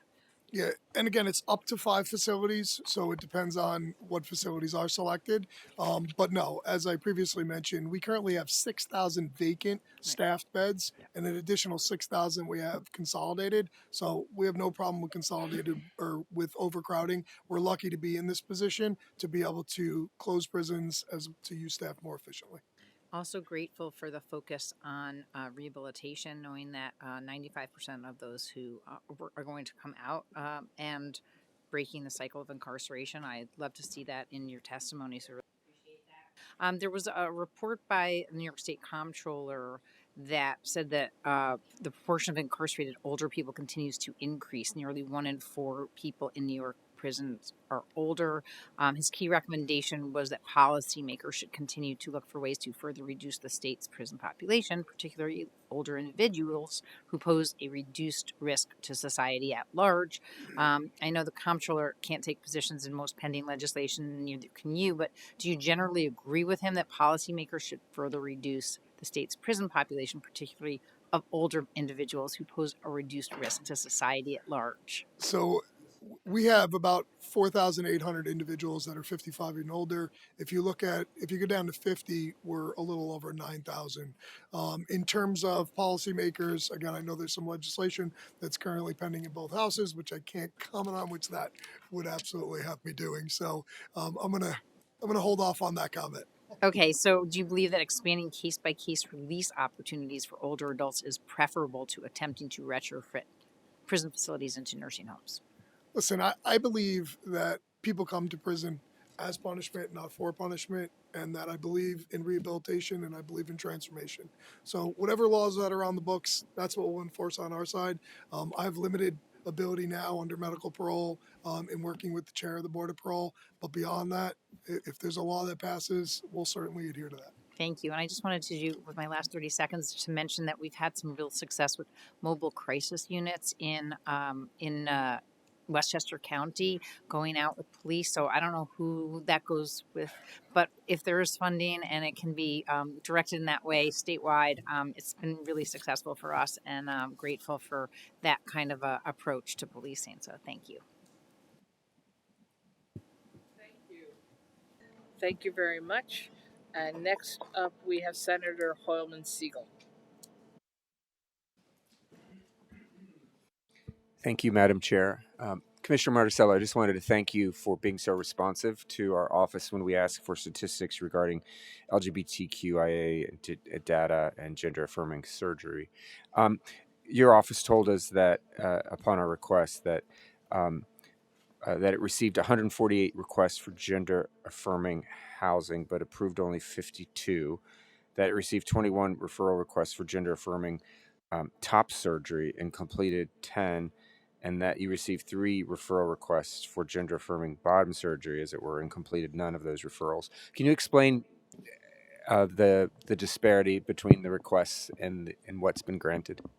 It's a matter of the process, right? So when we have outside providers that we contract with, we fully support any transitional services that are requested by individuals, but refer them to specialists to make sure, just like in the community, they go through talk to a psychologist and go through the full process of working with a clinician. On the bottom surgery specifically, right now, we don't have anybody that's currently accessible to perform them, but we have somebody that's expressed interest and they're trying to get credentials at a hospital. So I am hopeful that here in the coming months that we're going to have somebody that does the bottom surgery so that we can make sure that we can provide services to that population. Thank you so much. I really appreciate that response. And can you just tell me quickly how many older people are housed in the regional medical units across the state with cognitive impairments or terminal illnesses? Do you have that number? So I can tell you that we have, I think it's 352 beds.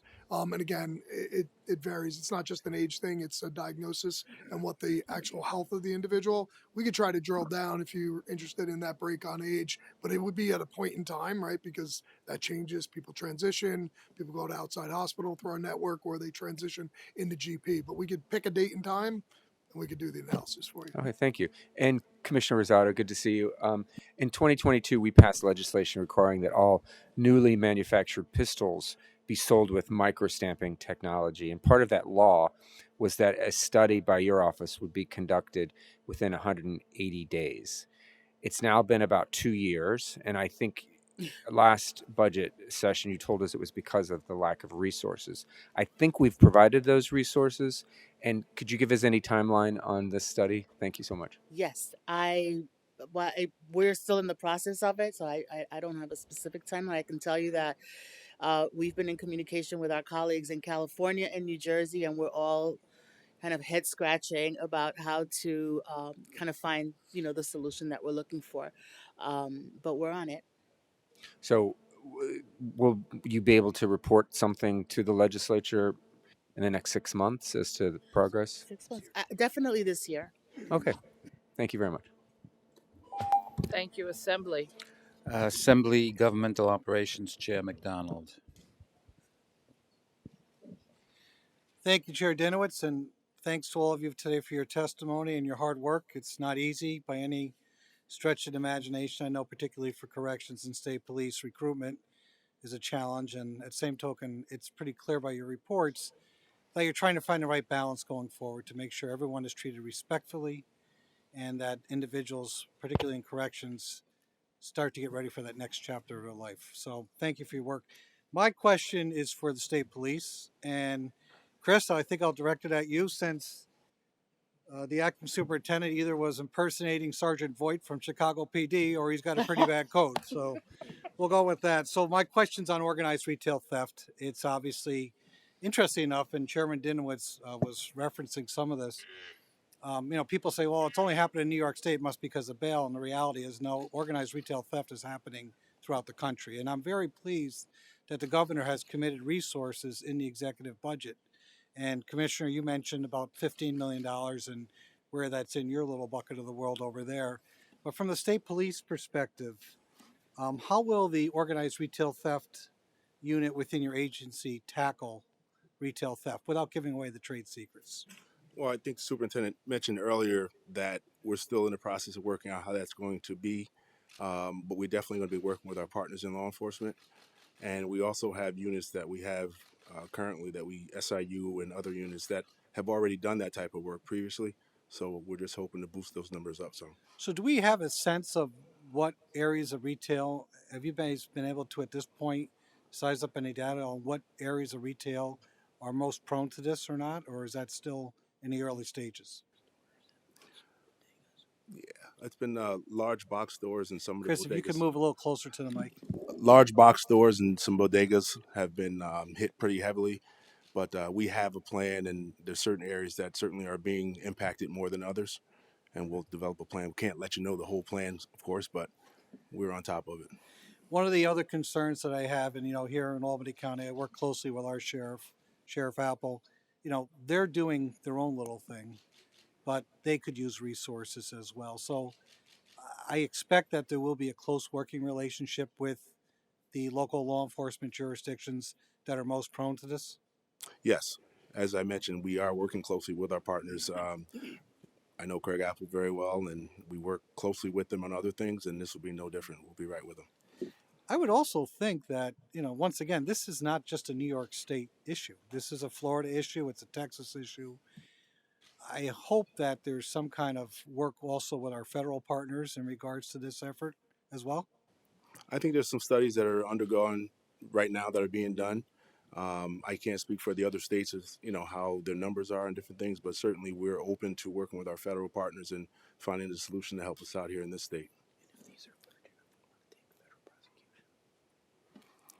He mentioned that he wants to do federal prosecution if it's large enough. Very good. Well, thank you, and I hope that your cold abates itself relatively soon. Thank you, and I hope I don't If you catch need a his cold from him recommendation, I'll breathing see you on me. offline. That's what I was just thinking. I'm done. Yeah, we save time around here. That's the assembly, very efficient. Next is Senator Stack.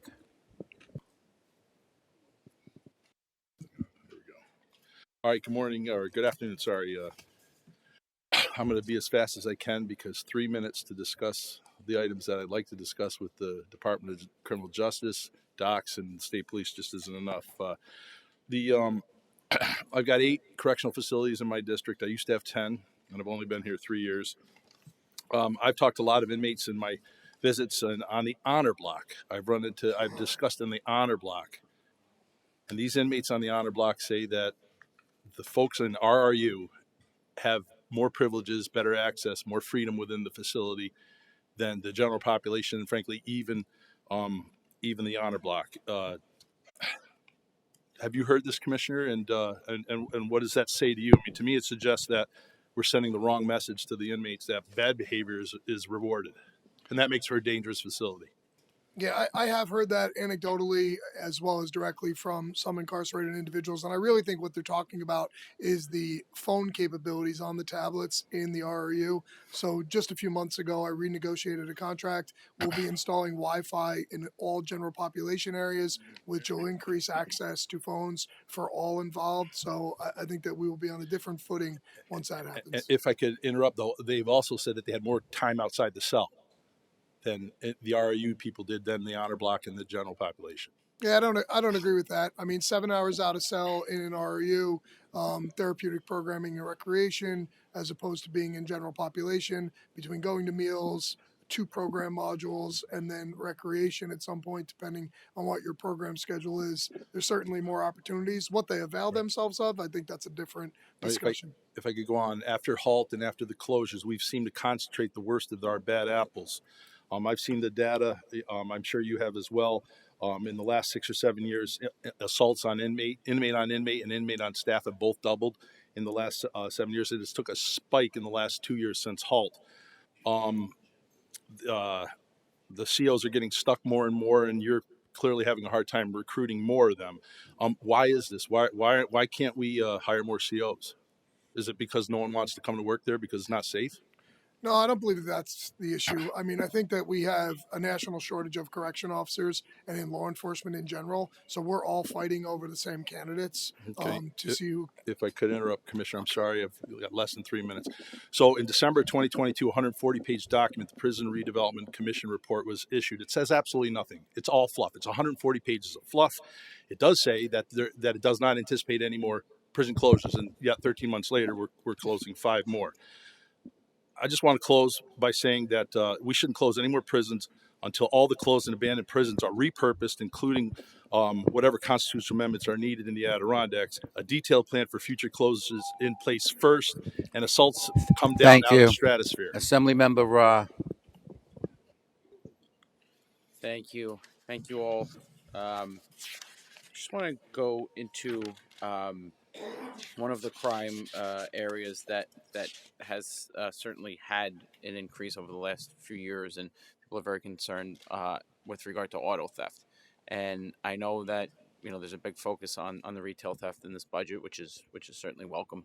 But I'm just wondering if there's anything going on with regard to trying to find solutions for that particular problem. A lot of the major cities show really double-digit increases with regard to auto theft. Okay.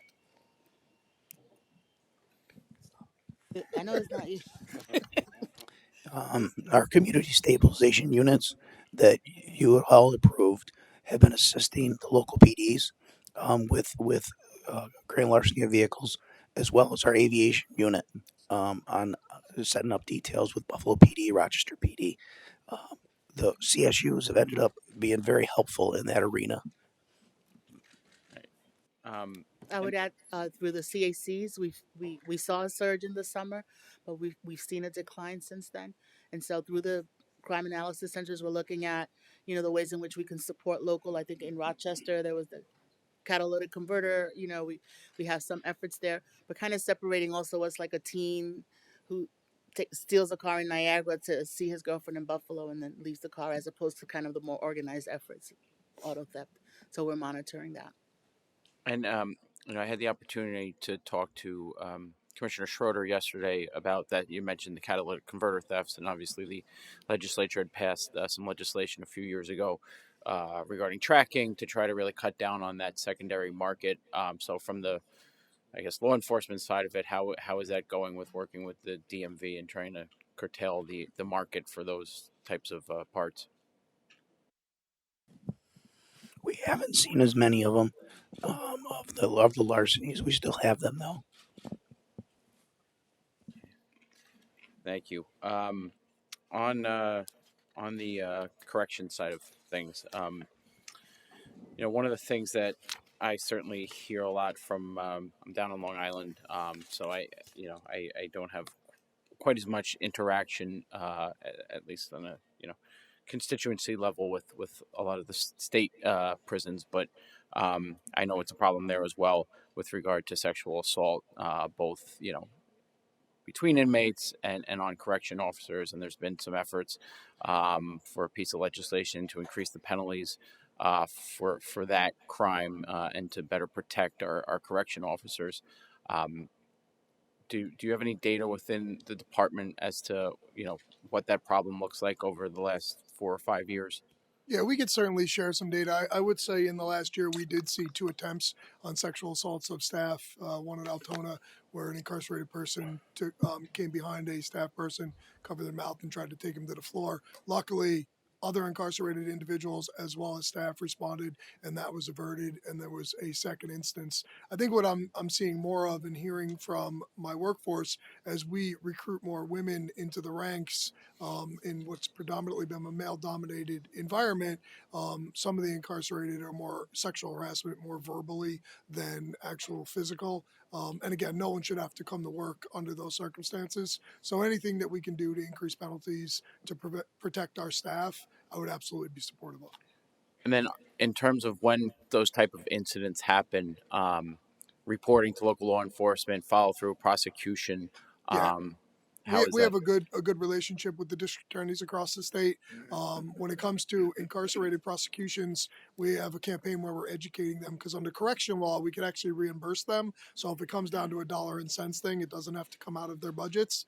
And we also want to, express to them that's a deterrent. So even if somebody's serving 25 years to life, we still want to prosecute that individual, because it sends a message to them as well as the rest of the population that behavior is not going to be condoned, and it really supports our staff.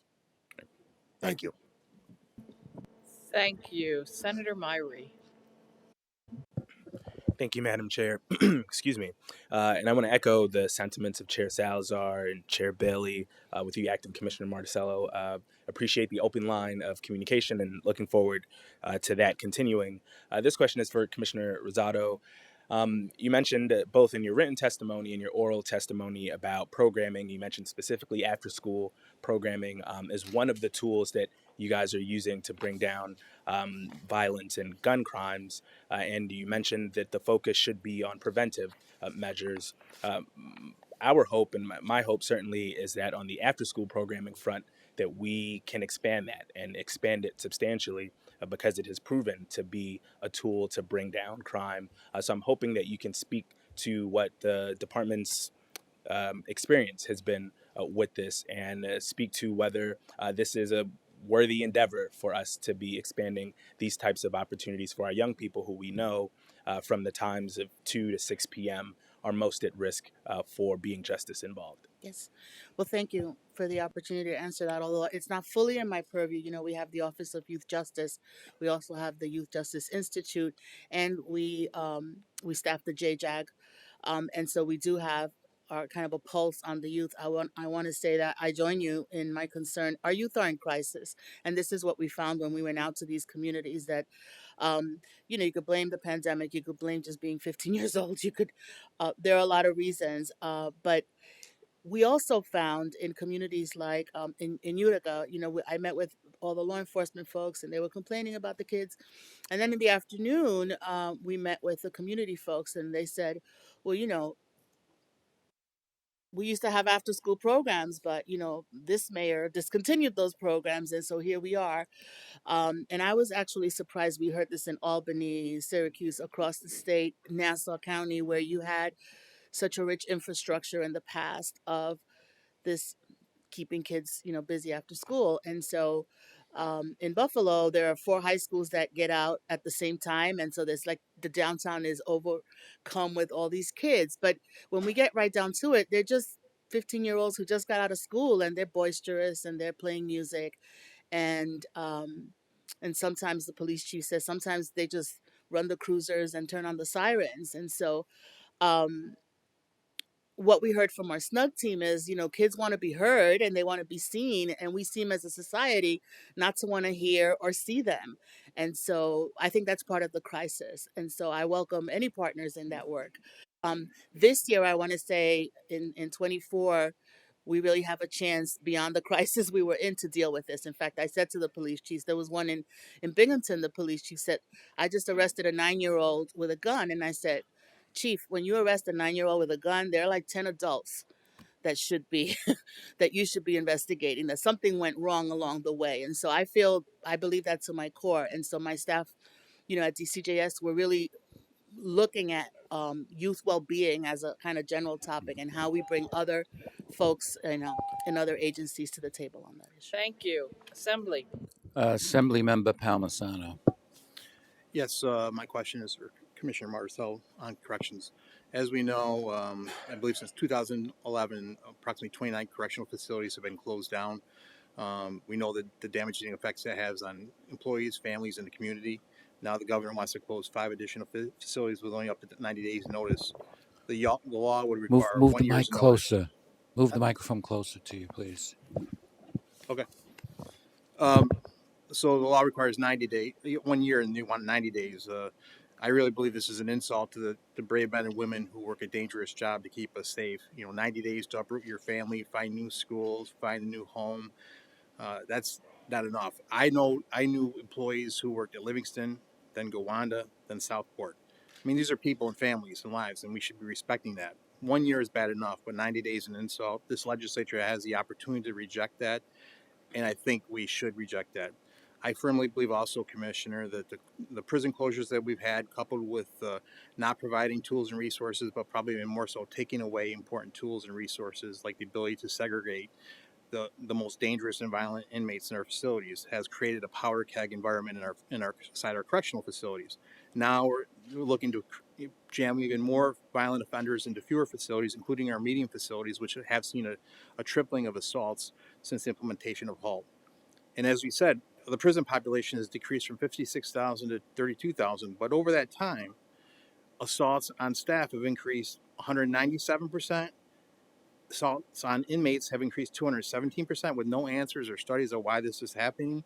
But then, to make matters worse, my colleagues in the executive decided to pass what I believe the most damaging piece of legislation that I've seen in this body, the HALT Act. And since that time, and I know you gave your statistics from a year ago, over that 2-year period, inmate on staff assaults have increased 42%, an increase of 500 assaults on our corrections officers and staff to 1,600, and maybe for my colleagues on the inmate on inmate has increased 90%, over 1,000 in the past 2 years. Commissioner, we have a powder keg environment inside our correctional facilities, a violence crisis and also a staffing crisis. I've talked to numerous CEOs around the state, in my district and nearby. The morale's down, mandated overtime, uncertainty around prison closures, halt, violence. They don't feel like we have their bats. They're resigning, they're retiring, they're quitting the academy. So my question, and you did say safety is a paramount to you in the department, and I believe you, but I want to know what is the department and the governor specifically doing to ensure the protections of our staff and even the inmates working inside these facilities from these violent assaults? Isn't it time that we should, when you agree that we have to reassess HALT, and I would say repeal HALT, allow for the segregation of the most violent inmates inside our correctional facilities, invest more resources for more staff, give them better pay, give them better benefits, give them more tools, allow for the use of body scanners and drug dogs, not just at some facilities, but every facility around the state, because we know that keeps the drugs out and the contraband's up in the facilities as well. What are we going to do for that perspective to help address that issue, Commissioner? Yeah, so you said a lot there, Assemblymember, did. and I appreciate your question and your comments. I'll try to dissect it and hit on all your points. In terms of the staff, look, I talk to the staff myself. They are overworked, they're burnt out, they're working doubles, they're giving up time with families, they're giving up their RDOs, 1,900. That keeps me awake at night, and knowing that that's the impact and they don't have that work-life balance is troubling to me. And it's not an easy decision to close prisons, but because of the excess capacity, this will allow staff to have that balance and reduce our vacancy rate. In terms of violence, our demographics of our population have changed. Right now, we are at 73% violent felony offenders, and if you look at past convictions, that number jumps to 82%. Now, it is a small number. When I say small, probably about 2,500 people involved in violence within our institutions, and we have seen increases in violence. I'm not minimizing any of the assaults on staff or the assaults on incarcerated, but when I look at it through the lens of a national organization, the American Correctional Association, they look at degree of injuries associated. 97% of the injuries for staff are either no injury or minor injury. Again, I don't want to see any assaults. Right. Same thing with incarcerated, right?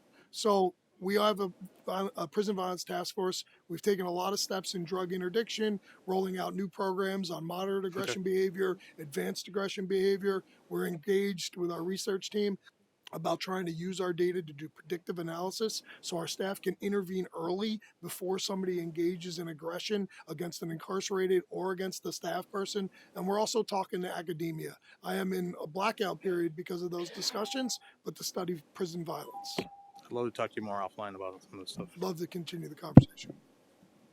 Hello. Thank you very much. Our next is Senator Gonzalez. Goodness. Thank you, Chairwoman. My first question, very briefly, is for the New York State Division of State Police. I'd just like a little bit more information on the 5 social media analysts that you mentioned, what their role and responsibilities are. So the social media analysts are we use them for bias crime, for school threats and threats to the communities.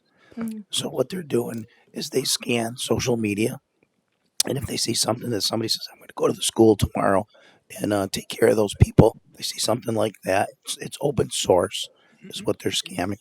And once they see that, they let the agency know, or us, and we go look into it. Right. We'll definitely follow up for more information. I think, it's great to ensure that we are, making our school system safe, making people feel as safe as possible. But I think in the past, we've heard some privacy concerns. And also, if it's surveilling social media, especially we hear about young people a lot, it can be disproportionately targeted towards certain communities. So curious just like what the distribution is. But we can definitely follow up and talk a little bit more about that. My second question is for the Docs Commissioner, who I see has been very popular today with questioning. So I'm also chair of Internet Technology, and a priority of mine is expanding personal data protection from government, corporate surveillance. And one thing that had been brought to my attention for the committee is a contract that Docs had entered into with Securus Technologies. And so Securus Technologies does, from what I understand, a large variety of things for our system. But one thing is recording, and according to the Times Union, in an article last year, it stated that Securus records phone conversations between incarcerated individuals and their families, children, but most concerning legal representatives, which sometimes then get passed along. So I'm just curious, are you aware of this? Does Doc store these recordings? And aside from the normal security practices, are you using them for any other purpose? Yeah, thank you for your Yeah. question. So we do contract with Securus. We do record all phone calls. However, different than other systems, and I think the Times Union article was talking mostly Mhm. about New York City and the legal calls. We actually have a different process off of that platform. Mhm. We run our legal calls through legal phone books, Mhm. phone booths, which are on the administrative network, and they are not recorded. Now, obviously, I can't control if an incarcerated individual adds their lawyer to their Mhm. phone home program and they utilize the incarcerated phone home program, but that's not the intent. We set up legal calls off of that network Got it. because we don't want to record that. We do have an Mhm. overlay policy where Right. we are listening when we And listen to. So sorry go to ahead. interrupt. And briefly, they're also implementing new types of technology like AI for the recordings of between not legal representatives. I know those are digital prints, so would want to follow up with you to know if we're also using digital prints too. Yeah, I heard you. Thank you. Assemblymember Walker.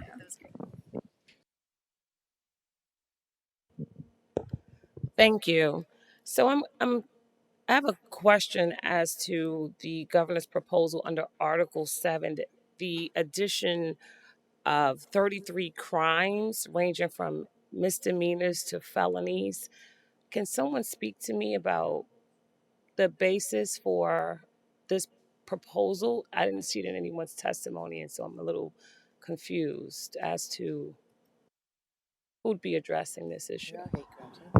You're talking about the hate crimes proposal? Yes. Okay. Yes, I think the governor included in Article 7 expanding penalties for 33 different types of penal law offenses that would then be applicable for the hate crimes elevator if there were elements of bias indicated by that criminal behavior. So, were there any? Can you talk to me a little bit about the perhaps statistics that would support the addition of 33 new crimes? I think as the commissioner talked about, the governor has been engaging a lot of communities, particularly in the last quarter of the year when we've seen an increase. I believe NYPD statistics are that their hate crimes doubled from what they had seen in the 3 months prior. We had seen in the beginning of last year a decrease in hate crimes, but we have seen over the last 3 or 4 months a significant increase in hate crimes reported, and that's under the current definition. But I know that there are reports coming from the press and other media outlets about additional types of criminal behaviors that have a bias motivation behind them. Well, I'm always cautious about the media sort of informing criminal justice, across the state of New York. But I'd love to continue to have that conversation with you. And also, I'd like to know about the technological infrastructure with respect to discovery or compliance with discovery requests, et cetera, for our indigent legal services organizations and other legal services groups, legal aid, et cetera. Yes. So I believe, as ILS testified, DCJS's budget has been expanded to include a tremendous amount of support, over $200 million for discovery implementation. So last year we did $50 million in capital funding for New York City to be able to have a data sharing and centralized case management system. We've long supported the NIPD's DEM system, Discovery Evidence Management System, which serves all the other counties throughout the state. We also fund the Defender's discovery management system as well. So really, DCJS is trying to fund solutions that tie together technology and information so that both prosecutors and defenders are able to certify readiness under the discovery obligations. Awesome. And is the NYPD also included in these resources? Yes, we allocated last year $1 million, $950,000 to be exact, to the NYPD to do an API, an automated push of information to those systems we talked about. Thank you.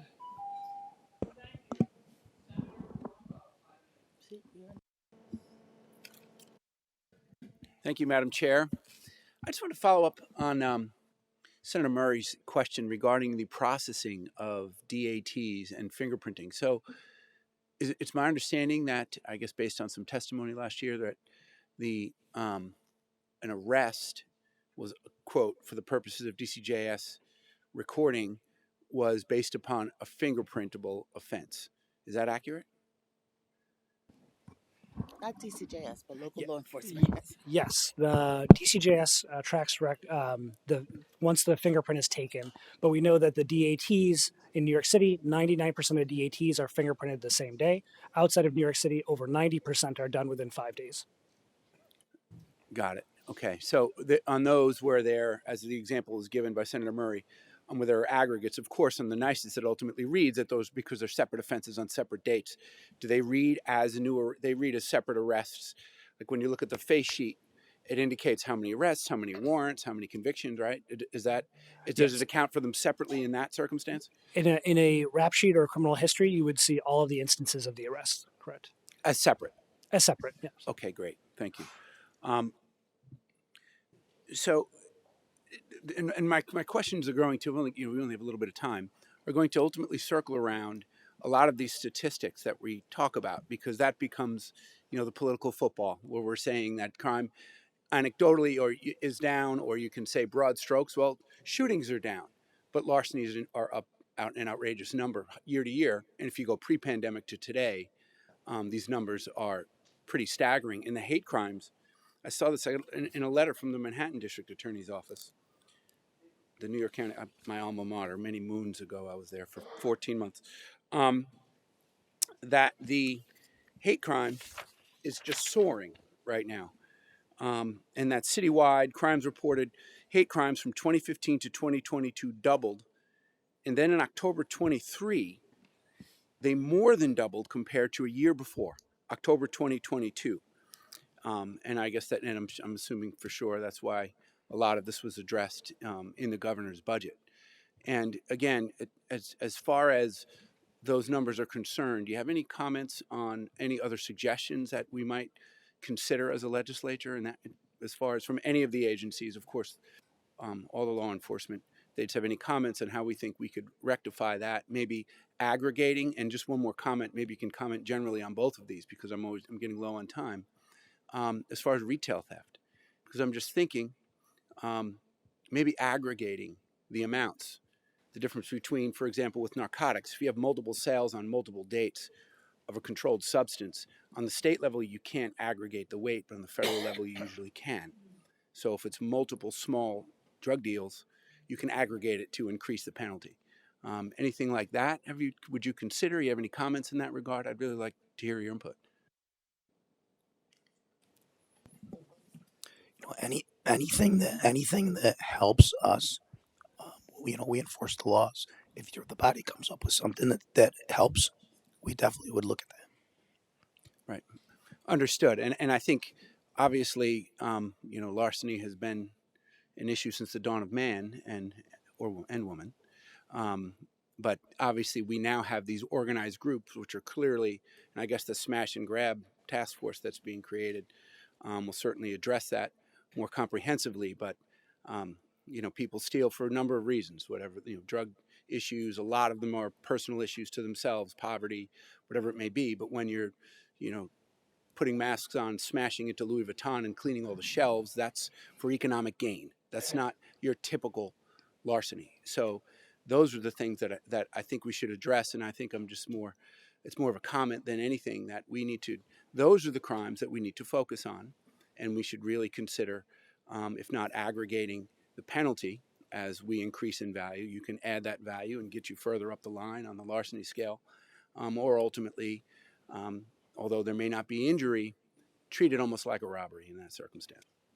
Yes, Thank you. and I the don't know if money you have any coming further to, comments. We have 30 seconds. the money coming to DCJS is precisely to look at that, the data, on a region by region, and to separate what is, poverty and addiction from what is this organized attempt to kind of destabilize the community.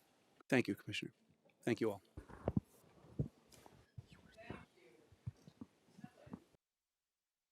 Assemblymember Boris.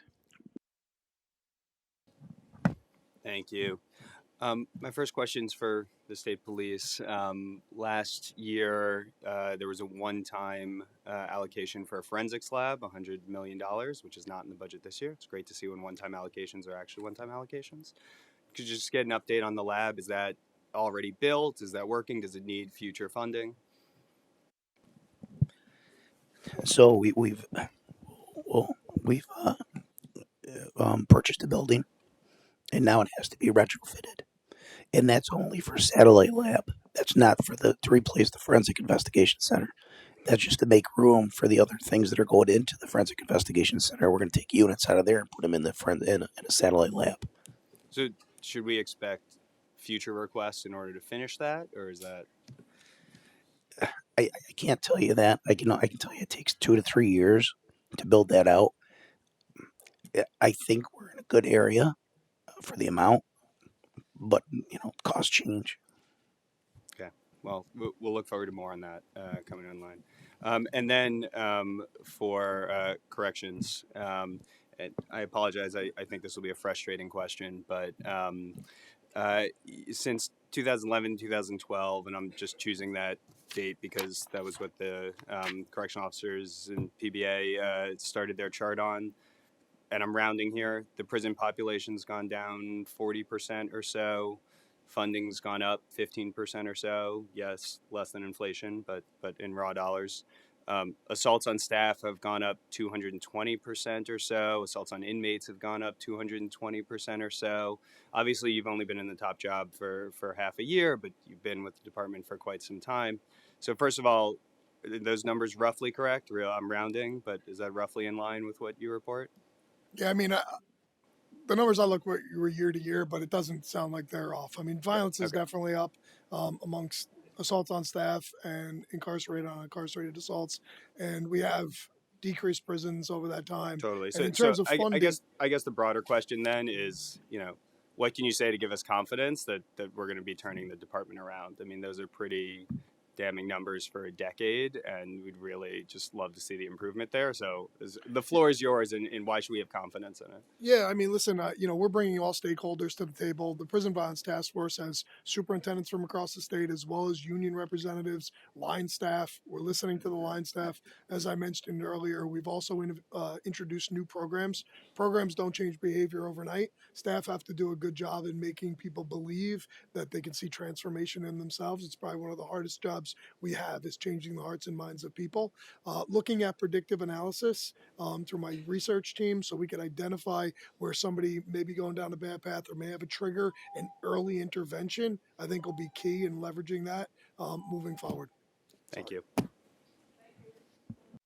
Senator Tom. Good afternoon. I have a couple questions for the state police relative to the ammunition background checks. What's taking place to increase the efficiency of that?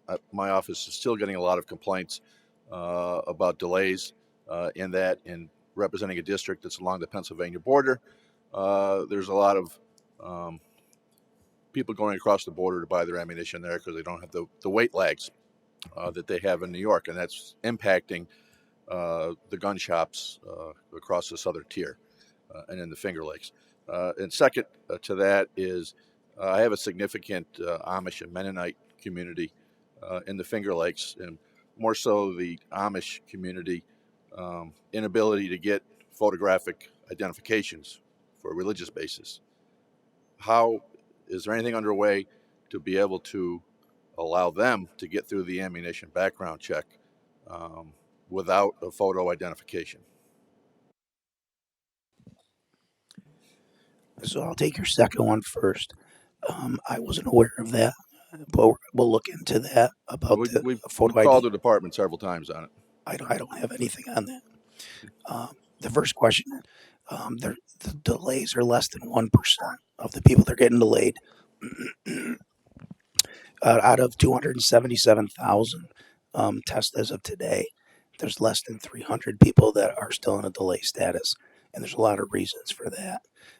There were also delays with the federal background check when it came to guns. Obviously, there was no ammunition checks, but now we do the ammunition checks. So you would expect delays just like you would with the guns. Is there anything underway to get a better system with regards to the semi-automatic rifle purchases? It's kind of been left up to the counties to figure out what kind of permit process they're going to have, and most of the counties I'm hearing of are just saying, well, you got to go through the whole pistol permit process. Do you have anything going on to have a differentiation there for counties to be able to, because they don't need to go through that whole process of a handgun license to get the semi-automatic rifle, is my understanding. Well, you're talking about the semi-automatic rifle amendment, like the license can get amended to your pistol permit. Is that what you're asking? Is that what you're saying? Excuse me? The semi-automatic rifle license, like for a like a 1022, it gets amended to your pistol permit. No, if you don't have a pistol permit and you want to go in and buy that semi-automatic 22, the counties aren't coming up with a process that's separate and distinct from. No, they're doing the pistol same permit process now with the pistol permits. They're doing the same process they do with the pistol permit now. Is that I'm asking? Is that what they're saying to you? That's what I'm hearing from yeah, and from my county clerks and from purchasers. Somebody that wants to purchase a semi-automatic rifle doesn't have a handgun permit, and they're being told by the counties that the only process they have is to go through the whole full. Yeah, that's up to the individual counties how they determine to do that. Okay, well that's a problem that we're looking at. Okay, thank you for docs, Commissioner Marticello. Good to see you. So you haven't identified the prisons that are going to be closed. You have identified an amount of savings that the state is going to have from closing these prisons. Have you identified what types of prisons are going to make up these closures, and why do we need a 90-day quicker approval process if you haven't even identified what you want to close yet? Yeah, we have not identified the prisons nor the types of prisons. We'll undergo that analysis. In terms of the 90 days, as I previously had testified, we are really at a critical shortage of staff. We need to provide staff relief. You know, in your district, our staff are working doubles. They're working on their regular days off, giving up sometimes both days off. We need to make sure. So are we closing prisons because of the staffing issues, or are we closing prisons because of the drop in inmate population? The benefit of having a drop in the incarcerated population allows us to safely close prisons and deal with the staffing crisis. What's driving it here? The prison inmate population or the lack of staff? Well, the lack of staff is of critical concern to me, and we're a benefit of decreasing crime over years and having a decreased population that will allow us to do so. Okay, you have 3 seconds. I'm out of time. Not even going to try it. Thank you. Thank you, sir. Thank you. Assemblymember Burdick. Thank you. This is for Acting Commissioner Marticello. In the interest of time, I have some of the questions that I'll submit to the chair, asking that they be submitted to you. I first want to thank you for the work that you're doing and your emphasis that you're placing on education and reentry programs, since I think all recognize that they certainly reduce recidivism, and for working so well with community-based organizations and providers. I am concerned about the upstate facilities, which seems to have a paucity of these programs, reentry programs, and particularly in connection with what might be on the list for closures, and how that might affect the reentry programs in terms of either getting them established or expanding them. And I have a couple specific questions regarding facilities that are in my own district. Will you be investing capital into Taconic and renovating the Stewart House at Bedford Hills? Yeah, so I appreciate your question. Obviously, you know, when I took over as acting commissioner, one of the things I did was establish a provider advisory council to bring people in that provide services to ensure that we can expand that throughout the state. So that's critically important to me. In terms of the capital budget, every facility has a 5-year capital plan, including Taconic and Bedford Hills. Right now, we don't have specific dollars set aside for that because we have other infrastructure inside that directly provides services to incarcerated people inside of the institutions as well as staff. So that's the primary focus. But we've had many discussions over the last year on the Stewart House. I don't think it's off the table to further those discussions. I know there were some private investors that may be interested, but the capital budget is really focused on the internal infrastructure of the institution. So DeConic has its own 5-year capital budget too. Every facility has a And 5-year and expanding the programs upstate, the reentry programs. Yeah, absolutely. I mean, we're under contract negotiations, but like organizations like Rehabilitation Through the Arts Right. and Osborne and things like that, they're really transformative in the work that they Just do. one quick one then. I understand that some of these programs are tied specifically to a facility. Is that going to cause a problem if you have a closure and it can't really be transferred over because you don't have the personnel to administer it? We have flexibility in our contracts to relocate programs and work with our providers to do so. So at this point, we don't know which facilities will be closing, but anything that we can move, we will be facilitating that movement to continue to provide services to the population and certainly to our staff. Great, thank you. And hope to get you to one of my advisory committee meetings. Look forward to it. Thank Great, you. thanks so much.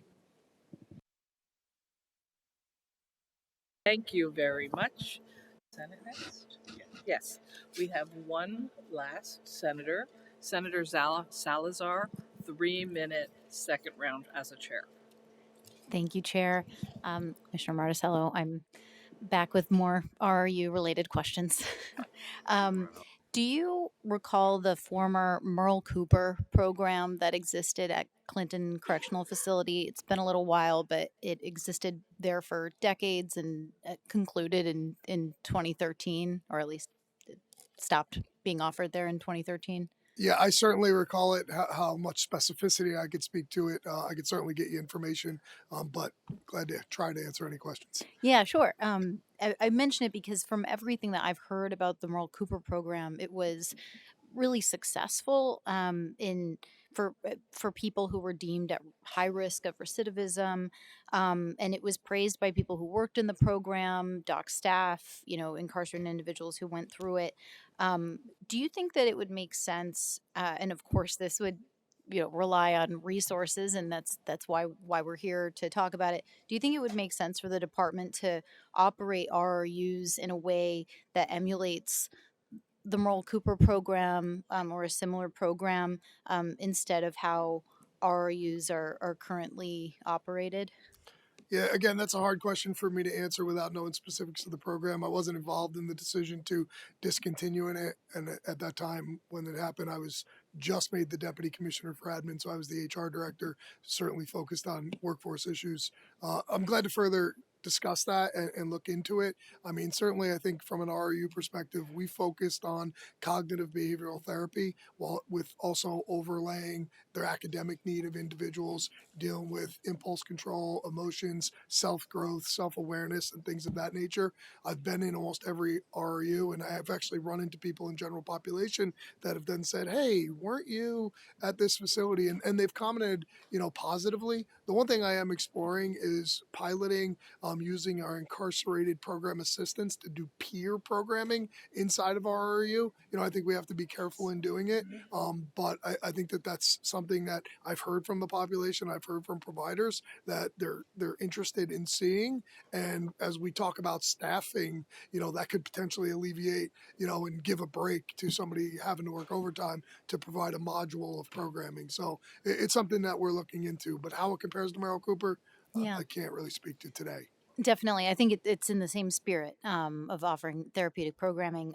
One last very quick question. Are there unrelated, are there procedural challenges or restrictions that you face that inhibit your ability to discipline or terminate officers who are found to have engaged in abusive behavior? Yeah, I mean, we follow the contract in this regard. I mean, if there's wrongdoing, I have no tolerance for that. We proffer charges and we go before an arbiter. That decision is binding, even though if I request for a higher penalty, but that's the current process. Thank you. I don't want to get yelled at.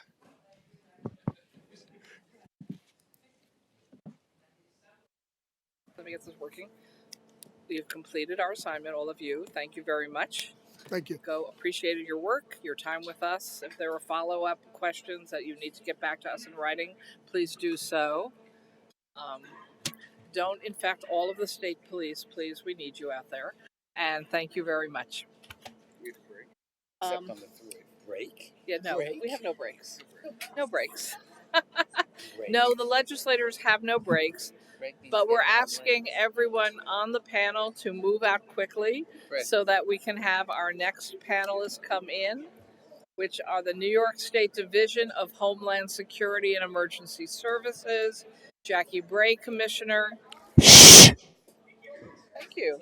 And the New York State Office of Information Technology Services, Drew Ray, CIO. I know.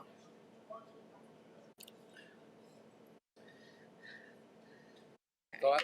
Senator Steck and Assemblymember Palumbo take the conversation outside with the commissioner. Balsano, sorry. Palmisano, excuse me. He always gives like a monologue. I know. Daily. I know. They're coming. Hi, Jackie.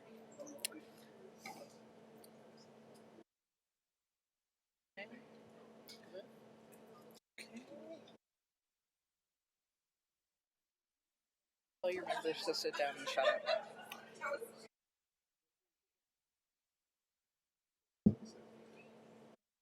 Okay, good afternoon. And we're going to have you testify in the order you show up on. So, Jackie Bray, Commissioner, Homeland Security and Emergency Services first. 10 minutes. Thank you very much. That's Thank- up to 10. I won't take 10 minutes, I promise. It's okay. Thank you. Good morning, Chair Kruger and Chair Dinowitz and distinguished members of the Joint Committee. My name is Jackie Bray. I'm the Commissioner of Homeland Security and Emergency Services. Since I was last here, we have responded to historic floods in the Hudson Valley in New York City, multiple cyber attacks, life-threatening blizzard conditions in Western New York for the second year in a row. We've managed a water shortage in Watertown, of all places, and responded to a rise in online and offline threats to vulnerable communities. In addition, my team has been leading the state's multi-agency effort to support New York City as they manage the humanitarian crisis created by the arrival of tens of thousands of migrants. Regardless of the emergency, we at the division are the coordinators, the trainers, the facilitators. We're the ones that help support local leaders and partners to keep communities safe. Thanks to the leadership of Governor Hochul, the executive budget provides the resources we need to carry out our mission. Our total agency appropriation in the exec budget is $9 billion. As part of that appropriation, the executive budget includes $10.4 million to further strengthen the State Office of Emergency Management. It'll help us increase our office's regional presence, add to the volume and availability of planning, trainings, and tabletop exercises for local partners, and build out our analytic and geospatial capabilities. It also includes $15 million to supply our local and county partners with additional emergency response equipment like high flow pumps, generators, and temporary flood barriers. Additionally, the executive budget includes $8.6 million to investigate and address the tragic rise in fatal fires, including those caused by lithium-ion batteries. These dollars will allow us to launch fire action teams, which will focus on community risk reduction and community-based trainings to prevent deadly fires, increase our investigation capability for fatal and near-fatal fires, and fund a grant program for local governments for them to invest also in fire prevention efforts.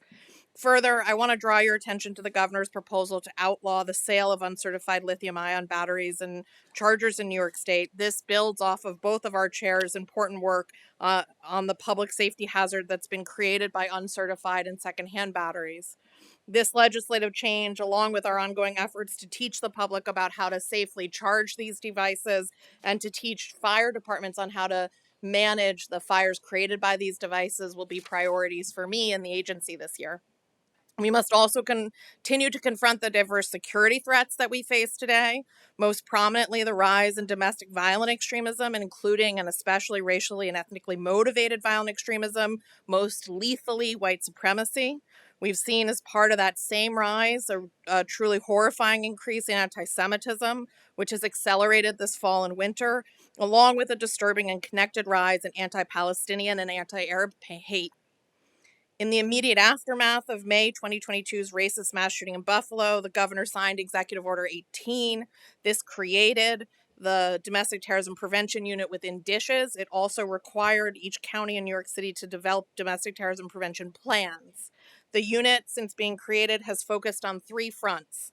First, they've focused on the prevention of targeted violence of all kinds. Second, they've focused on understanding the threat of organized domestic extremist groups in New York State. And finally, they're focused on reducing the spread of mis, dis, and malinformation.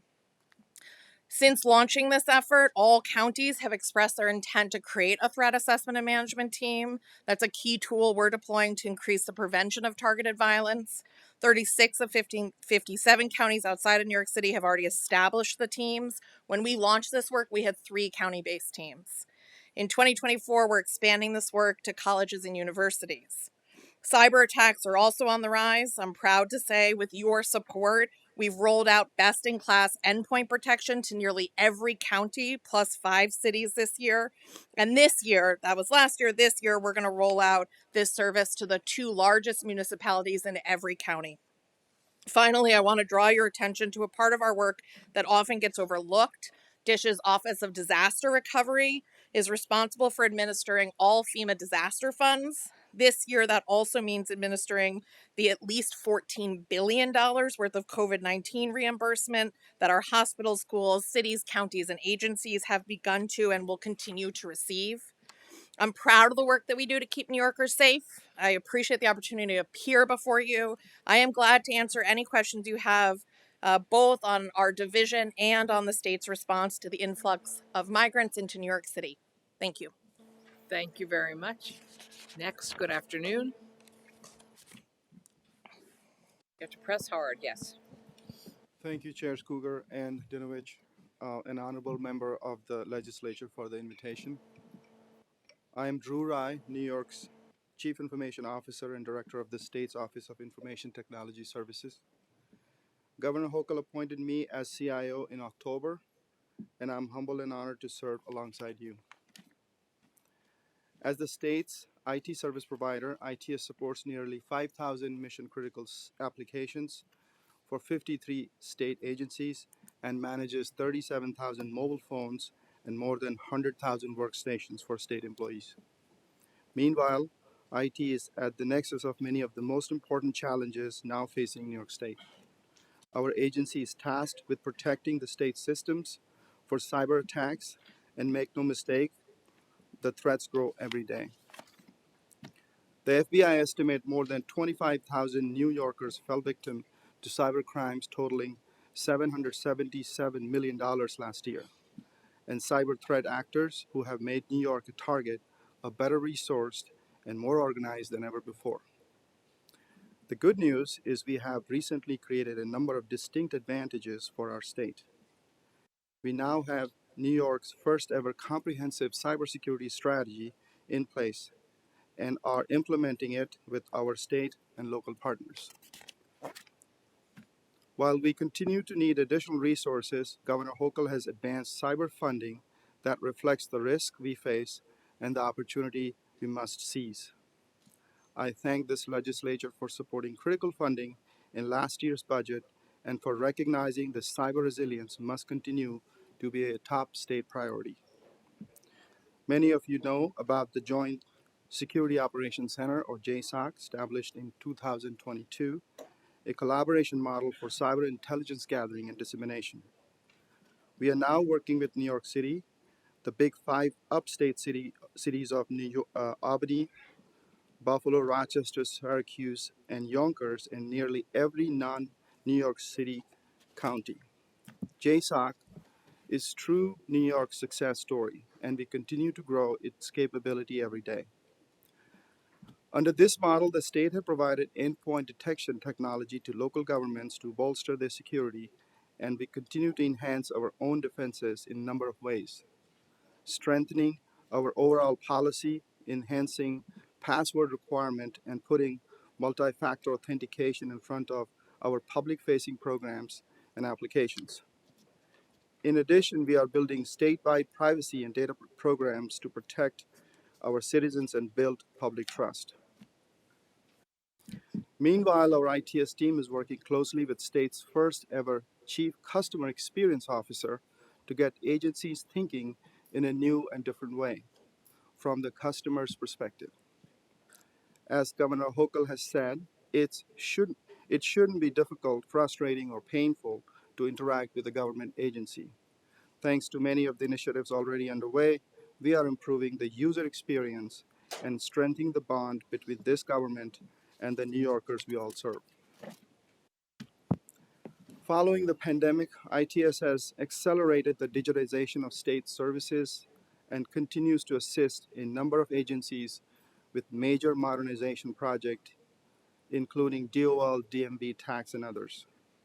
To reduce fraud and ensure more seamless interaction with government, we have completed the initial stages of an initiative known as One ID, whose end state will result in a single login that can be used to access programs, services, and benefits across all state agencies. We are working to support the next phase of what the state is already doing with AI, so that New York, with a strong tech and a startup ecosystem, is in the forefront of this evolving technology. At the governor's direction, ITS recently produced the first ever comprehensive AI policy, which will serve as a roadmap to state agencies move forward in a responsible, ethical, and transparent way. And finally, we will be seeking your support to grow IT workforce with resources proposed as part of governor's budget. These new resources are a strong first step towards helping us right-size New York IT, boosting our ranks to meet the state's rapidly growing digital needs. It will cement New York as a national leader in delivering first-class IT products and services made in New York. It will more fully secure the state's network against global cyber threat. It will help create more seamless customer experience for New Yorkers who rely on state services and benefits. And it will populate our ITS workforce with state employees who live, work, and have a stake in New York, thereby saving taxpayer dollars. New York can go higher and achieve more if we grow New York IT, and we look forward to working with you to make it happen. By partnering together, I have no doubt we can deliver innovative technology solutions that work for state agencies and for all New Yorkers. Technology is changing at such a rapid pace that at times it's almost too difficult to comprehend. However, it is our responsibility to leverage those changes for good so we can smartly and confidently reimagine what is possible for New York. Thank you, and I'm happy to take answers. Question to answers. Excuse me. Thank you very much. We're going to start with the ranker, Senator Steck.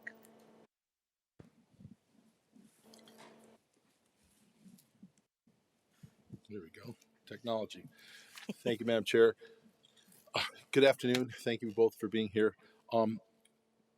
Commissioner Brea, I'm not sure if you recall last year, but I know that we corresponded a little bit, so you probably have an idea where I'm going. Yeah. I'm proud of the work that that you've done trying to make our state safer. We've got a lot of people in the room here today that contribute to that mission in many, many ways. And I think the something came up in last year's conversation that triggered me. Triggered might be a strong word, but caught my attention. Yeah. And I wanted to pursue because the point that I tried to make last year and that I've been working on a lot this year, since then, is that we can have the best first responders in the world, which I think we do, the most trained, the best equipped, which, you know, depending on who you talk to, there's always room for improvement, resources allowing. You can have the best radio equipment, and that's what triggered the discussion last year, as you were talking about, you were asked about and talking about those improvements. But none of that matters if the initiating event in an emergency, which is that outreach to 911, can't happen. Yeah. Now, so the discussion we were talking about then is cellular service. You know, there's some geographical issues within the Adirondack Park, much of which I represent, that are not relevant to the rest of the state. And I understand that it's an issue everywhere, even in urban areas. Just, you know, the demand, the pipeline is only so big. So I recognize that. And I also recognize that we're still a market-driven capitalist society, and these cellular companies are privately owned, and they have a fiduciary responsibility to look out for their bottom line. Um, but I pointed out at the time that I saw an opportunity for a public-private partnership in cellular, similar to what we did with broadband. Mm-hmm. But since then, I wanted to share with you and my colleagues because I've been trying to ask the second floor. I had heard that there was going to be mention of it in this, perhaps in the state of the state, and perhaps in the budget. And I don't see anything in the budget that provides for any work in cellular service. But in the Adirondacks, I did a survey in my district. 99% of the people own a cell phone. I don't think anyone's shocked by that. What surprised me, even in the Adirondacks, is 67% of the people that responded to my survey said that they only own a cell phone, that they do not have a landline. I think the older you get, my mom and dad, they still have their landline. I think they're going to be the last to give that up.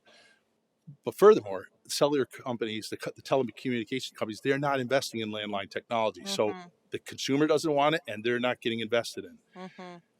Then I represent 6 counties. Yeah. So, I mean, everyone's got their little slice of local government. I represent a lot of local government. I have 6 sheriffs. I have 6 911 centers. Yep. So I got a nice little sample.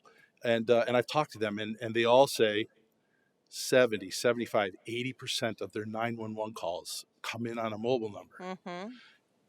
This is, so my point is, this is a public safety imperative. It's important economically, of course. It's important conveniently. I mean, Lord knows how we used to do it back in the days when everything was tied to the cord in the kitchen telephone.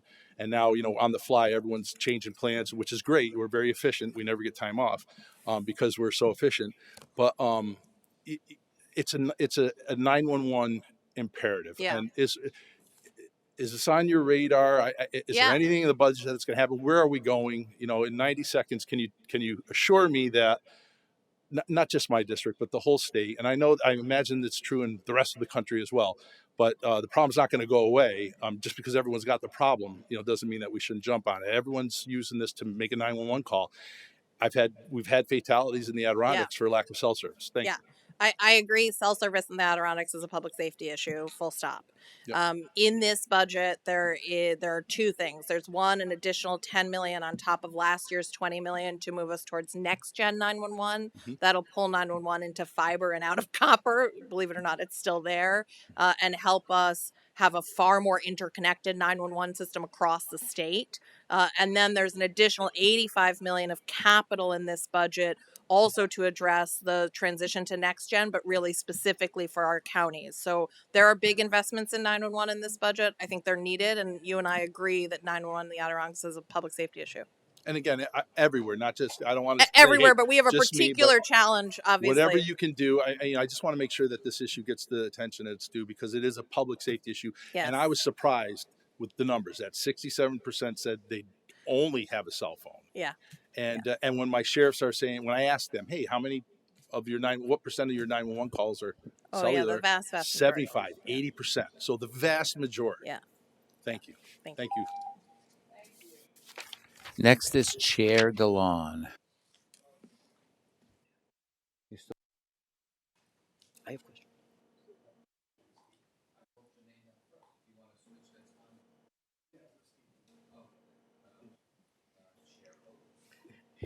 Otis. Thank you, Jeff, and thank you, Commissioner. Thank you, Chief. Great that you're here. Reference was made to the very good report that was put out in August by the governor, the cybersecurity strategy document. And what was good about that document, it basically forecasted ahead the goal, which is to provide more state resources to smaller governmental entities and also the private sector and beyond, not-for-profits, on cybersecurity protection, prevention, incident reporting. So I'm curious from each of you to what roles your particular agencies are playing in that rollout. And of special concern, I think, to the legislature are the smaller governmental entities, the smaller municipalities and school districts who are really in need of some technical expertise that they don't have affordable access to. Yeah. So 3 things. One, have covered all the counties. That rollout will be finished within the next couple months. It'll hit about 96,000 endpoints. We promised you 100,000, so we'll get there. 2, this year we're going to cover the 2 largest municipalities in every county. Some of those will actually be quite small, By the time we finish that rollout, we'll cover 70% of New Yorkers will live in a location where both their local government and their county government are covered by state best in class endpoint protection. And then finally, there is a federal grant that we are administering this year. I don't know that we've actually announced this fully, but it is going to offer multi-factor authentication at no cost to any local government, including any school board. And it's going to offer a particular level of cyber certification and cyber training to the IT staff, again, any local government, including school boards. That's great. Chief, do you want to add anything to that, or? I think Commissioner already answered the question. We partner in this crime, so we definitely help with all the infrastructure, application, integration, development, while Commissioner and team take the lead and the forefront, working with the local governments. That's great. So now my next topic is one of the governor's big initiatives in the state and in the budget is Empire AI and the multifaceted ways that the state is going to get involved with AI. So I'd be interested to know the role each of your agencies are going to play in that. And also I think there's a need for the legislature to get more detail about what the Empire AI Consortium is about. And I think of a special concern, but it was mentioned in testimony that you gave, is the governor mentioned like responsible AI, ethical AI. And so I think those are probably some of the things that your agencies are providing some of the footprint to guide best practices and safe practices as we get into this Empire concept. So the floor is yours. I'll speak to, we recently announced the AI policy, which really defines how AI should be used. So we'll be working with state agency creating policies and taking a look at how technology should be used in an ethical and responsible way. As far as the Empire Initiative is concerned, I think that's a great initiative from Governor to really on economic development, creating an AI economy, an ecosystem in the state, which is emerging technology. And I think that policy will definitely be part of that. We are still working with the governor's office on the details of the plan, and we are ready to help in any shape or fashion. We're going to buy a really big and expensive computer. That's part of what we're going to do, right? So, AI takes incredibly specialized hardware, not just software. And that hardware right now is in the hands of very few corporations. It's not yet in the hands of academia or in the hands of public sector actors. And so what this is really the first initiative of its kind to put that type of computing power with the capability to do AI and therefore to spin off economic development and new apps related to AI into the hands of the public sector. And it's a consortium across multiple academic institutions to do that, and a commitment to fund a really large portion of it from the state and then bring in private money to fund the rest. And so do you see for some of the technology side of that, using some of the private sector companies to help partner with us in terms of the actual hardware and software? Oh, yeah. Yeah, okay. Yeah, I mean, we're gonna, this type of machine's incredibly specialized. The last sort of, the only other public sector entity that buys machines like this is the Department of Energy with in the Fed. So we're gonna have to ask for their advice and help, and really get smart about how we buy this level of technology, which just isn't in the hands of public sector actors right now. Okay, that's great. That's great. So another topic, maybe a briefer topic, relates to, and this is maybe more for the chief, how we are going about protecting the data privacy of individuals that deal with state agencies. And if you could briefly go through sort of the model that we have to make sure that when people engage with state agencies online, that their personal data is protected. Yeah, that's a great question. Last year we hired Chief Data Privacy Officer, and we take data privacy very seriously. We've started making plans. We have a initial policy already rolled out, and that's the guidance which we provide to New Yorkers and all agencies. We are in the middle of operationalizing those policies, working with each agency. So more to come, but yeah, we are working very hard on that. Very good. Thank you for that. My last topic is probably a Commissioner Bray topic, which is relates to in the budget new money for flood resiliency and response grants and additional money for emergency preparedness and response for local planning and kinds of metrics. And so interested to know what the plan is on how those services are going to be rolled out to local governments. Certainly, with all the natural disasters that we're experiencing, these are important tools and added help from the state. So, what can you share about the game plan for rolling those out? There's a bunch of different pots in this budget, right? There are programs within DEC that I would encourage you to ask Commissioner Sagos about that are really about leveraging the Environmental Bond Act and leveraging some federal money to think about blue buffers, think about reclaiming land, that type of stuff. And then there's money to do climate resiliency plans really at a neighborhood level. What neighborhood's going to see more rain? What neighborhood's going to see less rain? What do those neighborhoods therefore need now? In our budget, there's $15 million to provide generators, high flow pumps, flood barrier, temporary flood barriers for the now, for the immediate, because the long, resiliency planning is really good. We need a lot of that, but we're seeing historic rains, every couple months at this point. So we're going to be purchasing that equipment this year and then distributing it based on need around the state. That's great, and certainly I've been in contact with DEC on their part of this. Glad you're involved since your folks are there when we have the emergencies, so might as well help prevent them. Me too. I think that there's an acknowledgement in this budget that emergency managers are doing a different job than they were a decade ago because of extreme weather, right? And that it's just there are no more blue sky days for many of us as emergency managers, and that's reflected in this budget with additional funding. Well, thank you both for your written testimony and for answers to my questions and for your good work. We look forward to working with you. I yield back, Mr. Chair. Thank you, Assembly. Member Senator Gonzalez, our chair. Hi, good afternoon. It's good to see you both again, and thank you, Chairwoman.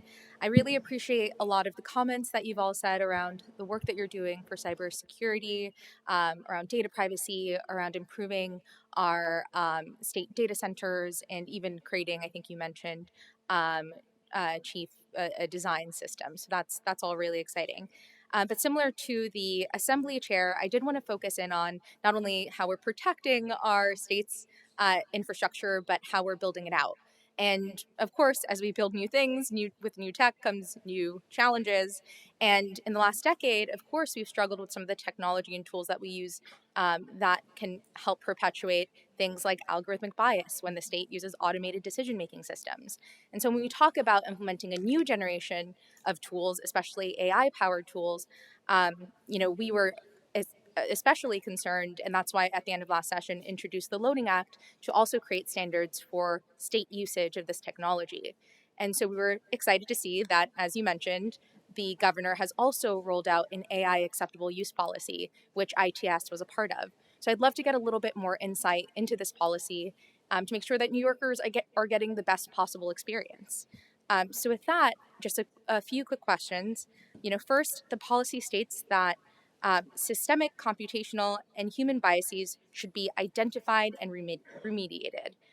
So with, again, AI-powered tools. But if remediating bias has been a problem with automated decision-making systems in the past, how are we planning to do this? How are we planning to identify it and then address it moving forward with new tools? That's a great question. It's I guess, more of a philosophical question. Even humans are biased themselves, so how can an AI they built will be unbiased? I think when we wrote in our policy, it's very clear that we need to be careful about biases. We need to be careful about the results of those algorithms. So the policy is very clear how to identify them, but what we will see in future is we have many use cases which we are working on. Many agencies are. Some use cases are very mature. For example, a simple process automation, which people have been using it for years. The results are relatively straightforward. And then you have machine learning based AI, which is still imperfect. So I think as we see those use cases, we'll work with agencies and we will probably experiment them and find out what biases and how imperfect they are and make them perfect as we go forward and then scale them and apply at a larger scale. I think that's what's happening in the industry and that's what's going to happen. I think we working with other agencies. Yeah, I would definitely agree that these systems are currently imperfect. You mentioned machine learning, but of course, as we look at generative AI, definitely would love to know specifically how you're working with those agencies, how you're identifying it, and then what are the steps that, we can ensure that we're taking as state government to New Yorkers that those things are addressed or those issues are addressed. So just moving on to the next question, the policy also states that use of AI systems should be fair and equitable in accordance with applicable state and federal laws, rules, and regulations. Of course, with new technology, a lot of the definitions currently used on the federal level are up for debate. There's been a lot of tension, and I can say, speaking as a state level elected, we're also still building out a lot of our policies. So again, I'd love to know how you will be ensuring these systems are fair and equitable, how you're assessing that, and then again, how you're Yeah, again, I think it monitoring depends on the use case, Senator. Each use Mhm. case, for example, MDL, the DMV is experimenting with, it's like, can we create digital credentials? Each of those comes with a lot of benefit and a lot of risk. We can talk about chatbots. There are accurate chatbots. There are not so accurate chatbots. So I think it'll be a use case by use case, and every time we have a use case, we will be working to perfect that. And it's very hard to predict which way it's going to go. From There's also a question of what if the New Yorkers who don't have access to digital technology, what happens to them? So I think we need to be careful we don't go too far AI because it requires a certain amount of hardware and devices and folks who don't have, how do we help them? So I think not only in bias within the AI, but also how do we help the people who are outside the digital divide to help them? Yeah, I would certainly agree that we're still working to close the digital divide. And if we can allocate state resources there, that would be incredibly important to support, especially marginalized communities in New York State. And of course, with new technologies, like you mentioned, not going too far too fast until we can ensure what we mean when we see fair and equitable or unbiased, I think would also be incredibly important. Finally, with this policy, it states that if compliance with this policy is not feasible or technically possible, or if deviation from this policy is necessary to support a business function, SEs must request an exception from ITS. There's a concern that these exceptions to the policy could be with some of the more problematic AI use cases. So just to clarify, who in ITS will be determining what is feasible, technically possible, or necessary to support a business function? And then what is the process that you're building around those exceptions? So the exceptions generally come in case of emergency, or we have migrant crisis, we have other emergencies, or we have to do support an agency for a marketing or a PR campaign. Those will be the exceptions, in my mind, which comes that can you use an imperfect AI? So I guess again we will be working with agencies and taking a look at the use case, and if we see the use case as safe, then we'll work with the agency to roll it out. If we find issues and problem, we'll definitely raise and we'll work towards to resolve those. I appreciate the answer. Switching gears in the final minutes, you had also discussed Empire AI. It's a significant commitment from the state, $400 million. We also mentioned we have some other priorities like bridging the digital divide. But I am curious because I don't feel like I've heard enough about the actual specifics of the program. And it seems, based on what you said, that a lot of it's still being written, right? How this will be used, what exactly this funding will entail, and the private sector could actually gain a lot from the proposal as it stands. New technology, more talent, new use cases, new opportunities to become a government vendor. but the benefits to the state and the people of the state are less clear. So when this new program, Empire AI, says that it's there to promote responsible research, development, create jobs, and unlock AI opportunities, focus on public good, what are those public goods? What are the opportunities or benefits for New Yorkers that you all are envisioning? So, I'm not our IT expert, but when I used to look at machines like this, they were about weather models, right? So, really understanding that level of computational power and how we get better weather forecasts, really understanding that level of computational power and how we eliminate,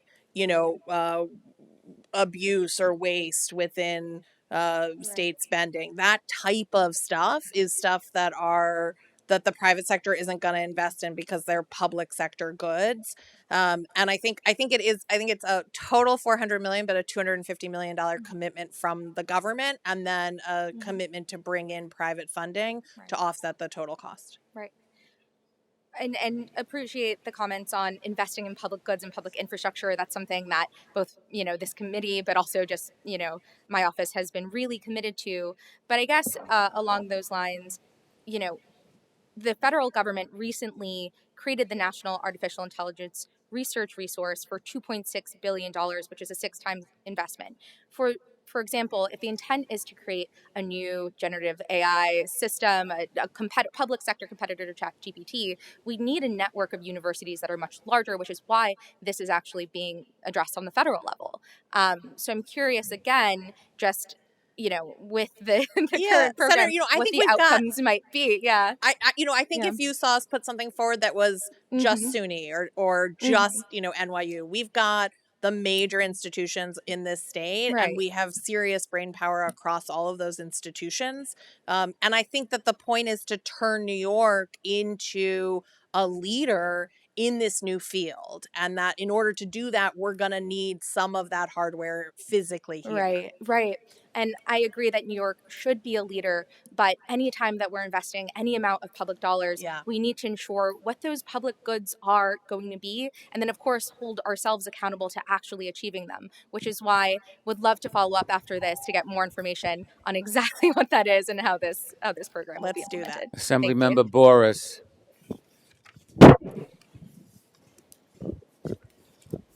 Commissioner Bray, great to see you. Good to see you. CIO Wright, great to see you here for the first time. We usually don't bite, so you're in good hands here. I want to thank both of you for your continued leadership in cybersecurity. New York State is really and growing on that, and I appreciate the effort that both of you are putting in. Commissioner Bray, last year in your testimony, you talked about the threat of future pandemics. Yeah. Don't see that mentioned in testimony this year. Has there been a shift in budget or priorities, or just a shift in what's in the testimony? Just a shift in what's in the testimony. Great. CIO Wright, I love the mention of MFAs on public-facing websites. Not that I'm going to hold you to the exact number, but do you have a rough percentage of how that rollout is going? How many customer-facing websites are protected now? I don't have an exact number. I have to get back to you on, but we continue to roll out. It's really a program where every time we take a large project, and which is a New York facing, we put that as a basic requirement. Wonderful. I'll get back to the number. Wonderful. I'd love to just know how that progress is going. It's a really great initiative.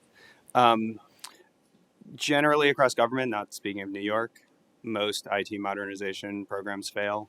They follow a waterfall process. By the time they're done, they're out of date. There's a few modernization requests in this budget. What are we doing to move more to a more iterative process and one that might guarantee more success and lower cost? I think some of the programs we are making changes. One of the key things which we are bringing is breaking the programs into pieces. We tend to make programs too large and make it monolithic. We built 40 years ago monolithic system. We are replacing monolithic system with another modern technology. One of the things what we are trying to do is break the pieces into modules. That basically requires then you can do a parallel requirement, common design, a parallel development, a parallel testing and a parallel rollout. That paralleling reduces the time, risk, and even the cost of the project. We are working on taking a look at every large program and apply agile methodology. The second thing which we are doing is um, uh, putting New Yorker in the middle. I mean, each time we do the projects, we need to put the user experience in the middle. So bringing the UI UX from a consumer perspective, that's also with Governor, I would commend Yeah, her I think for. having the first CXO is a Yeah, wonderful new yeah, initiative. So that's I just want to say we're here to help, and anything you need in order to move New York in that transition, please reach out. Thank you. Thank you. Next up is Senator Salazar. Thank you, Chair. Um, Hello, Commissioner Bray. Good to see Hello. you. Good to see you. Wanted to follow up with some questions about details on support for asylum seekers or migrants. Um, of the newly proposed assistance funding, are there any new initiatives or programs that you anticipate rolling out?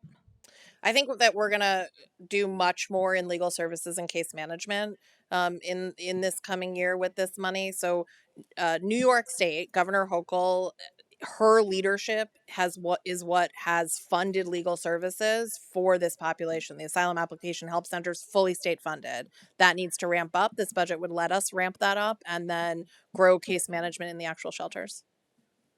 Excellent.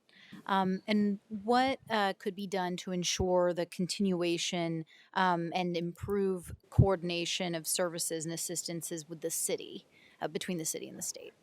Yeah, I think right now the coordination is actually quite strong, and it has been quite strong for a while. We have to get our arms around data sharing, which is always a real challenge, particularly given the type of information in terms of immigration status. But we're working hard on that. We've got a data sharing agreement in place now with the city on employment services, and we'll work on additional ones. Excellent. And what are there major shortcomings that you could identify in services that are provided by the state or the city right now? What could we be doing better to serve the migrants or asylum seekers who are arriving? So I think that the biggest challenge in terms of non-shelter services is that because people are coming at such a fast rate and it's so hard to add shelter to keep up, and New York City is doing a Herculean effort there, but it is really hard that the time and attention for other services can get lost. That's why the state has stepped in and been the one funding those services, and I think this budget will allow us to do more on case management, more on legal services, more on employment services, and more on resettlement, which is probably a place that needs more attention. Thank you. And to the best of your knowledge, how many migrants remain in the city of New York right now, and how many are currently residing outside of New York City and other parts of the state? Yeah, so from a shelter perspective, so there's about 67,000 migrants being sheltered in New York City, about 2,000 migrants being sheltered outside of New York City, about 170,000 migrants presented over the last 2 years in need of shelter. We don't know how many of that difference has left the state altogether or has settled in the state. Got it. Great. All right, I'm out of time. Thank you, Commissioner. Thank you. Chair Dolan. Thank you, Chair Dinowitz, and I'll be as brief as possible. Questions of Commissioner Bray. Just questions around an event that happened last year but affects this current year's budget, and that was in and around the wildfires that happened in Canada. To my knowledge, the governor deployed forest rangers to help put out those fires, which is definitely within the state's interest. Because we felt the effects here in Albany and as far down as New York City, and definitely affected air quality. Yeah. I want to know, for this event, how did it impact your budget, and if there were additional training and resources provided to forest rangers, so that if this turns like California, you know, that they're prepared. Okay, so let me say we don't have a like climate risk of that type of wildfires in New York State, and obviously what we saw in Canada was a historic set of wildfires. But even in Eastern Canada, we're not going to see what they're seeing in both Western, the Vancouver area or California in terms of climatological models. That said, our firefighters, our rangers are in the DEC budget, and they have mutual aid agreements that allow them to go help fight fires, whether they're in Canada or Utah or California. And so, So I would ask you're Commissioner saying Stagos. training is the responsibility of DEC? So our DEC our rangers are trained to fight wildfires. They fight the wildfires we have here in New York State. Every year we have a few. Yeah, but this was international, so was there. Right. And Okay. and they have mutual aid agreements in place in order to allow them to go fight those fires in Canada too. Okay, and was there any impact on your budget? There was no impact on my budget for the air quality issues. Yeah. Okay, thank you.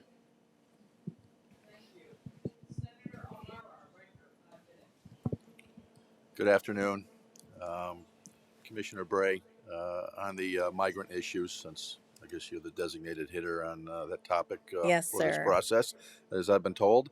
Can you outline for us what New York State taxpayers have paid for already up to this point for the crisis going on, Mm-hmm. and outline what's proposed in this budget as far as taxpayer spending and on what specific or general areas? Yeah, of course. So there's really, in terms of what we've already spent and what is in this executive budget, there's really 4 buckets. That's how I'm thinking of it. There is a shelter bucket. It's the largest bucket. To date, we have advanced New York City about $500 million in shelter money for the FY24 enacted, and the FY25 proposed has additional shelter money to offset New York City's shelter costs. And that's by far the largest amount. There is money to fund and pay for health services, including the Medicaid coverage that the asylum seekers receive in New York State, additional vaccinations, additional health screening. And that's about 160 million in this year. There's about 260 million this year to fund the National Guard. We have about 2,000 National Guard members deployed to New York City. They are the sole staff at about 25% of the city's migrant hotel shelters. And so there's a bucket in there to continue to fund the National Guard mission. And then finally, there's money in the budget to fund the other types of services that Senator Salazar and I were speaking of: case management, legal services, employment services. The governor has said from day one here, the answer to shrinking our shelter responsibilities is jobs and employment. In order to do that, we need the legal services to get folks work authorization, and then the employment services to connect them to jobs. You've had some progress with getting, I think, a group of Venezuelans in particular, Yes. work authorizations. What's been the success of placement into jobs of that group? How many? So we have, along with the city, gotten over 9,000 temporary protective status applications filled out and the corresponding work authorization applications filled out. Thousands of that group have gotten jobs. I don't have that specific number because we have to call everyone back and say, okay, you submitted it 45 days ago. Did you get the card in the mail, sort of thing? But we have succeeded at getting well over 8,500, almost 9,000 temporary protective status applications filled out for Venezuelans, and then a similar number of work authorizations. We've heard a lot of anecdotal stories, at least news reports, of certain criminal activity either within the shelters or in the surrounding communities. Yeah. And also seems to be an increasing number of complaints regarding panhandling or begging around these same areas. What is the state doing in regards to those issues, and particularly the quality of life around these shelters? Yeah. So a pretty significant portion of the shelter budget is security. And all of these shelters are required to have security. They all have security on site. I've visited many of them. I've seen that security, and so they all have security on site. There are a couple shelters, and we've spoken to the NYPD about it. We've spoken to the city about it that have a truly significant number of people, and when you put that many people together, you end up seeing interpersonal conflicts that spill out and spill over. That's some of what's been in the press most recently. In terms of street conditions or panhandling, I would go back to jobs. That what we need is the legal services to get folks work authorization, to get folks working. These are able-bodied people who came here to work and want to work, Right. and we've got jobs It's still available. impacting the quality of life in those communities. And with the 45 seconds I have left, what is in the planning stages right now for the migrants that are ultimately denied asylum? What will the role of the state and the activities be in deporting those individuals? Well, I think, as you know, as I know, the state doesn't take a role in deportation or in immigration law in that way. Will But is the that state planning on said, cooperating with immigration services? so these asylum cases will take between 7 and 10 years to adjudicate, and at the end of which most people leave, and they leave on their own. And I think we need congressional action in order to shrink the timeline that it takes to adjudicate these cases. I am hopeful. I hope that the Senate deal and the Biden administration get to that action. Thank you. Assemblymember Burdick. Yes, thank you. Sorry, let me turn this on. That'll help. For Commissioner Bray, you mentioned the grant program for local governments to help them increase fire prevention efforts. And I'm wondering if you can explain how this would work, since fire departments mainly handle that function, what the estimated amount would be and funding source. And for CIO Ray, please advise whether you are involved in the implementation of state agencies having the requirement to make their websites accessible for people with disabilities. So I guess about a minute each. All right, I'll be So- quick. It's a new $3.3 million program. It's within the $8.6 million ad in terms of addressing fatal fires. It would allow local fire departments or county fire coordinators to either increase their investigative capability for fatal or near fatal fires, or to engage in things like community risk reduction, community trainings about smoke detectors and sprinklers and that type of stuff. And that would be on a competitive grant basis? It's a competitive grant. And That's right. when do you expect to roll that out? Well, assuming it's your approved. support, yes, If it's- we'll roll it out as quick as we can in the Super. first, this year. Great. And Um, CIO, we are working very hard for all new websites are going to be AA to make sure that they are accessible for people in need. So that process is already in place. We now are looking at the legacy, and we have to make a plan and address that. So we're working on that. and are you working with the Chief Disability Officer in that effort? Yes. That's super. Great. Well, I encourage you in those efforts, because I think that so many of the agencies really have a long way to go on that. And I had authored a bill to require that. And the chapter amendment for which I think is coming up, but I think it's a very, very important function for the agencies to do. Thanks so much for your work.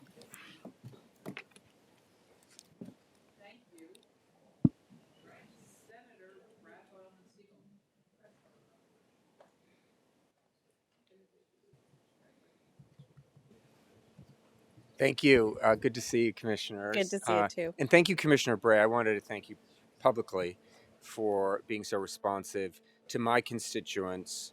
Even though we're in the west side of Manhattan, many of them own property on Yeah. Fire Island, as Yeah. you know. And after the recent storms, you sprang into action and toured the location. And I just wanted to know if you could update us on efforts to protect the beach, particularly on the eastern side, which has borne the brunt of most of the incoming water, Yeah. and putting a lot of vacation rentals and permanent And homes permanent homes at risk. So I should say I didn't tour it. My staff toured it. I headed out to Buffalo for yet another blizzard. But right. So those protective dunes basically have been washed away at this point. The beach work that was done after Sandy held for 10 years. It is not holding anymore. The governor has advocated with the Army Corps to get emergency repair of that area. In addition, and I don't want to break any news, and so we should check with Commissioner Sagos. But in addition, we were working at finding state funds that could help the county and the locality move the sand that they're able to move. You know, I think that unfortunately, we're going to have a lot of painful storms as sea levels rise and as the intensity of storms increase, and a lot of tough decisions. But for now, the hope is to get emergency Army Corps repair to those areas. So the hunt for additional resources is still on, or you think you may have found a pot of I money? got to come back to you because someone knows the answer to that question, but it's Commissioner Sagos. But we'll come back to you today. Okay, thank Yeah. you very much.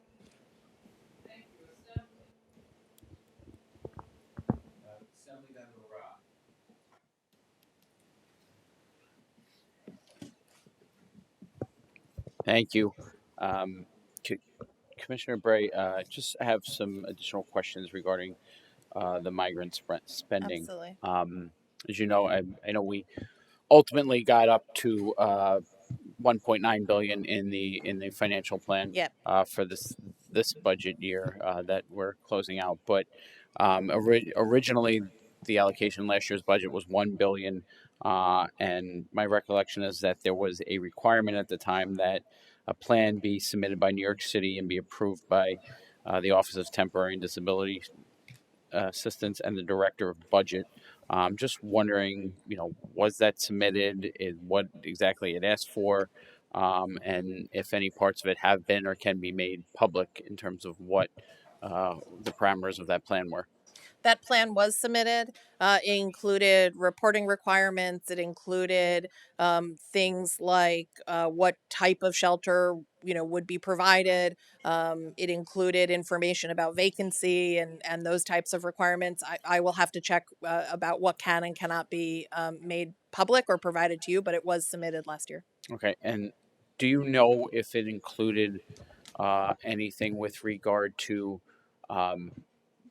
New York City when this was a big issue back in the spring, when they were resettling migrants to other parts of the state in terms of coordination with local governments and, and following of local laws. I know that was an issue with regard to length of stays in a couple of instances. It did include notice requirements. And as we've been really clear, we think anytime anyone is moved from New York City outside of New York City to be sheltered, there should be coordination with that local government, and that local government should be bought in to what's happening.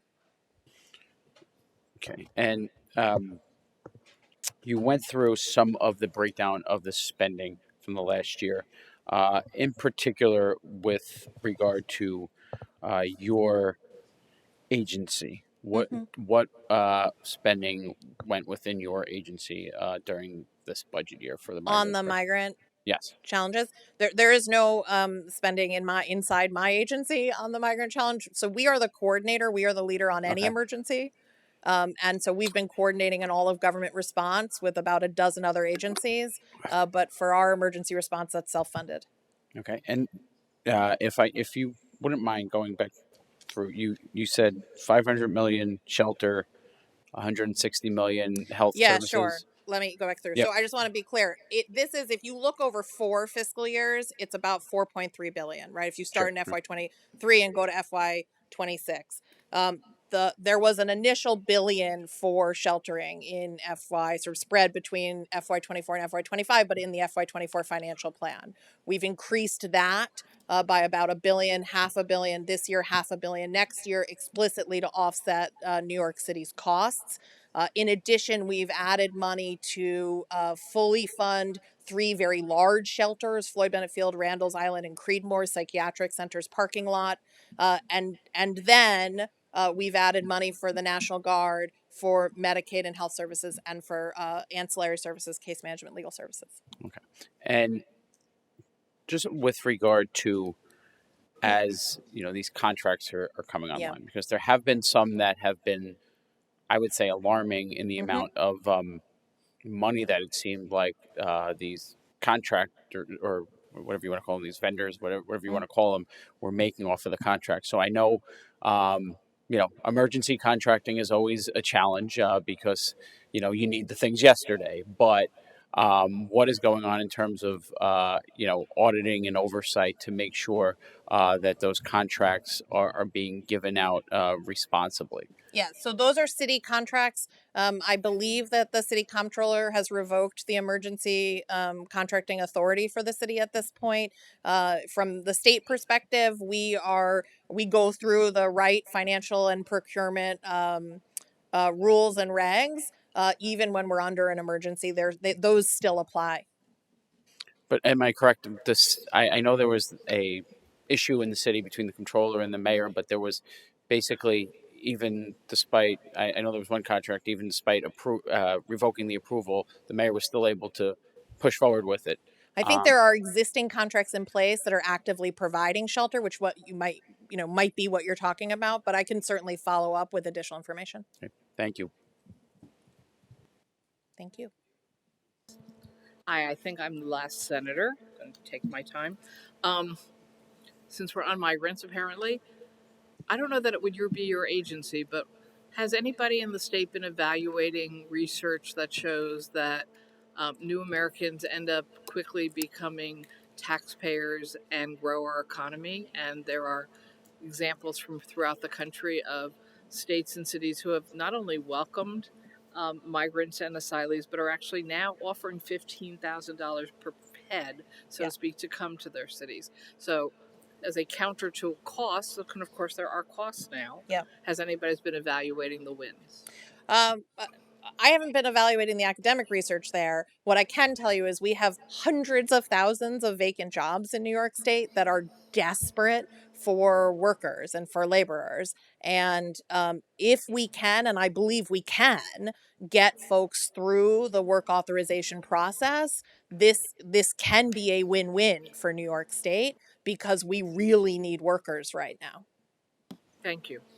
And for the record, my family came over. They were asylees. They didn't have papers.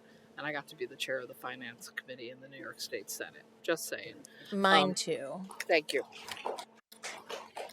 Sorry. Let's go on to the commissioner of IT.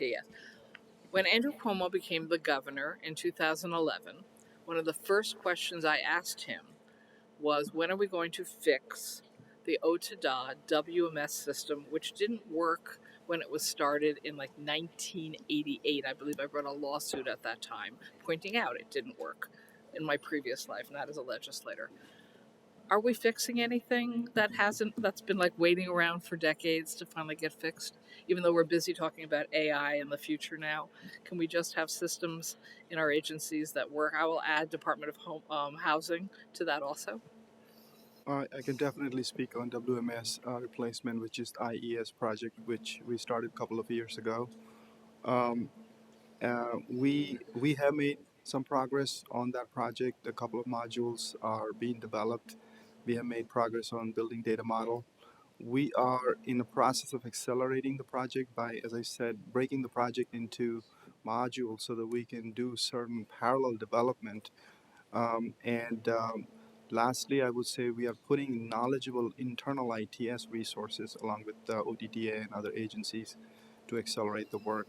As you know, the contractors, they definitely don't have all the knowledge, and internal knowledge really helps. So with these efforts, we intend to accelerate the project. The project is scheduled to go live in 2027, so I'm hoping that we can hit the original charter date. Did you say 2027? Yes. Did I hear you right? Yeah, that's the charter. I'm really hoping we don't need another governor to come in and not get this done. I'm just saying.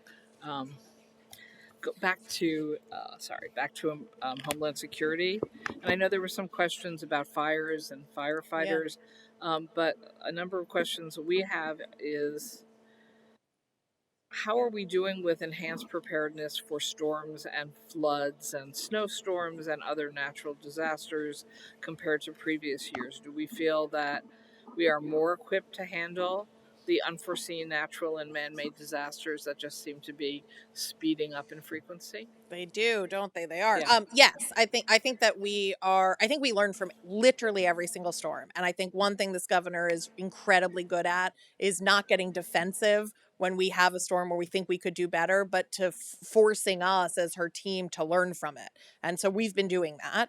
I also, this budget is a huge investment in State Office of Emergency Management, and I think it's an incredibly important investment because it's an acknowledgement that a 1,000-year storm is happening every couple years. 500-year storms happening every couple months. So I think both of those things are happening. We're learning every time we're going through this, and we're making a big investment this year. And have we improved our system for communicating with counties and localities when we know something's happening or something does happen? Because I remember a few years ago a discussion where the state couldn't help unless they were invited in to help, but they might not even know what they were walking into, and we in theory were in a better position to help them prepare. We've made real strides and real investments in our State Watch Center. Our State Watch Center managed 21,000 incidents this year. They triaged about 230,000 different emails and pieces of information. So we don't wait for people to call us. We're watching social media, we're watching the news, we're watching river gauges, and we're calling them. A, and then B, when there is a predicted event, we are deploying immediately. 9 times out of 10, people invite us in, and when they don't, I smile and show up anyway. And the governor puts into her budget request, her executive budget proposal, providing you 65 more FTEs in order to bolster state disaster response. Yeah. Can you tell me what these people will be doing for you? Yes, absolutely. So first, we're going to increase our field staff by 50%.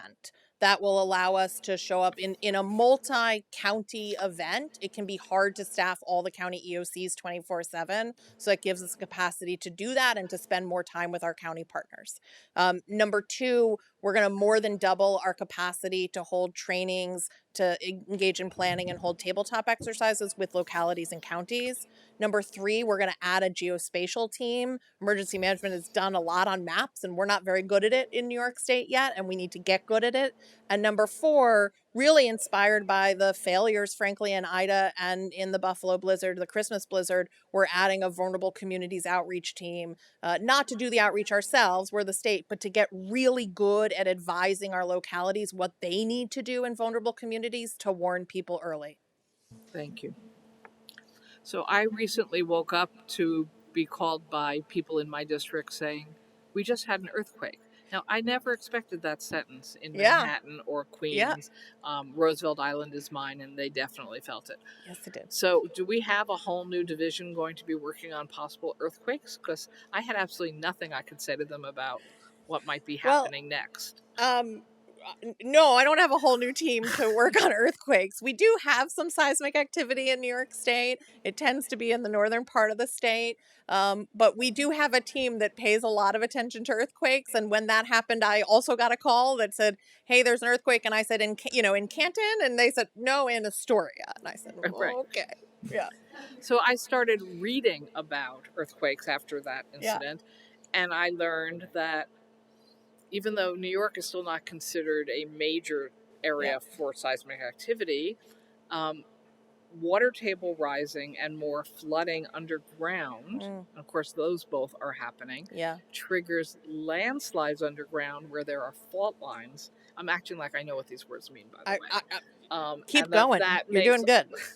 That makes earthquakes more likely. Yeah. And it turns out there are many fault lines in New York State. There are. So again, I'm just still practicing learning the terminology, but I'm afraid that's one more thing we need to start learning about and preparing for, particularly in areas with water tables rising quickly. And we know in New York City, Yeah. The water tables are rising much more quickly than we expected. I will add it to my list. Okay, I appreciate that. So then I will be able to say, we will call Homeland Security There you to go. learn about Yes, the when there is an earthquakes. earthquake, we are the right people to call. All right. I see the rest of my time. Thank you, Assembly. Oh, you didn't think it were earthquakes? Can you beat that? Not only did I think there were earthquakes, I'm concerned about volcanic activity. Oh.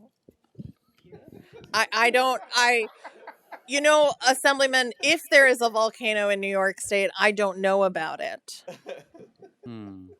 Just wait. There's a gigantic volcano under the national park, Yellowstone. Yeah, yes, I am aware of. So large that it could destroy the whole continent if it erupts. Yes, if Just it saying, gotta were be in our prepared. lifetime to go, that is true. But we would not then have to have a hearing about it because No, we would we not wouldn't. be here. There would be no, We wouldn't. The volcano I would would not be the have to last know thing much we about hear. it because I would, And on that note, Assemblymember Palmisano. Commissioner Bray, my question is for you. I've been a very vocal critic against the EV mandate for a number of reasons, but today I'd like to focus on EV fires. We see the e-bike fires in New York City and the deadly results that's happening. We see electric vehicle fires, and last year, even the battery storage fields, we had 3 battery storage fields catch on fire. We've had numerous discussions with fire departments, both paid and volunteer, who are very concerned about the issues of lack of equipment, training, and capacity to fight these EV battery fires. And as you know, often with the when a lithium-ion battery ignites, it will burn hot and will burn long, many hours, and sometimes it can even reignite days after being extinguished. So with this EV mandate fast approaching and the concerns being raised by our local departments and the prevalence of these vehicles growing, are you okay with or believe our state emergency services are currently equipped to meet the safety requirements necessary to deal with this volatile technology? And can you provide examples of the type of training and funding that will be available to help prevent these deadly lithium-ion battery fires and help prepare our local fire departments to help deal with these types of fires? Yes. Okay. So let me say that this is a scenario in which, as a public safety professional, we have to walk and chew gum at the same time because lithium-ion batteries are essential for our future. But when they are uncertified, they are dangerous. So the most important thing about lithium-ion batteries to know is that the certified batteries are by and large very safe. And that the vast majority of, I'll address the 3 other fires, but the vast majority of fires that we have seen, 267 in New York City this year, the highest since on record, 40 outside of New York City, are from uncertified batteries and reconstituted secondhand batteries. This executive budget proposal bans the sale of those in the state, which I think is incredibly important.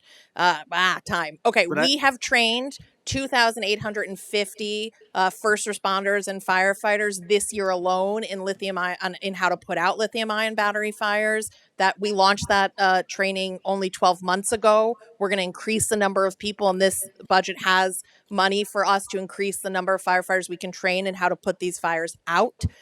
In terms of the big scale ones, those 3 solar farms, those we did investigations into those. We are updating the code to respond to those investigations and updating the requirements for how those local departments are resourced. Okay, one more quick question since I have 20 seconds. As you know, last year I talked about Montour Falls Fire Academy. Still, you said it was a very vital part of your operation for training. Is that still the case today? It absolutely is, and we're building a new building thanks to money from last year's budget at that site. We're not leaving that site. Great. Thank you, Commissioner. Thank you. It would be excellent if the Kruger-Dinowitz bill bills regarding lithium-ion batteries became law.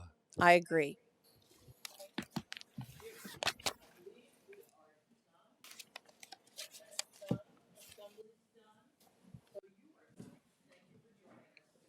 Thank you. We will have more questions. We will follow up. Okay, Thank you. thank you. Okay, we are now shifting the day to the non-government panels. So for everyone in the audience and on the daises, it becomes a 3-minute day. Everybody testifying gets 3 minutes. Everybody asking questions, even chairs, gets 3 minutes.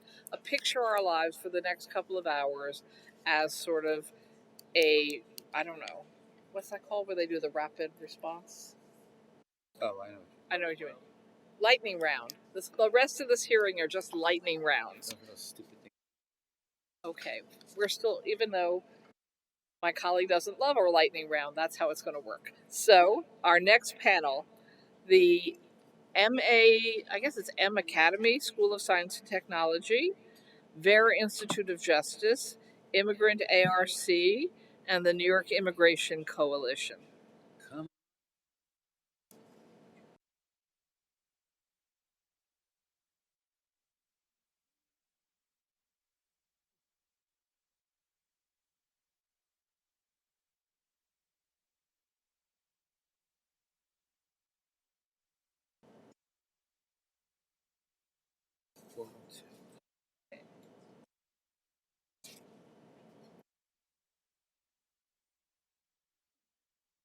This is your colleague's door.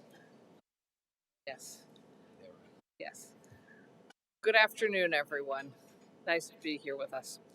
Okay, why don't we start with Niley or Niall Anderson? And then we'll just go down the table if that's okay. And you have to press the button till it turns green. Hi. You need to push your finger really hard. There you go. You're on. How are you today? Good. Good.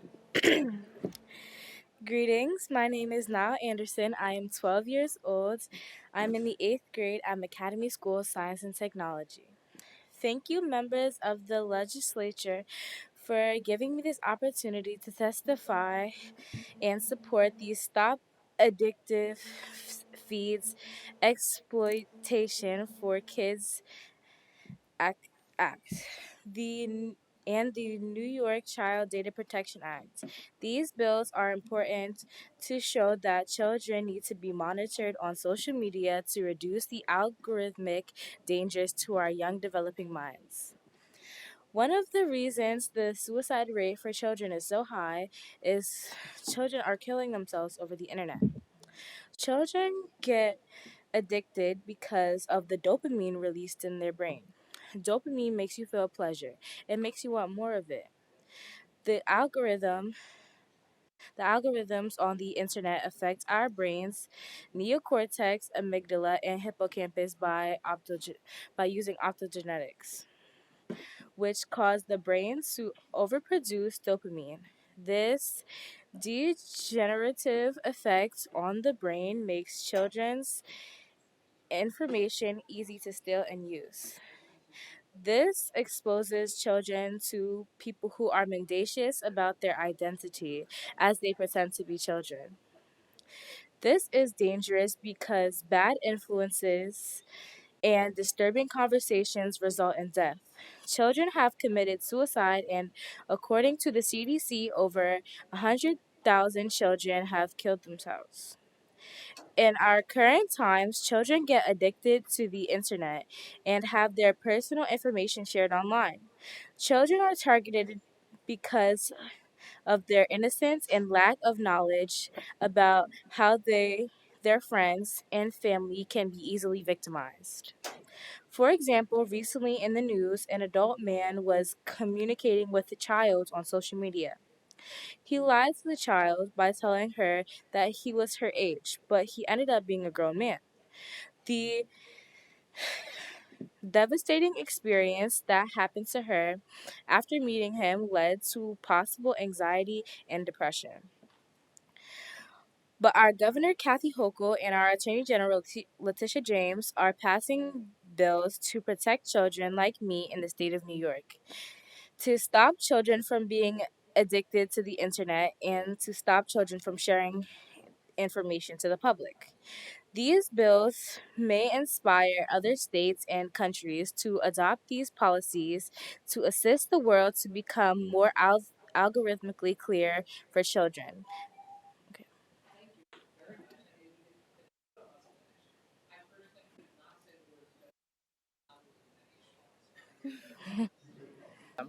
Next.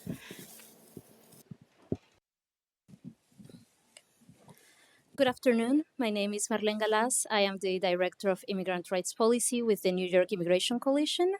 We are an umbrella policy and advocacy organization of about 200 members across the state that work with immigrants and refugees, many of which are legal service providers.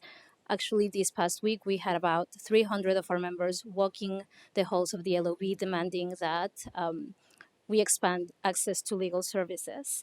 We appreciate the New York State Legislature for the opportunity to continue to advocate for our communities here today. As you know, our immigrant neighbors do not have the guaranteed legal right for a court-appointed attorney or free representation when they are going through the U.S. immigration system. Currently, 190,000 individuals in the state are facing the threats of deportation and family separation by themselves without any professional guidance. And the statistics really show how important representation is. For people detained, they are 10.5 times more likely to secure a successful case if they have representation than if they don't. So today I'm here to ask the legislature to, one, pass $150 million for legal services for immigrants, and two, pass the Access to Representation Act. And I want to be very clear, this is not a new ask, this is not a new need. Immigrants and advocates have been asking for expansion of legal services and appropriate infrastructure for these legal services for years, as well as retention of legal professionals. In the executive budget, the governor proposed $4.2 million for immigration legal services. However, that is a cut of $20 million from last year's investment of $63 million. And this is in a time of growing need that doesn't really cover the short-term nor the long-term needs that we're seeing. That is why we're asking for $150 million.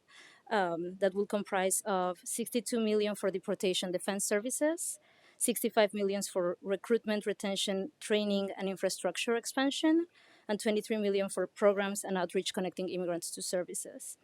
We are also urging the passage of the Access to Representation Act, which would guarantee that no New Yorker faces deportation alone because they cannot afford representation. So I thank you for your time.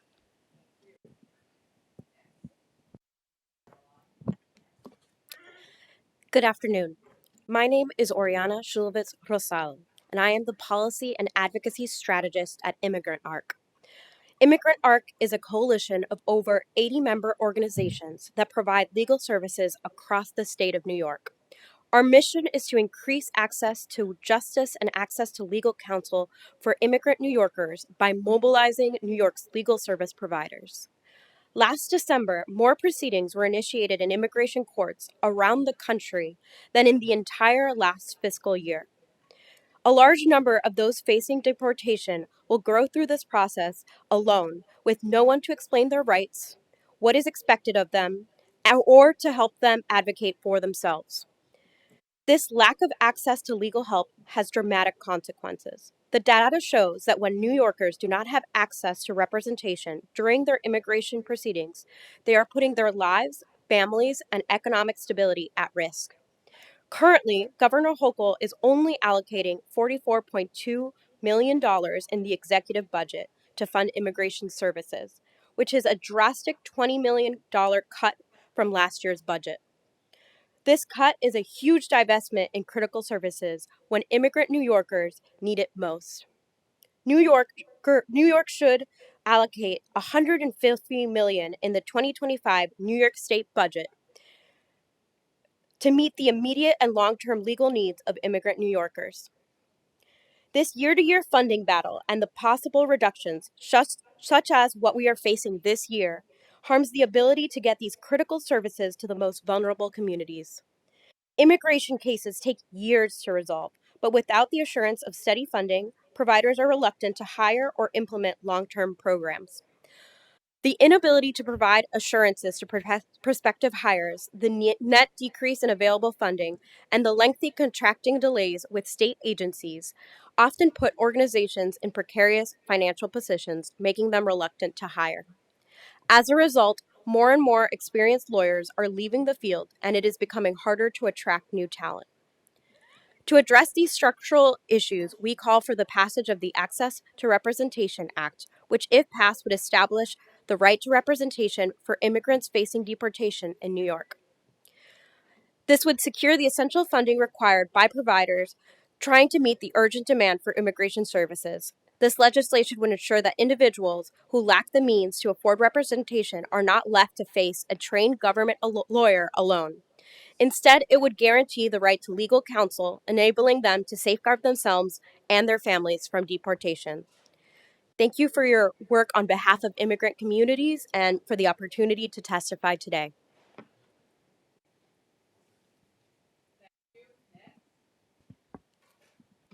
Good afternoon.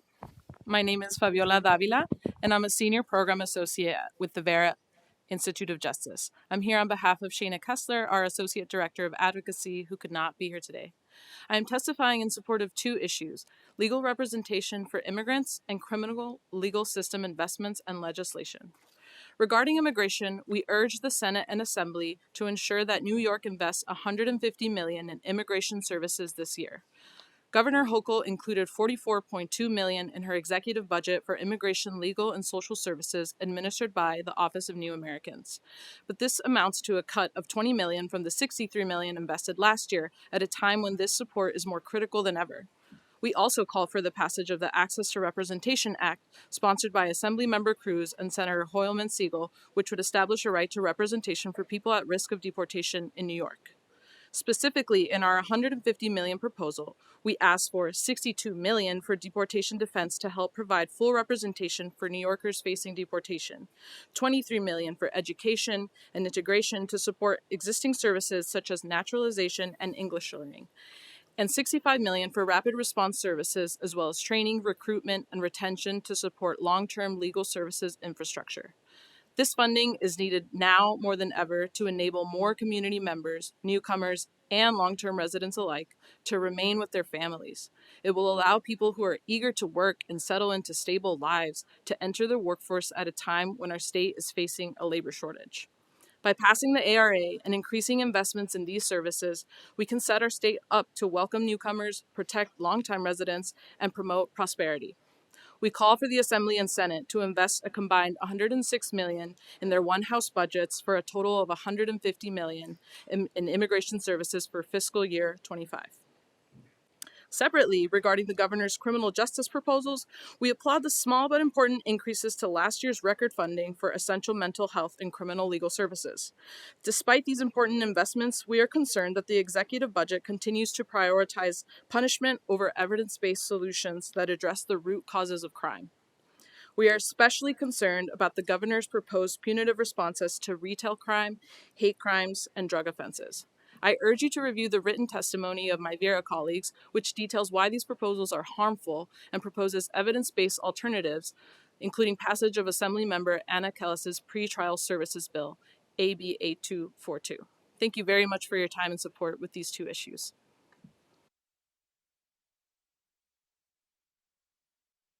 Let the Assembly. Assemblymember Walker. Awesome. I want to say first at Nile, I am so very proud of you. And you did a great, great job. And hopefully now that you've learned so much about social media, you will go to bed on time so that you can wake up on time for school. Because we don't want those algorithmic diseases affecting you.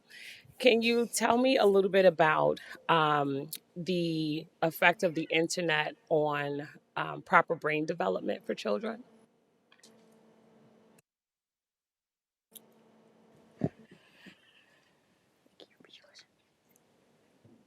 May you repeat your question?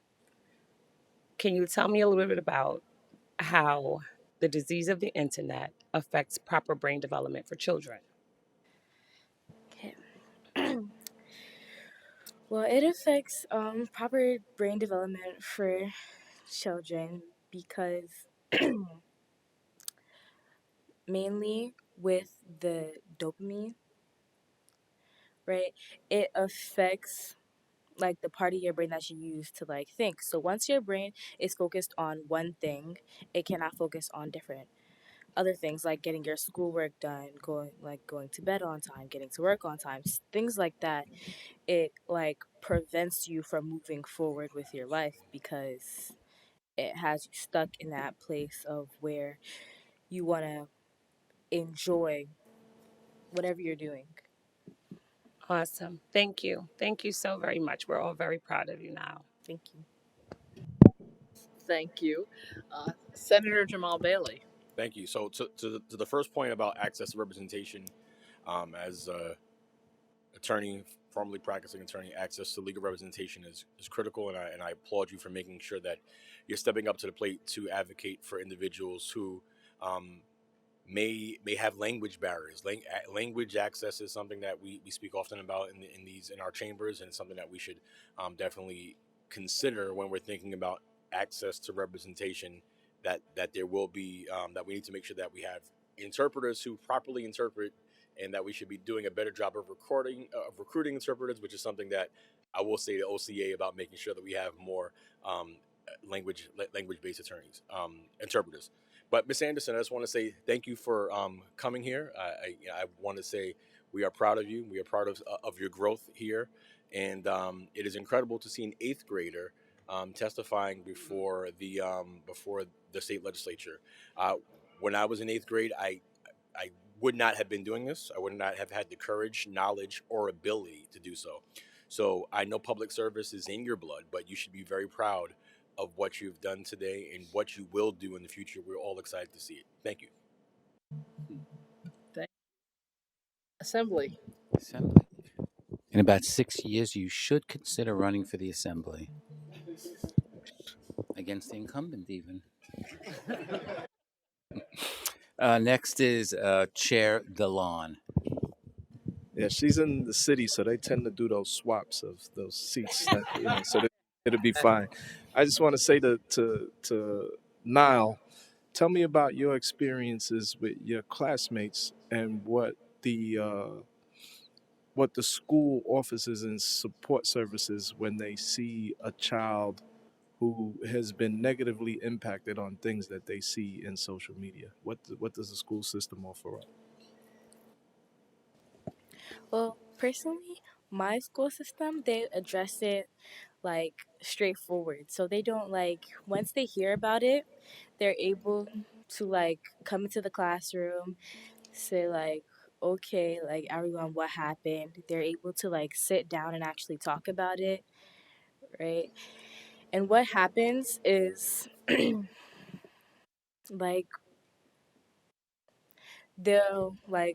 ask you to tell them why, so they are able to actually understand instead of just trying to get you in trouble. So these are the guidance counselors?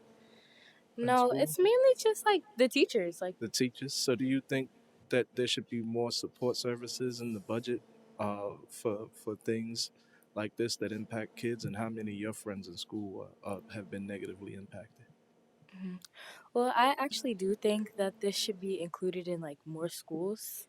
Okay. And how my friends think, Yeah, how have your friends been affected? What have you seen? they've been affected by it because sometimes they like me, sometimes they stay up past what they're supposed to. They like to do certain things that are not directly okay because of what social media has brought into their minds. Got it. So now I got to cut you off because of time, but I want to say that, public service is in your blood on both sides of the family. And I know that both your grandmas would be proud of you. But I had the privilege to represent and serve with your grandma, Joyce Anderson, who was a big-time public advocate in Brownsville and a tenant leader in the Ocean Hill houses in Brooklyn. I no longer represent that area, but I could tell you she would be very proud of you and your chip off the old block. So we're proud to see you here. Thank you.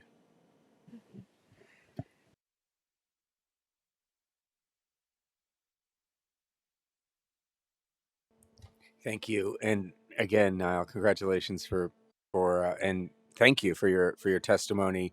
I have an 8th grade daughter too, as the Assemblywoman knows, and we've been talking about you and my daughter for the last decade or so. So it's really good to see you, and very important that you share this information. Um, on the Access to Representation Act, and thank you for your support and information about this issue. How might it have become even more important with the number of asylum seekers in New York State at this point? And what percentage, do you have any idea what percentage of asylum seekers are able to secure representation at this point of the new um,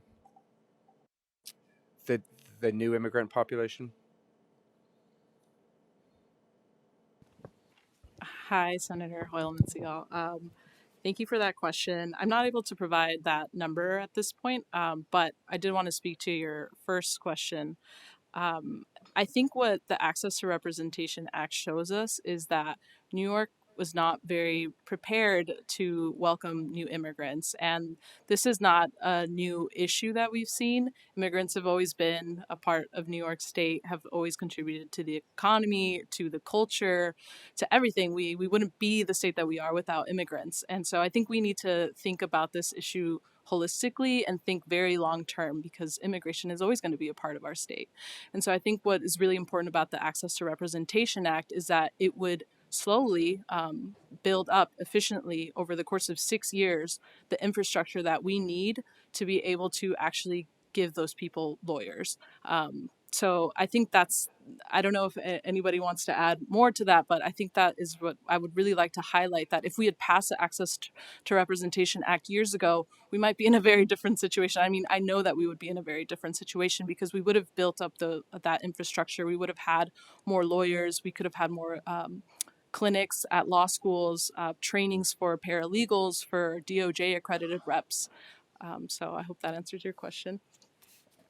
Yeah, the only thing that I would add is while we pass the Access to Representation Act, which is crucial that we do, we are asking this year for 65 million for exactly what my colleague was describing, for capacity building initiatives and investments for legal services.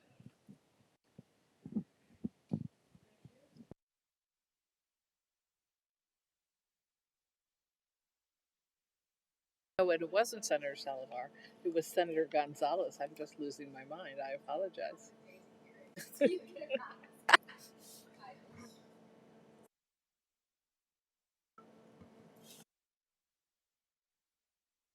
Press hard.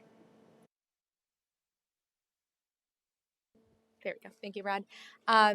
I just wanted to say thank you to all of the incredible folks on the panel today, and then in a special shout out to our youngest member of the panel, Miss Anderson. It is nice to have someone participating in this who is younger than me at this point. But I really do want to say that your voice is needed, and so is the voices of so many of your classmates. So definitely want to say thank you for being here. You did an incredible job, and I'm excited to look more into the bill. With that, I do want to spend a little bit of time asking questions of our other panelists, because as you've heard today, obviously there's an incredible need to support our immigrant New Yorkers and a deep gap in legal services. But in addition to legal services, with the asylum seeker crisis, I want to know what else you believe is the responsibility of the state in order to support folks who are going through that process, and then also, really rise to the growing need in this crisis. Yeah, I can begin answering that, and then my colleagues can fill in. As you mentioned, legal services are crucial and life-saving. However, we also see a need for social services. So part of the investments that we're talking about today also include social workers being integrated into the infrastructure of the existing legal services, so people can help, people who are trauma-informed can support asylum seekers as they navigate the immigration system, not only through a legal way, but also supporting them in adapting to a new country, facing a lot of the trauma that they have endured. And I would like to add that another thing that is important to note is that while rapid response services are incredibly crucial as we see folks arriving in the new state of New York, um, it's somewhat like a band-aid to a long-term problem, right? So what else often ends up happening is you have these kind of singular clinics where folks will do one or two applications, right? So, for example, Immigrant Arc, in partnership with the New York Immigration Coalition, did a work authorization clinic, which was great. We did several thousand applications, but the problem is, as important as that is, they are only getting one application. And think of an asylum application; those can take up to 10 years to go through the system. There's going to be follow up inevitably in the best case scenario. They might go to their community based organization to follow up on that application, and they have the cultural awareness, they have the language access. Right. Thank you all so much. Appreciate the work that you're doing. Thank you. Thank you. I think we've covered everyone. So all of you, thank you so much for being with us Thank you. here.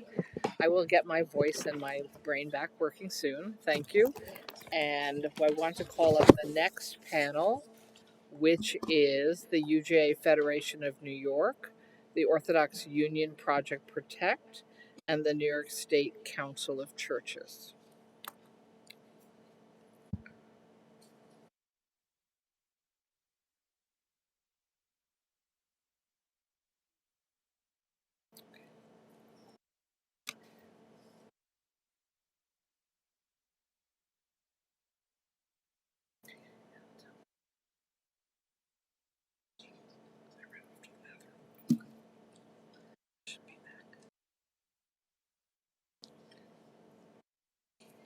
My colleague, Assemblymember Dinowitz, will handle this part. Choose amongst yourselves. One of you should start. Just go because my name was first.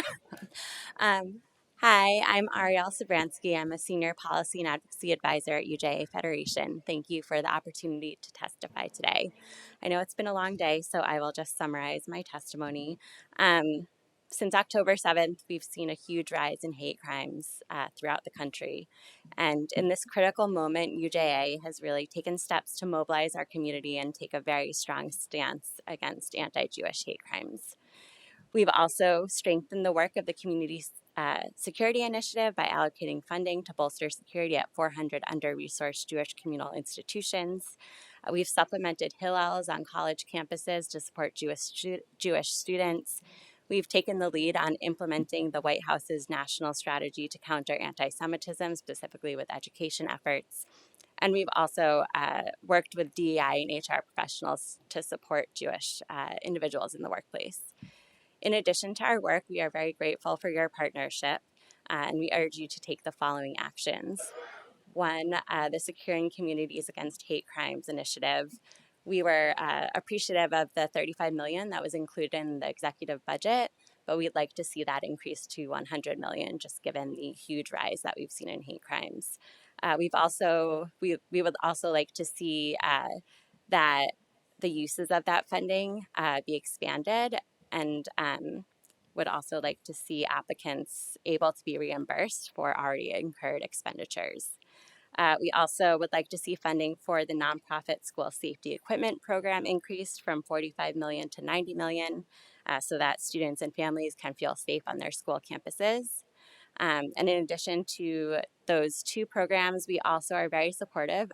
Thank you to Senator Hoylman Siegel for two bills that you have proposed, the S7737, which expands the list of crimes eligible for prosecution as hate crimes, and S895 and A6789, also by Assemblymember Lee, which will hold social media platforms accountable for the proliferation of hate speech that we see on those sites. And we just heard from a middle schooler who has really seen the impact that these programs can have on individuals and young people. Thank you for the opportunity to testify. We urge your consideration and support of these vital investments to protect communities from hate and keep New Yorkers safe. Ms. Greenfield. Good afternoon, Chair Kruger, who just stepped out, Legislative Fiscal Committee, and other distinguished members of the Senate and Assembly, and Assemblyman Dinowitz, who represents me in the Bronx. Thank you for the opportunity today to discuss the safety and security of our communities. And I'm humbled to be sitting here next to the Christian Coalition and the UJA. These are issues that affect all of us, and I'm proud to be working together with them. My name is Dr. Nava Greenfield. I am a community advocate for Project Protect, but more importantly, I'm the mother of 4 small little boys. I'm a daughter and I'm a concerned constituent. Since the October 7th attack of Hamas on Israel, there's been a 330% increase in hate crimes. That's according to the NYPD data. Just 2 miles from here, someone fired a shotgun outside of a Jewish temple. And my 4-year-old Jonas, who goes to a little preschool in the Bronx at a Jewish temple, also receives threats. So I'm here today with 2 requests. One is to increase secure communities against hate crimes grant program to $100 million. And the second one is to include security personnel inside that grant. The grant is vital to securing our communities against hate crimes and communities that are most at risk. We're talking about daycare programs, our schools, community centers, cultural museums, places that are very meaningful for us. We appreciate Governor Hochul for her dedication to securing our communities and her $35 million proposal in her executive budget. But considering that the hate crimes increased by 330%, we feel that that's just not enough. I also want to pay attention to a gap in the program. Right now, security personnel are not included under the grant. Project Protect recently conducted a survey and found that in the past few months since October 7th, there's been a 50% increase in security expenses in nonprofit organizations. 66% of that goes to security personnel. Security personnel is not like buying a door or an alarm system. It's recurring expenses, months over months, years over years, and it is by far the most expensive thing in security that we're spending on. It outweighs any other expense in security. We also know that security personnel is a first line of defense against any threat. They're there to stop a threat, to deter it from happening. They're there when the threat happens, and they're first responders, and they're vital to ensuring that our environment is safe. So I'm asking you to please be proactive rather than reactive in this. Let's not wait for another hate crime to happen or for anyone to get hurt. Let's make sure that the infrastructure is in place. Thank you. Reverend Ketchum. Yes, I'm Jim Ketchum. I serve on the board of the New York State Council of Churches. As people of faith, we emphasize that grace and forgiveness have been shown to us, and we give witness to renewal and restoration as they occur in our midst. We believe we are called to choose these qualities over mere vengeance and punishment. We support the concepts of restorative and reparative justice, rather than relying solely on retributive justice. We oppose punishment not in proportion to the crime, such as mandatory minimum sentencing. We critique systems that impact people of a certain race unjustly, and we would submit that the fact that over 70% of the residents of New York State prisons are people of color is neither an accident nor a coincidence. It is indicative of systemic racism that must be addressed. In this spirit, we support the following legislation. The Second Look Act, to relieve the injustice of extreme penalties that were imposed in the various tough on crime eras and the Rockefeller drug law era. We also support the elimination of mandatory minimum sentences because this is often forces even innocent defendants to plead guilty to avoid longer sentences. Something like 95% of the guilty verdicts are a result not of a trial or a judge's determination, but of the defendant taking a guilty plea to put an end to the not knowing and the torture of not knowing. We support Daniel's Law and urge the full funding and rapid completion of that task force's work. We support the treatment, not jails bill. Those struggling with addiction or mental health issues are not best served by uniformed policemen with weapons or best served by prisons. Um, New York State is spending literally billions of dollars to criminalize those with mental health issues and addictions. We're doing the same thing over and over and over again, expecting a different result, which, as you know, is the definition of insanity. We support the No Slavery in New York Act, the Fair and Timely Parole Bill to increase transparency, and we do not support efforts to roll back raise the age law. We'd rather provide services than sentences. Thank you very much.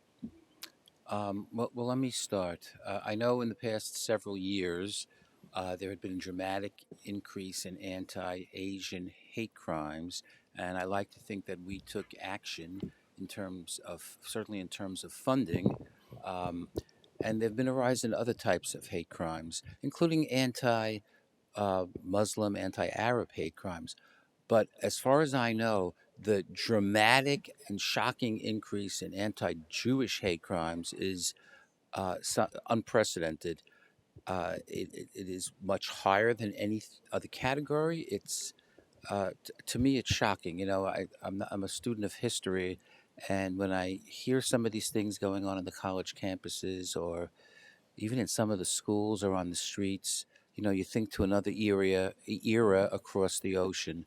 But I was wondering if you know if there's ever been this magnitude of increase in anti-Jewish hate crimes and anti-Semitism in general. I don't know the answer to that, but just knowing that this is happening in New York and in America. I'm only 38 years old, so I don't know what happened before my time, but it's unimaginable. It's shocking to know that this is happening now.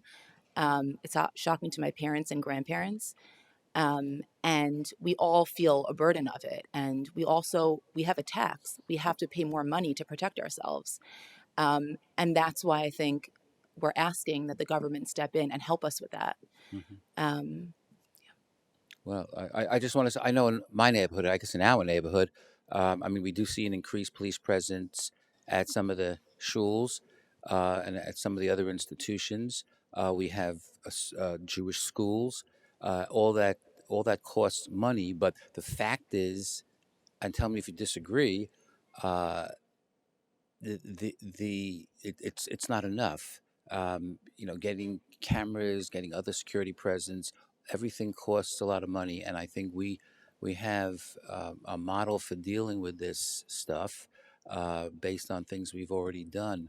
So I for one agree with what you're saying, and I hope that we can move in the direction of trying to snuff out this hatred.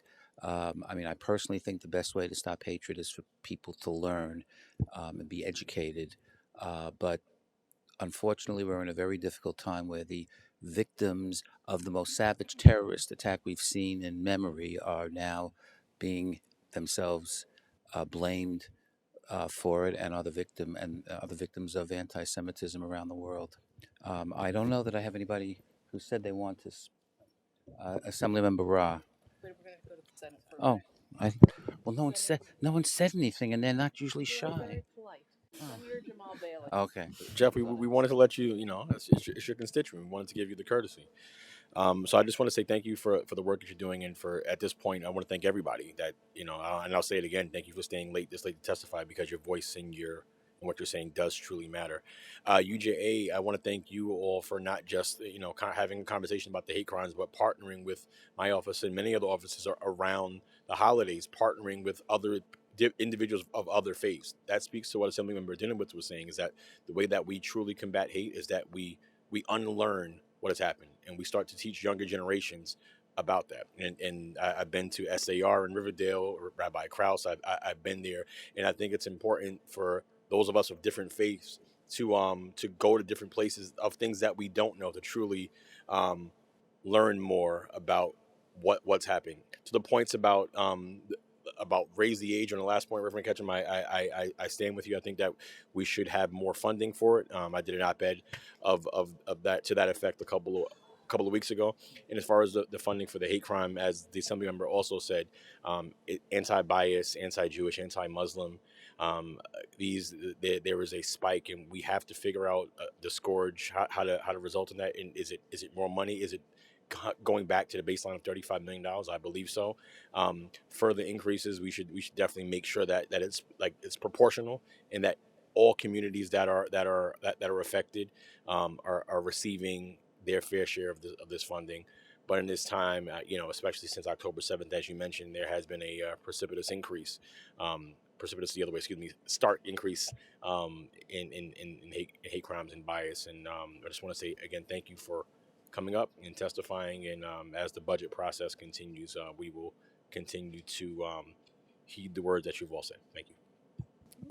Just want to say thank you for your partnership, and we really appreciate that, and are very grateful to be working with other faith communities to really fight anti-hate. Assemblymember Ra. Thank you. And just want to thank all three of you for being here. I think our faith leaders and our faith-based organizations always have an important role to play in policy and budgeting. So we thank you for being here. But I do want to in particular ask about, I know your organizations have partnerships with our, with student groups on our campuses. And just in terms of, I think the funding, absolutely, we need those enhanced grants. We need to be able to provide security upgrades and all of that.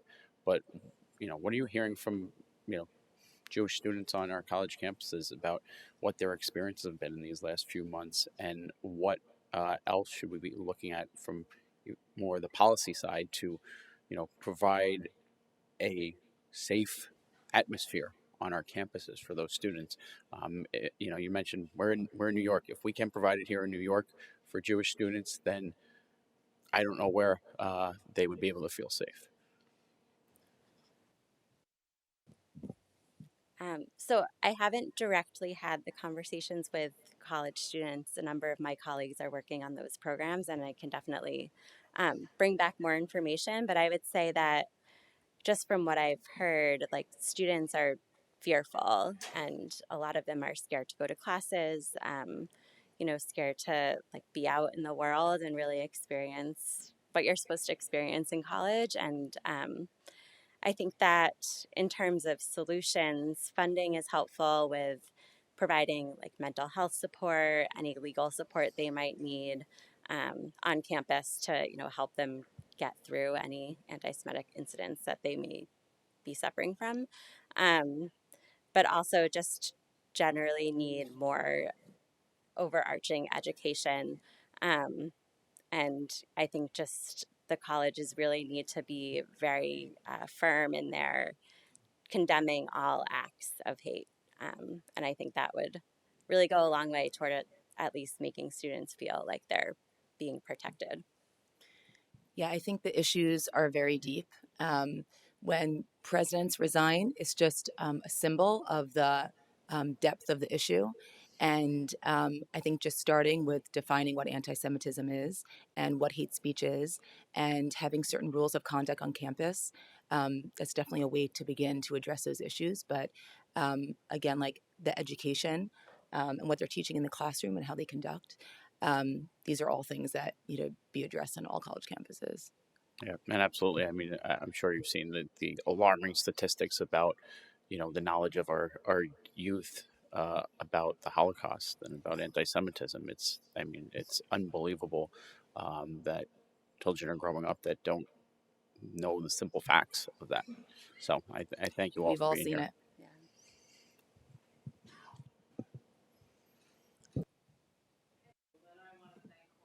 For being here and for the work you're doing. And I just do want to reemphasize this legislature is very aware of almost the poison of hatred that is growing in our state and our country, and the necessity to come up with new models to help people understand the damage that can be done even by statements, and the fear that it is generating throughout communities. and this is of all religions and races, and that we need to come together and address these in effective ways. So thank you very much for being here today. Thank you. Our next panel is the New York County District Attorney's Office, Brian Crow, New York State Defenders Association, Susan Bryant, New York Legal Services Coalition, Tina Foster, Empire Justice Center, Kristen Brown.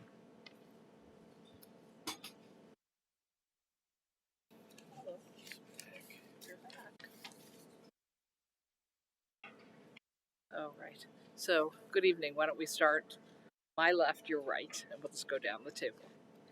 Hi. Oh, yes. Practice pressing the button. You have to push really hard when it's your turn to talk. Thank you. Thank you. Good afternoon, everyone. My name is Brian Crow. I'm the Executive Assistant District Attorney for Policy for the New York County District Attorney. It's my pleasure to be here. And I am here today not to ask for money for our office. We are funded largely by the city.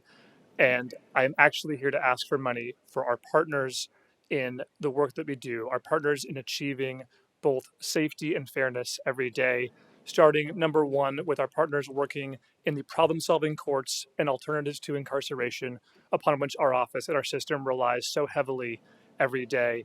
Under our administration, we have increased our referrals and our placements in our problem-solving courts by roughly 200%. The contracts under which those courts are working and those providers are working are based on an old system, and the system as it currently stands is being strained to a breaking point. Our current wait times for a person who's incarcerated being just to get an evaluation for an alternative to incarceration is roughly 2 months. For someone who's not incarcerated, it's even longer. That does not achieve either justice, fairness, or public safety. Increased funding for these courts and these providers will allow us to more efficiently deliver justice and do the public safety service that we're trying to do every day. Related to that, one of the most important mechanisms that we use to keep our communities safe and to provide fairness for the people who are charged with crimes is to use community-based mental health services like ACT teams, assertive community treatment teams. Those ACT teams are essential for us to decarcerate safely, to get people from Rikers Island back into the communities, but with the support systems that they need. We're very pleased to see the $9.8 million in the executive budget towards those ACT teams.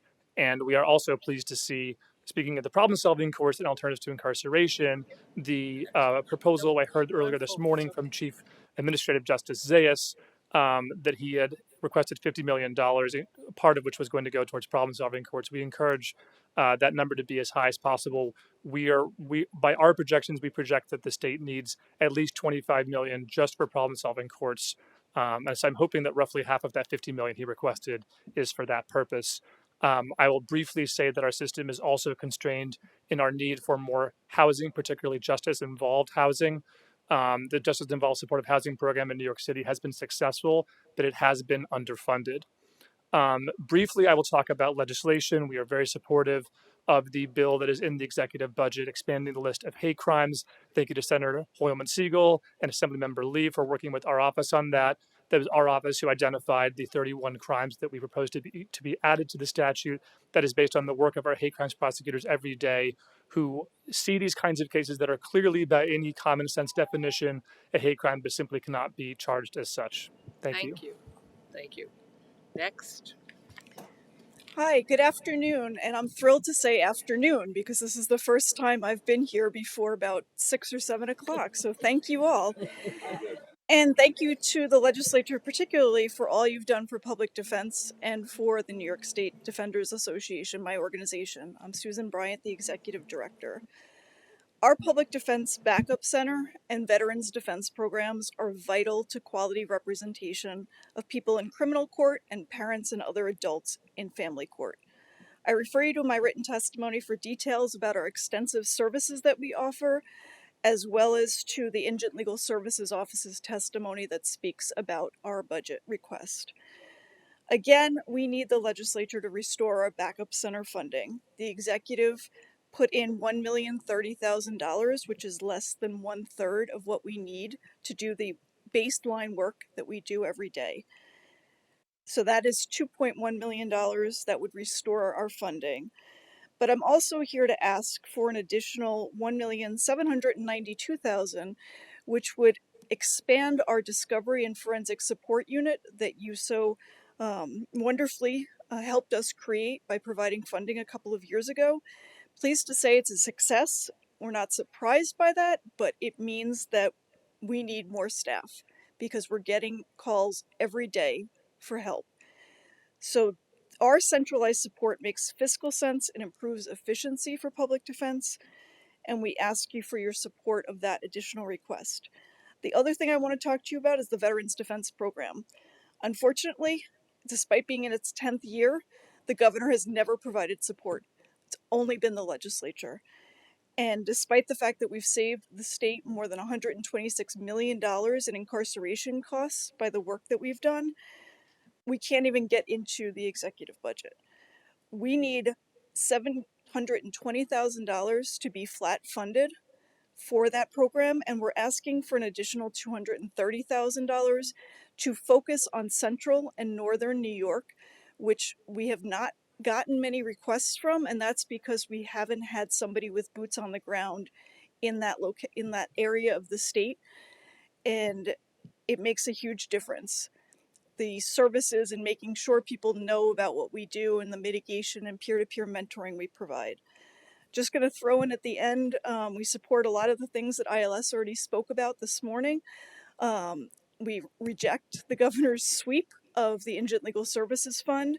Family court funding is an absolute necessity this year. We cannot have it go on any longer without being funded at an appropriate level of $50 million. We also support the Indigent Parolee Program and loan forgiveness expansion. Thank you very much. Thank you very much. Next. Thank you. Thank you very much for the opportunity to testify. Good evening. My name is Tina Monchipur Foster. I'm the Executive Director of Just Cause and the Board Chair of the New York Legal Services Coalition.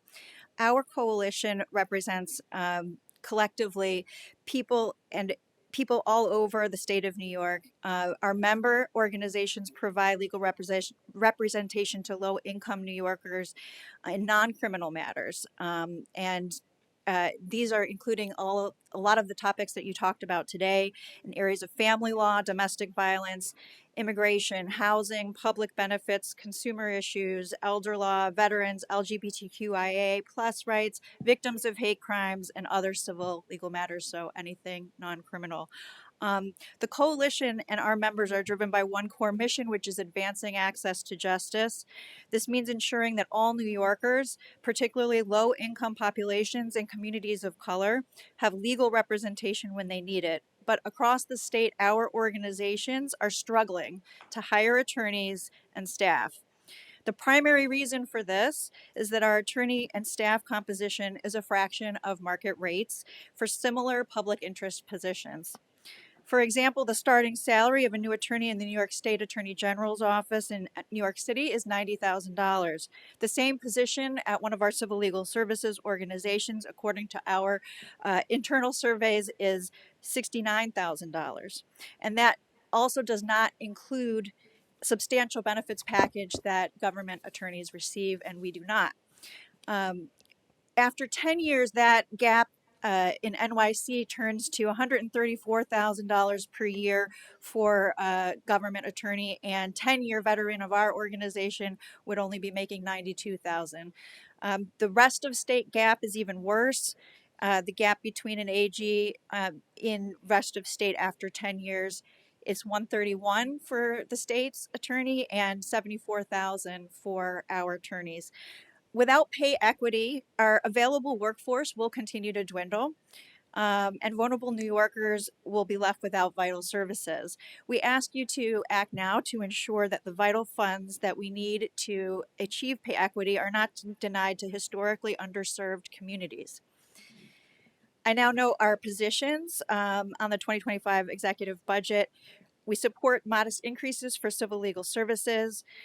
through the Office of Court Administration budget, specifically 6% increase in civil judicial legal services, a 3% cost of living adjustment. In addition, we are asking for a $2.5 million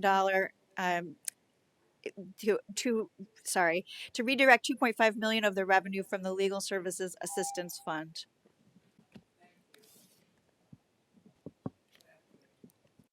Good afternoon. My name's Kristen Brown. I'm president and CEO of Empire Justice Center, and I'm co-vice president of the New York Civil Legal Services Coalition, and I serve as co-chair of the Coalition Steering Committee. My written comments cover in detail the many items in the budget that we support, including the items that Tina just mentioned. But I want to focus my comments today on what you've already heard about, which is the proposed sweep of $100 million in IOLA funds, because it's essential that you all know about this and reject it for reasons that may or may not be obvious. I think at this point, at the beginning of the day, you heard a great deal about this in the discussion with Judge Zayas. I just want to be clear that there are multiple sweeps we've discussed today, and I am talking about the IOLA fund, which funds civil legal services. Empire Justice is deeply concerned about this action because it undermines IOLA's planning to support our vastly under-resourced community's efforts to increase salaries, as Tina mentioned, and services, so we're able to fulfill our promise of providing civil legal services to our client communities. It also sets a dangerous precedent. New York's Interest on Lawyers Trust Account Fund was established in 1983 for the sole purpose of funding civil legal assistance, as the legislative intent that's included in my testimony clearly states. Using these funds for any other purpose is unconscionable, and it sets a dangerous precedent, as I noted. We urge you to reject the proposal outright. IOLA supports essential legal services for low-income New Yorkers with civil legal problems in their most basic needs. And the top 5 areas of service from 2003 from IOLA grantees are housing, immigration, family law, education, and health. IOLA relies on fluctuating interest rates to generate funds for civil legal services. In the early days, this resulted in dramatic swings in funding for our community, causing uncertainty and financial crisis for providers and loss of services for client communities. I remember that very well. To guard against this, IOLA shifted to a rainy day approach that creates a reserve of funds to be used when rates are down and earnings are low. This has created funding stability and has been a godsend. Now is not the time to raid IOLA. The access to justice gap, as you've already heard, which is the space between the civil legal needs of low-income New Yorkers and the resources available to meet those needs, has now been assessed by the Permanent Commission on Access to Justice at $1 billion over what is currently in the system. This is an effort that I was proud to be a part of as a member of the Permanent Commission, and I can say that notably this analysis focuses only on those earning up to 250% of poverty and does not include immigration civil legal services.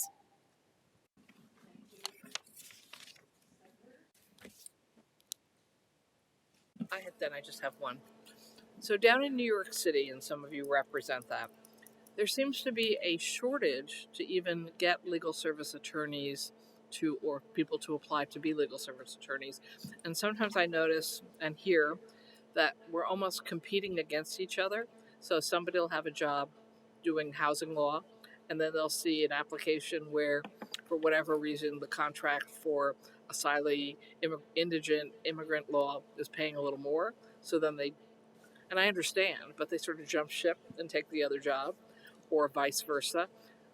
Like, is there a way for us to help produce more lawyers? Because I feel very strongly that we desperately need them in all of these jobs in legal service and civil work. I'm sorry, you want to leave your job?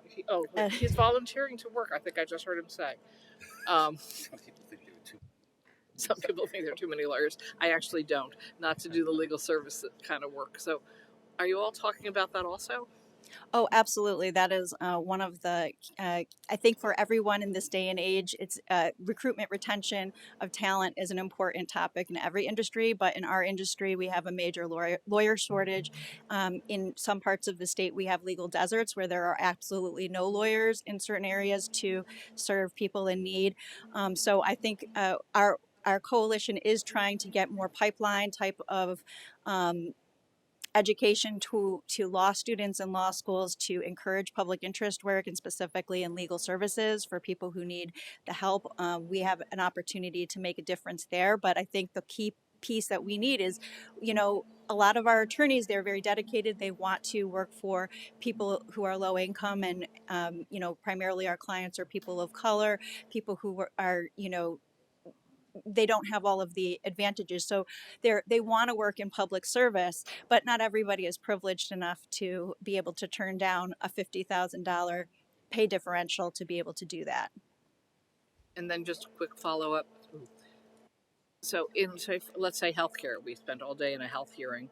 There's been more growth in expanding scope of practice. So there are people who are health professionals but not doctors taking on more of the responsibilities that were only doctors at one time.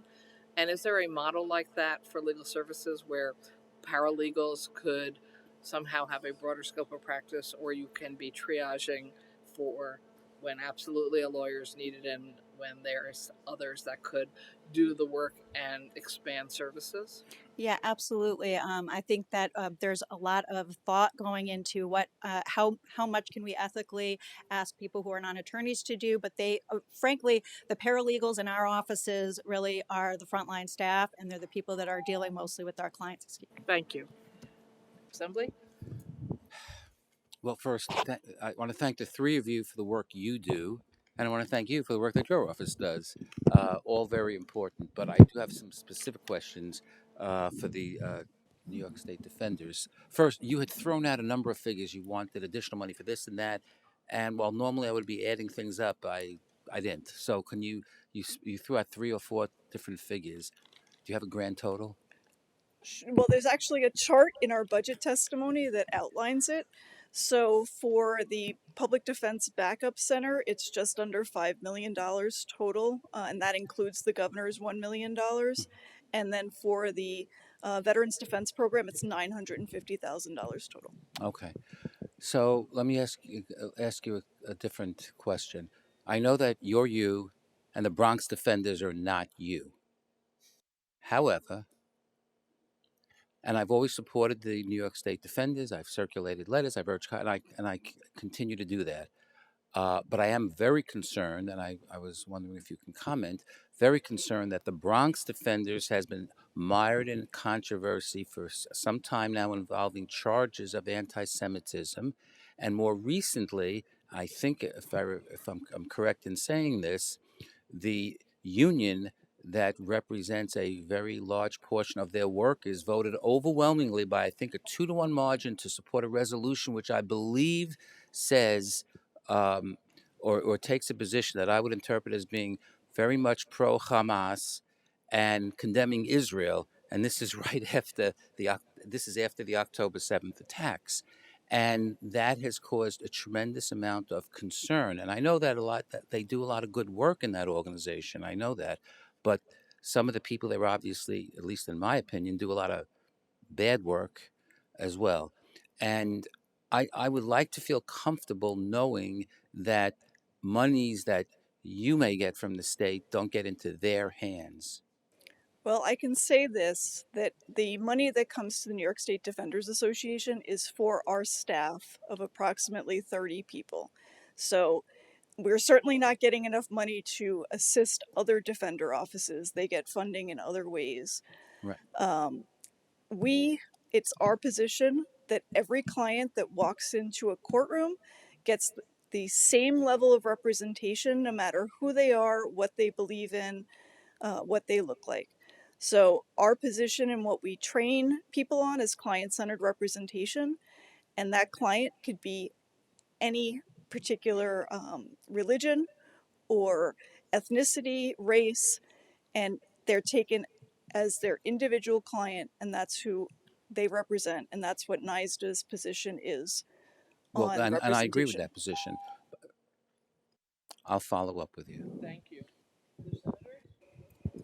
Jamal Bailey?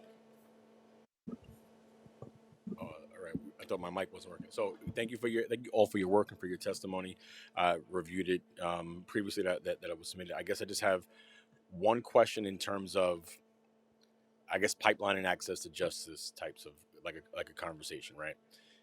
Are you finding it increasingly more difficult? And I heard a snippet of it as I walked back into the room, to attract folks into public service type of legal work. Is that something that's it's incredibly difficult? I can speak for my organization where we serve the areas outside of New York City, and it's getting increasingly difficult, absolutely increasingly difficult to attract folks to public interest law. We have, when my board of directors adopted our 2024 budget, it included 18 vacant positions. We're a staff of 80. Our salaries are at a level that we've hired people to come in and work for us, and they've left very quickly for positions that pay $20,000 more working for the government. So it's very difficult when you come out of law school with massive loans to be in the position to be able to take a job working for an organization whose starting salary is under $60,000 when you're upstate.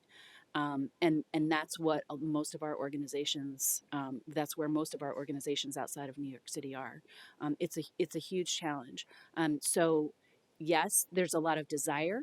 People are interested in our work. A lot of times people will apply for positions, they'll find out what the salary is, and they'll withdraw. And in particular, it's particularly challenging in our Rochester office. We've had a civil rights position open for over a year, and we've had 3 or 4 viable candidates, none of whom could take the position because of our pay. So pay equity is a huge issue for our community in New York City and outside of the city, and we have a vast need for services. I'd like to brainstorm with you offline about that. I'm a graduate of public interest law school myself, and I think we can come up with a creative strategy, excuse me, for being able to do that. And I just want to say thank you for the work, and I know how hard it is that you do work, 3 of you, and also in the district attorney's office. I know how hard it is to be the attorney for the people. So I appreciate all the work that you do on a day-to-day basis. Thank you for testifying. Thank you. Thank you. Any assembly members? Assemblymember Ra. Thank you. Thank you. Thank you all for your patience today, being here before us. Mr. Crow, I'm just wondering if you can give me a little bit of information on the issue of retail theft. Obviously, there's been a lot of talk about retail theft, and particularly in your borough. So what is the office's current approach when it comes to prosecuting retail theft and using the tools in current law at your disposal to try to alleviate this problem? Thank you for the question, Assemblymember. This has been a major focus of District Attorney Bragg since he took office. I can say that in Manhattan in particular, we have a significantly higher rate of retail theft than any of the other 4 boroughs. Retail theft cases comprise roughly 15%, 1/5, of our total overall docket. None of the other 4 boroughs exceed 5%. So recognizing that, District Attorney Bragg at the beginning of his administration created the Small Business Alliance, which is a group of small business owners that meet regularly with staff at our district attorney's office to discuss the kind of issues that they're facing so that we can respond. In response to that, and in response to a lot of the patterns and things that we're seeing in the work that we do every day, we have started a program in which we identify the most frequent recidivist retail thieves. And I can say that we know from the data that it is a very small number of people who do a significant portion of these thefts. And we do a kind of targeted prosecution of those individuals. We hear a lot about precision policing. For us, it's about precision in our prosecutions as well. What we've found is that in almost all of these cases, the individuals involved are not part of a large-scale, organized, hyper kind of, foresightful, well thought out practice. They steal to support a drug habit, and they sell it within minutes, hours to somebody kind of nearby. It's not some necessarily well organized ring. And so for those individuals, what we've tried to do is, and it's actually the first thing I mentioned in my testimony, is try to address their underlying needs, because we don't believe those individuals are likely to keep stealing if we can stabilize them with their housing, stabilize them with their drug or alcohol issues, and stabilize them with their mental health. And part of the problem that we do have with that is because we have such a backlog in our problem-solving courts and in the service providers there, and particularly the as I mentioned earlier, the ACT teams. I apologize. I'm going to run out of time, so I do want to just bring one other thing. One of my colleagues has a bill that would basically allow, in a short period of time, if somebody was repeatedly getting picked up for petty larceny, that to kind of combine the value of those charges. Is that something that your office would be supportive of, to give the DA an additional tool? I'm happy to take a look at that bill and get back to you. Thank you. Well, then I want to thank you all very much for your work every day on our behalfs and for your coming and testifying with us this still afternoon. Thank you. Our next panel is Panel G, the Firefighters Association of New York State, the PBA of New York State, the PBA of New York City, the New York State Police Investigators Association, and the New York State Correctional Officers and PBA Association.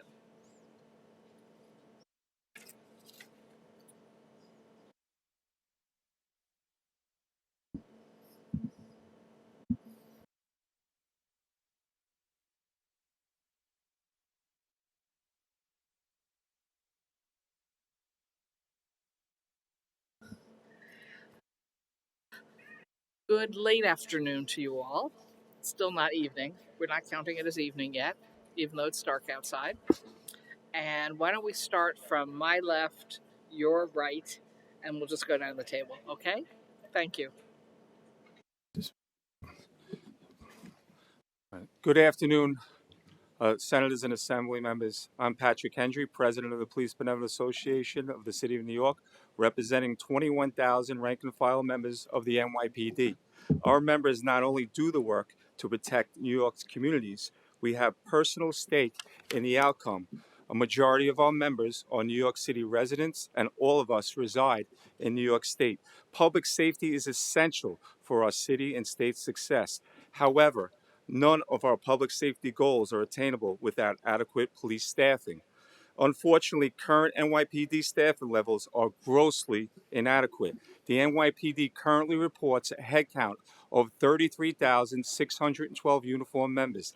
That is nearly 7,000 police officers short of our peak headcount and the lowest level we have seen in more than 30 years. Our members have made progress in curbing the surge in violent crime that began in 2020. However, that progress has come at a cost of extreme workloads that have driven many police officers to seek other opportunities. We have lost more than 6,500 police officers to resignation or retirement over the past 2 years.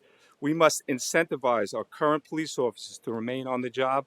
To further that goal, we respectfully request your support for the following initiatives during the budget process. Among the major factors hampering the NYPD's retention and recruitment are the grossly inequitable pension benefits available to our members hired since 2009 under Tier 3.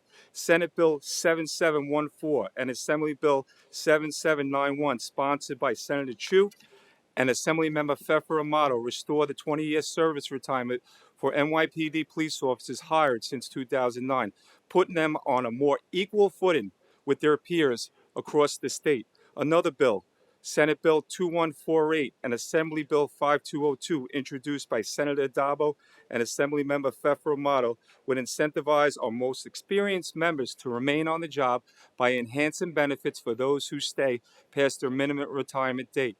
We must also support our veteran cops with a pipeline of qualified new recruits. We are seeking legislation to allow police officers hired since 2009 to buy back pension credits for their time served in certain civil service titles within the NYPD, including traffic enforcement agents, school safety agents, and cadets, as well as New York City Department of Corrections.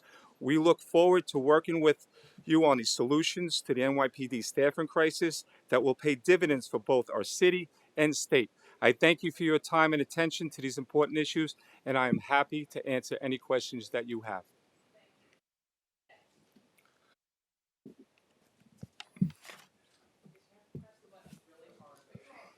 Good afternoon.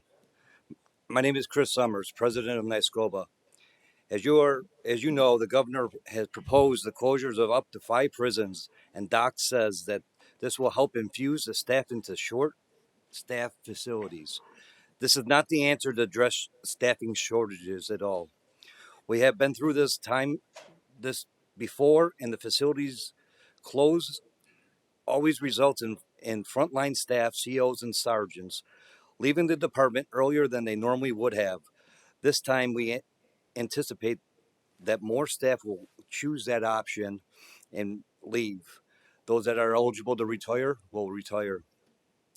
Those that have been through the closures before had enough, and they will seek other employment. Who can blame them on that?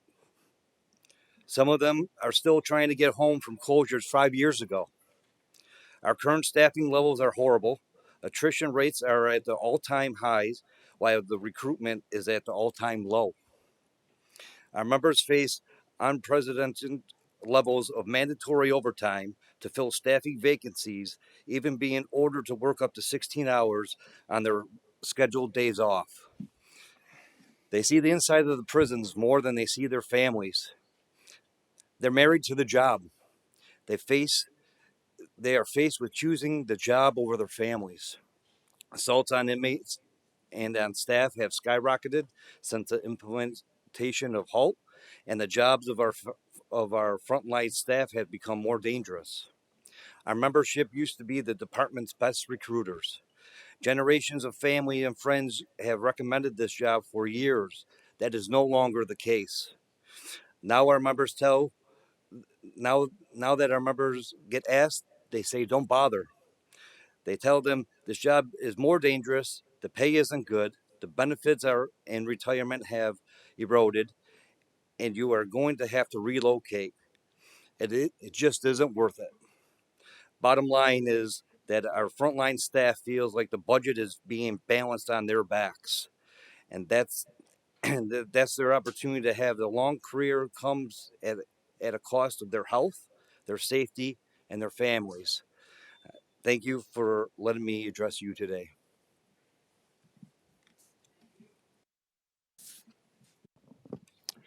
Good afternoon. My name is Kurt Nolan, and I'm the Executive Director and Counsel for the Police Benevolent Association of New York State. I have the honor of representing over 1,100 police officers in the New York State University Police, New York State Park Police, New York State Environmental Conservation Police, and the New York State Forest Rangers. On behalf of my members, I would like to thank you for this opportunity. Today, I will illustrate how the underfunding, pay disparity, and lack of pension parity impact recruitment, retention, and public safety. Each of our 4 law enforcement agencies that employ my members are severely underfunded. I believe that this is a direct result of the fact that law enforcement and public safety are not the primary mission of these agencies. Investment in public safety is often overlooked when times are tough. To address these funding issues, our law enforcement agencies need fiscal autonomy. This autonomy would ensure that our police officers receive the training and equipment that they need. The current budget for the Department of Environmental Conservation's Division of Law Enforcement is approximately $48 million. The hard work of DLE's 23 investigators, however, generated approximately $46 million in civil penalties last year. This demonstrates that DLE is essentially a revenue-neutral division within DEC. The current DLE authorized strength is 342 positions. However, only 264 of these positions have been filled. DLE is currently recruiting for the upcoming academy class, and although there is no official start date, DLE has been authorized to hire 45 new NCON police officers. Unfortunately, because of pension and pay disparity, we have already lost several candidates to the New York State Police and New York City Police Department. There are currently 121 forest rangers, 16 lieutenants, and 11 captains in the Division of Forest Protection. They're responsible for patrolling over 4 million acres of forests and conservation easements. This equates to approximately 35,000 acres per forest ranger. Unfortunately, lack of funding in the division has led to the establishment of the Forest Ranger Foundation, a not-for-profit organization dedicated to providing our rangers with training, equipment, and support. Our forest rangers are saving lives and protecting natural resources each and every day. They should not need a nonprofit organization to provide them with basic training. As you know, SUNY is decentralized. Our police officers across the state of New York wear different uniforms, drive different cars, carry different guns, and wear different body cameras. This system is extremely inefficient and fiscally irresponsible. As you can imagine, at a time when SUNY faces fiscal crisis, it's difficult to ask a college or university to spend money on ammunition, ballistic vests, vehicles, uniforms, and training. SUNY needs a centralized budget for our law enforcement agency. The New York State Park Police have frequent issues obtaining new vehicles for their police officers. And because of the way the funding is handled, when you earmark funding for the Parks Administration, this doesn't necessarily go directly to our police officers. We're down to approximately 179 police officers, and now we are currently back up to 205. The most important issue impacting our members today is the lack of salary and pension parity. We lose members to the New York State Police and other agencies consistently.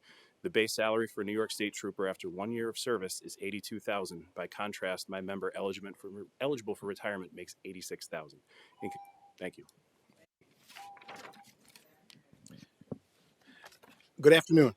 My name is Tim Diamond, and I'm a senior investigator for the New York State Police and the elected president of the New York State Police Investigators Association, representing roughly 1,150 senior investigators and investigators across the state in the BCI.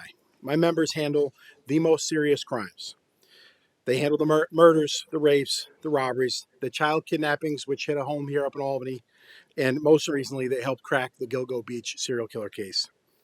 Our members are in highly specialized units, forensics units, computer crime units, counterterrorism units, the units that you see on TV. I'm here before you today to speak for NYSPEA members, but also to shed light on the slow death of the law enforcement profession. Police agencies around the state are struggling to fill the ranks. The state police are no different. We have a record low turnout for our last exam during a time when we are mass hiring. I recognize civil service spots are open all over the state, and there is a workforce shortage. These jobs are different. Police have immense power and are given the ability to take someone's freedoms away. We must maintain high standards and get the best in these spots, or the people in this great state will suffer. Please do not believe the hype that things are good and the record number of applicants are coming out. The truth is things are bad. Interest in this job is dwindling, and our most experienced members are leaving. Of my 1,150 members, over 470 can retire this year. Another 200 are eligible by 2026. These numbers are staggering. Statewide, we are down 150 spots already. It takes approximately 5 years to get the experience necessary to join the BCI. There are not 150 people ready as of today. Last year, the governor and legislator allotted millions to expand our community stabilization units. These units target guns all over New York. These units have not expanded. You allotted money to expand the CCU units across the state, the computer crime units. We've seen about half of those spots filled. You allotted money to expand federal task force spots, not filled. You allotted money for hate crime investigators, not filled. Most recently, in this year's budget, $90 million to combat organized retail theft. I am fairly certain these spots will also go unfilled. This work will fall on the same 1,150 investigators that are already here, the same group that is handling the 1,100% increase in Turple applications statewide, the same group that's handling the lion's share of discovery form in upstate New York. Ladies and gentlemen, these folks need help. NYSPEA members and law enforcement members statewide. I was taught early in my career that you don't bring a problem without bringing a solution. Recruitment, we need to fix Tier 6, and we need to change the negative rhetoric around this great profession. Retention, we need to consider a deferred retirement option plan for all police members in the state of New York. Thank you.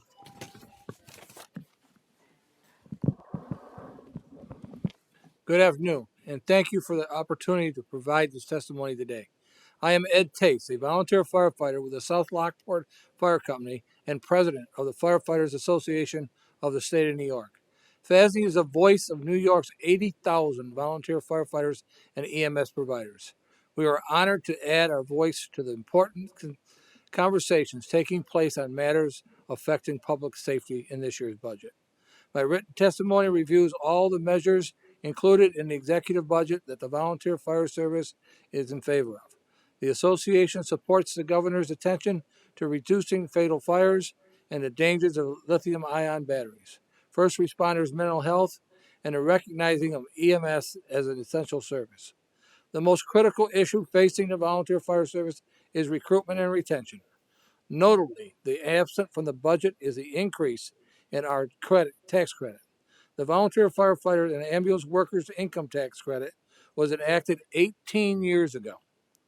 At the time, it was $200, was reviewed as the appropriate recognition by the state for the sacrifice that these volunteer firefighters and EMS providers provide. We buy our own gas. We often buy our own equipment.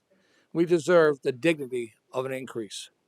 Volunteer firefighters save the state of New York $3.8 billion in tax savings and salaries every year. While we understand that raising the income tax credit has a cost, our state, our counties, and our communities cannot afford to lose more volunteers. No matter how many missed family dinners, birthdays, weddings, or restful nights, our volunteer firefighters and EMS providers will never say no to their neighbors in need. It is my duty to make it clear this tax credit must be increased this year. In April, fire departments across the state will open their doors during the Recruit New York campaign. Announcing an increase to the tax credit would be a powerful tool for recruitment and retention of volunteer firefighters. In addition, zero cost change to help volunteer firefighters and EMS providers would be allowing volunteers to claim the tax credit and the local real property tax exemption. We ask that you remove the prohibition to enable municipalities to reward the volunteers to stay fit. Thank you to Senator Martinez and Assemblymember Thiels for carrying this legislation and raise the income tax credit and make this a real property tax fix. Lastly, New York is number one in the nation, again, for residential fire deaths. FASD supports the addition of sales tax exemption on smoke alarms, carbon monoxide alarms, and fire extinguishers. Very much, all of you. Our first questioner is Senator Salazar. Thank you. And my question is for Mr. Tace, channeling Senator Michelle Hinchy. We are deeply proud that New York State in last year's budget created the first ever $25 million fund for to help volunteer fire departments with capital and equipment needs, now called VFire. DHSCS is still accepting applications to this fund. However, what would you say is roughly the total anticipated financial need for infrastructure for volunteer firehouses statewide? And how would additional funding, such as the VFire funding, but in this year's budget, impact volunteer fire departments? That's a great program, and FASD totally supports it. The only caveat that we have found in that piece of legislation is that the departments have to spend the money first. It's a reimbursement program. The volunteer fire service does not have an abundance of cash to make these programs. So that's why we fought for that piece of legislation, but we did not fight for it to be a reimbursement state. I'd ask you to take a look at that piece of legislation and maybe modify it to benefit the volunteer firefighters. Thank you. And do you know roughly, I know it could probably be difficult to estimate, but approximately what, and I imagine it's more than 25 million, but what the total, infrastructure needs are for firehouses statewide? I'd ask Council Hannigan. It's tough to put a dollar value on it. Every department's different, okay? But it's well over to build a new fire station to fit the apparatus today is well in the millions of dollars itself, because you look at a fire truck today and they're pretty large and they're pretty expensive. Thank you. Thank you. Assemblymember Ra. Thank you. Mr. Nolan, I just have a couple quick questions for you, but I do want to note. I know that you guys announced yesterday the loss of a member due to a 9/11 related illness. So I want to recognize that, and we're thinking of Lieutenant McShane and his family and all of your members, and certainly his service in the aftermath of 9/11. Thank you. So, can you elaborate on the types of situations that your members, our forest rangers, our park police, our DEC police, and SUNY police find themselves in, even in the last few years? Sure, absolutely. Forest rangers are constantly going out of state. I believe I heard testimony earlier about the wildfires in Quebec. They go to California, they fight fires in the state of New York, and that's in addition to their law enforcement duties. Environmental conservation police are constantly encountering hunters. They're all armed. Our NCON police officers are consistently dealing with people who are armed almost 100% of the time. I believe a few years ago, one of them was shot in the hip and almost died. Park police respond with state police to numerous calls for service. Our parks are scattered throughout the state. They're often a supplemental agency. They've backed me up on calls before. They perform the same exact services that every other law enforcement agency does, as does the state university police. If you look at Cobleskill right now, my understanding is that almost their entire police department has quit.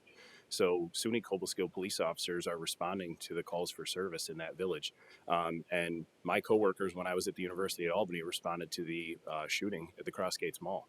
And then I spent the rest of my shift patrolling Guilderland because all of the Guilderland Police Department was actively sweeping the mall for threats.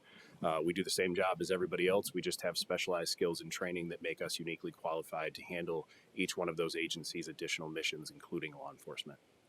So it's fair to say your members put their lives on the line, when they go out and do their jobs. Yeah, that's correct. So I think that just reinforces the need for the pension parity bill that so many of us supported, which was unfortunately vetoed. And I know you're here each year talking about this. So thank you for your continued advocacy on behalf of your members. Thank you.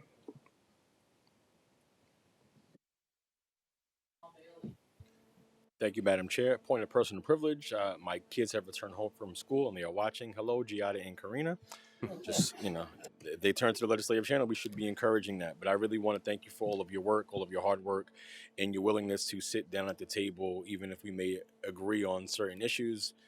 You've always answered the call to have a conversation, and I truly appreciate that. To Mr. Nolan, I want to ask you a question about the park police. There are certain portions of jurisdiction in New York City that you have. Could you talk a little bit about the parts of New York City that your officers have jurisdiction over? Yeah, I think a misconception is a lot of people don't recognize my members because our uniforms are so similar in many cases that when I was a SUNY police officer, we wear almost the same uniform as a trooper. Same thing with Parks Police.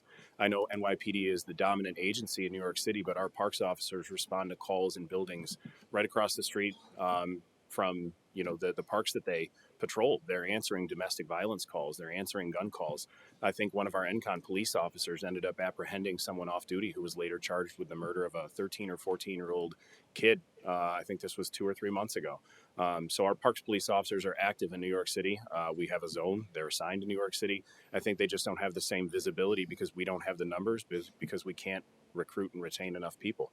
But they're actually down there supporting NYPD and the state police in their missions. Okay. Mr. Diamond, you mentioned there was an issue with recruitment, and you're talking about like the money's there, but the positions may remain vacant. I understand that some of the fixes that have been asked by, I think, each of you were pension reform, and to make it more economically sustainable. But what are there other ways for recruitment? How wide is the net being cast in order to be able to recruit officers? How can you expound a little bit on that? The state police have really done a push in the last year to recruit. They are in every part of the state. They've made it easier access for military personnel and for out-of-state applicants to come on board. We need to change the rhetoric around policing. And we need to encourage our young, successful people in our communities that these are good jobs. This is a good profession. You can make a difference. When we make those changes, I think you're going to see the recruitment swing back to where, hey, I want to get on. I want to help out. I want to police in my community. Okay, and again, and I've spoken with Mr. Hendry and Mr. Summers in the last week, so we've had conversations. But I guess specifically in New York City, Mr. Hendry, your recruitment, I would ask you the same question. What are some ways that is there a wider net being cast in terms of recruitment? So I believe the NYPD is doing a big recruitment. The issue is, that, salary, we're still underpaid to those who work the same streets as us, MTA, Port Authority, state troopers, and we have inferior pensions to everyone else, every police agency in the state. I thank you all for your time and for your service. Assemblymember Palmisano. Good afternoon or good evening. First, I just wanted to say thank you to all of you and your members for which they all do each and every day to keep us safe and what they sacrifice for us. I know you don't hear that enough. We don't say it enough, but I wanted to say it here today, so thank you. But for the purposes of my question is for Mr. Summers. Mr. Summers, I wanted to follow up on a comment my Senator Steck made to the commissioner earlier about the HALT Act and its implications. We know about the violence it's caused. But he said that he's heard from CEOs that since the HALT has been implemented, that the violent and disruptive incarcerated individuals, those in the RRU, the small percentage, are really getting most of the attention, the resources in the program. But he had mentioned honor block. I've heard from CEOs in my district that said the same thing as it results to the general population. Now, the commissioner seemed to disagree with that, and he mentioned something about providing Wi-Fi. From your perspective, what are you hearing and seeing from your members as to how the HALT Act and its requirements has affected the incarcerated individuals in the general population? Yes, I'd be more than happy to answer that. Thank you. So the general population inmate right now feels like they've been neglected. They're being punished for the bad actors when they go into the RRU. We have to close their programs down and take that staff and put them into the RRU program for the HALT. They have to be out per the law 7 hours, where up in the RRU programs they get to see everybody every day. They get to see the administration, clergy, MHU staff, the nurses. They do rounds every half hour. So the general population suffers from that. So now they sit idle, which causes more violence on my members. And then they also feel like if they assault staff, they can go and get the Wi-Fi, like you just said, in the RRU program. Okay. The other thing I want to ask you about, I've been very vocal critic, and many of us, about the staggering assaults that we see inside the facilities.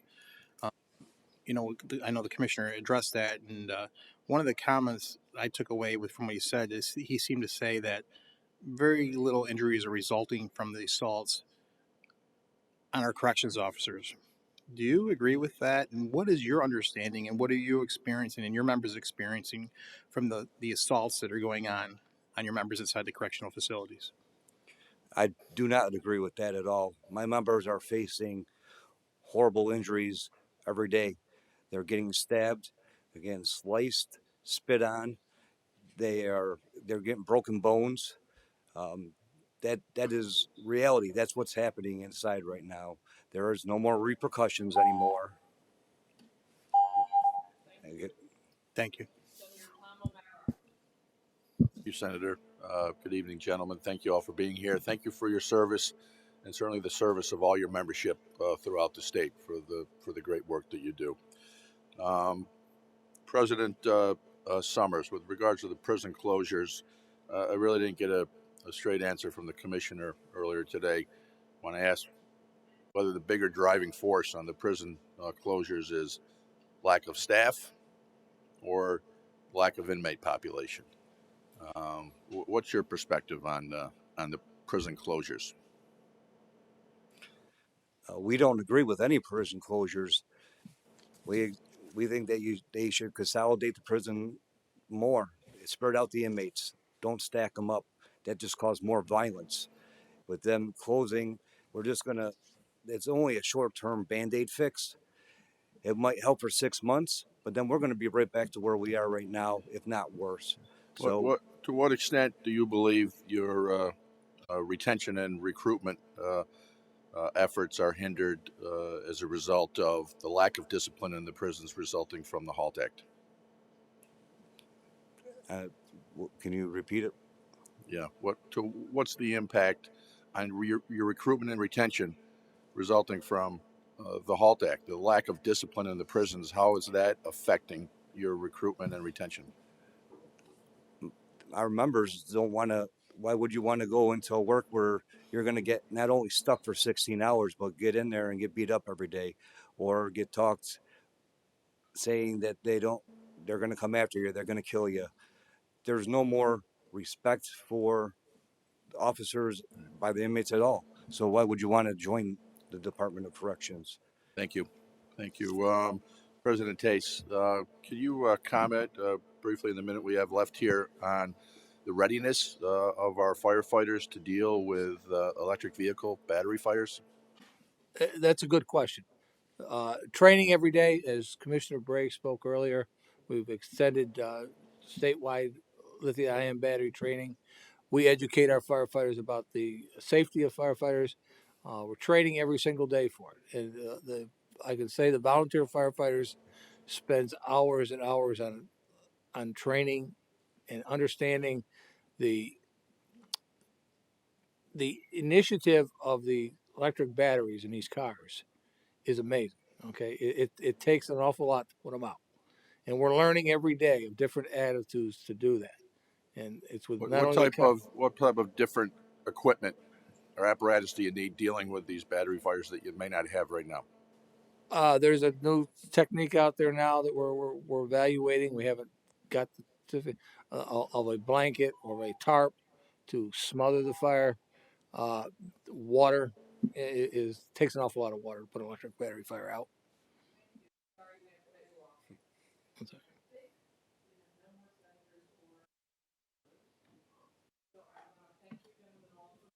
Tonight and appreciate your sitting here perhaps all day waiting to testify.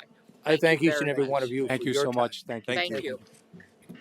Okay, and we are now on panel H, New York State Dispute Resolution Association, the Center for Justice Innovation, and the New York Justice Peer Initiative had to be excused, so it's just two on this panel.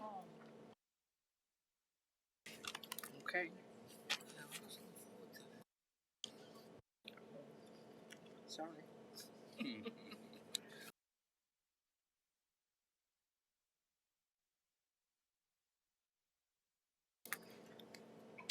To get on the train. I just gained 6. That's right. Good evening. I think it's 6:45. It's still not quite. I'm going to call 6 o'clock evening. So if we start on my left and go down the table, that would be great. Hi. I don't know because we have two organizations, but I see 3 people. You're sharing 3 minutes? Go for it. Absolutely. Yes. But sharing 3 means.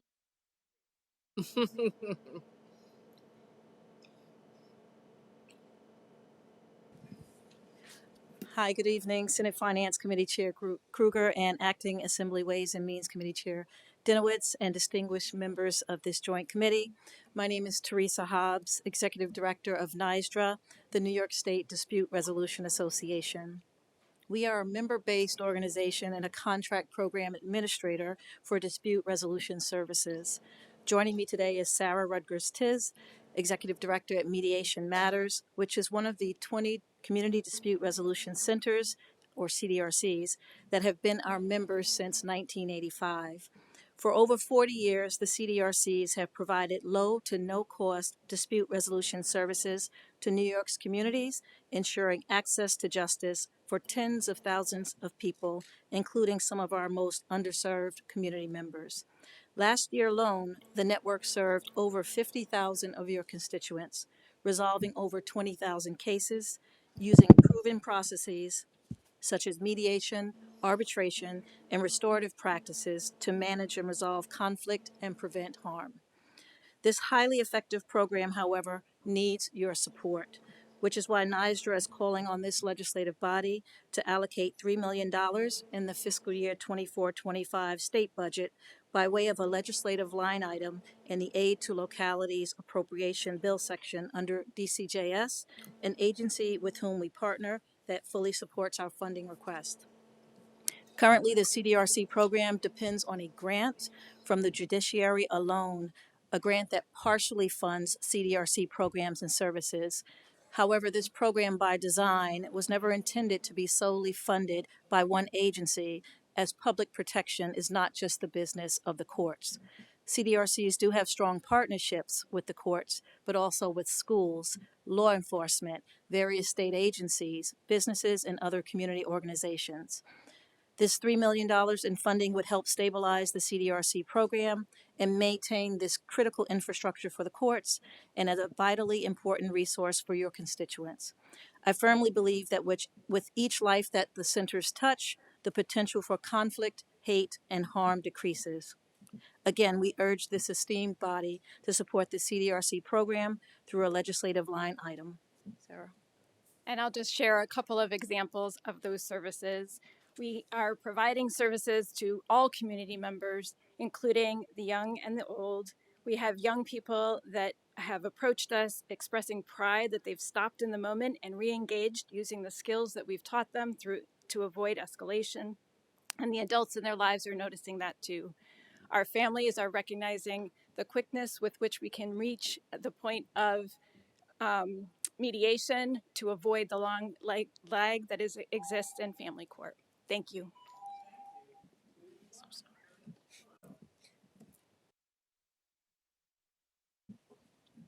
If she can't figure it out, can we take her time? Oh, there we go. So I had to press really hard. Well, thank you, Chairs Kruger and Dinowitz, and esteemed members of the committees for hosting today's joint legislative hearing. My name is Haley Nolasco, and I'm the Director of Government Relations at the Center for Justice Innovation, and I appreciate the opportunity to testify today. It's my first state hearing, so thank you and happy to be here. So New York City continues to face a pressing need for mental health resources, with more than half of our incarcerated individuals flagging for mental health concerns. And because of this, I would really like to focus on this population today. Individuals with complex mental health challenges who come in contact with criminal legal systems can be kept out of jails and prisons while keeping our community safe with adequate support and treatment plans.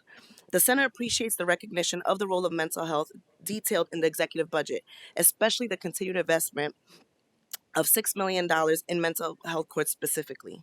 However, to best match the need, we're asking that there be an investment of $15 million instead, because this would really allow for a thoughtful expansion of mental health courts with real adequate resources and services. Many individuals who come into contact with the criminal legal system have been exposed to significant trauma and have had mental health conditions that have both been stigmatized and ignored. Mental health courts are crucial because they work with high-need individuals suffering from mental illness and charged with crimes, offering meaningful support to prevent further involvement in the justice system. These courts play a vital role in connecting individuals to supportive services such as housing, job opportunities, and treatment. While over 40 mental health courts currently exist around the state, they're often underfunded, they're undertrained, and underappreciated in their jurisdictions. And these courts, however, offer such a powerful foundation to build stronger, more resilient, and game-changing responses to the cross-cutting crisis of mental health and public safety. The center itself, we operate 3 mental health courts in Manhattan and Brooklyn, addressing both program participant needs and community public safety concerns. The courts help people with mental health issues and co-occurring disorders to engage meaningfully in social services that help clients build their relationships with family, friends, and community organizations, and relationships that help clients avoid further justice system involvement. The truth is that traditional responses to crime, such as incarceration, often fail to address the underlying issues, resulting in high rates of reoffending and recidivism. Participants in our Brooklyn Mental Health Court see a 46% reduction in the likelihood of rearrest and a 29% reduction in the likelihood of a reconviction versus a comparison group. Through our work in these courts and many other problem-solving courts, we know that early intervention is best. Offering help and support early builds safety, restores lives, and saves money. We have seen this firsthand with the work that we have been doing, and we thank you so much for your time and really look forward to working with the state together on this issue. Thank you. Any questions from the Senate? Jamal Bailey. Sure. So, good evening, and thank you for coming. Thank you for testifying. We truly appreciate it. One question for each group. First question about the Dispute Resolution Association. In the scope, do you work with other credible messengers and violence prevention organizations that do this sort of dispute resolution specifically in schools? Sure. Yes. In fact, we frequently we see ourselves as a hub to be able to work together with the other nonprofit organizations, particularly within the schools. Several of our colleagues across the state actually have programs, credible messenger programs within their community dispute resolution center itself. I was going to say it's a very important thing in terms of violence remediation, for lack of a better term, is to understand the genesis of it and how to stop it before it even gets to the level where the credible messengers are involved. So I thank you for that work. And so, Ms. Nolasco, you mentioned for a $15 million ask up from the $6. What would the extra funding be utilized for? Thank you so much for asking, Senator. So the budget would include misdemeanor health courts in all 5 boroughs, additional services to Brooklyn Mental Health Court, statewide misdemeanor mental health courts, technical assistance services, an expansion in felony ATI citywide supportive services. Also, Community First being expanded to all 5 boroughs plus Syracuse. Also, statewide misdemeanor mental health court evaluation as well would be included. And then there'll be a high utilizers pilot that's also all the 5 boroughs in Syracuse as well. And of course, the felony ATI citywide expansion. So that would be everything that would be involved, covered under the 15 million ask. Okay, excellent. Again, thank you all for your work and for your testimony, and I appreciate your time. Thank you, Madam Chair. Thank you. I just wanted to say congratulations. You heard the Chief Administrative Judge, and thank you for all your work at Midtown Community Justice Center. It is such a ray of hope for the community and for those hundreds of clients you see every week. I saw an attorney who said to me, it's the only courthouse where his client leaves better than they arrived. So thank you for that. Okay, and thank you so much for your staunch advocacy. Appreciate it.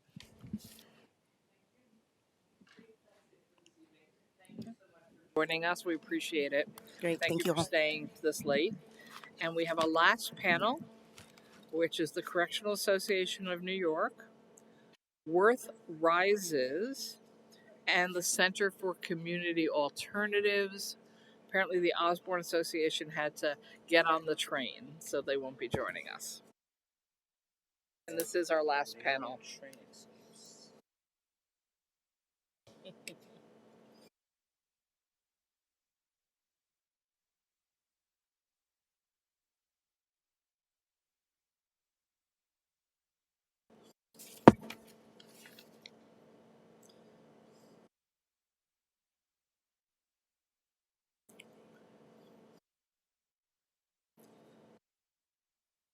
Still not quite evening, so good late afternoon.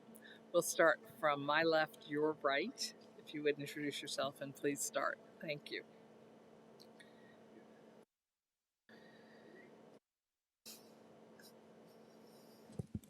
Okay, You good. can say good evening. Thank you. It's okay. No, I got it. Thank you, ma'am.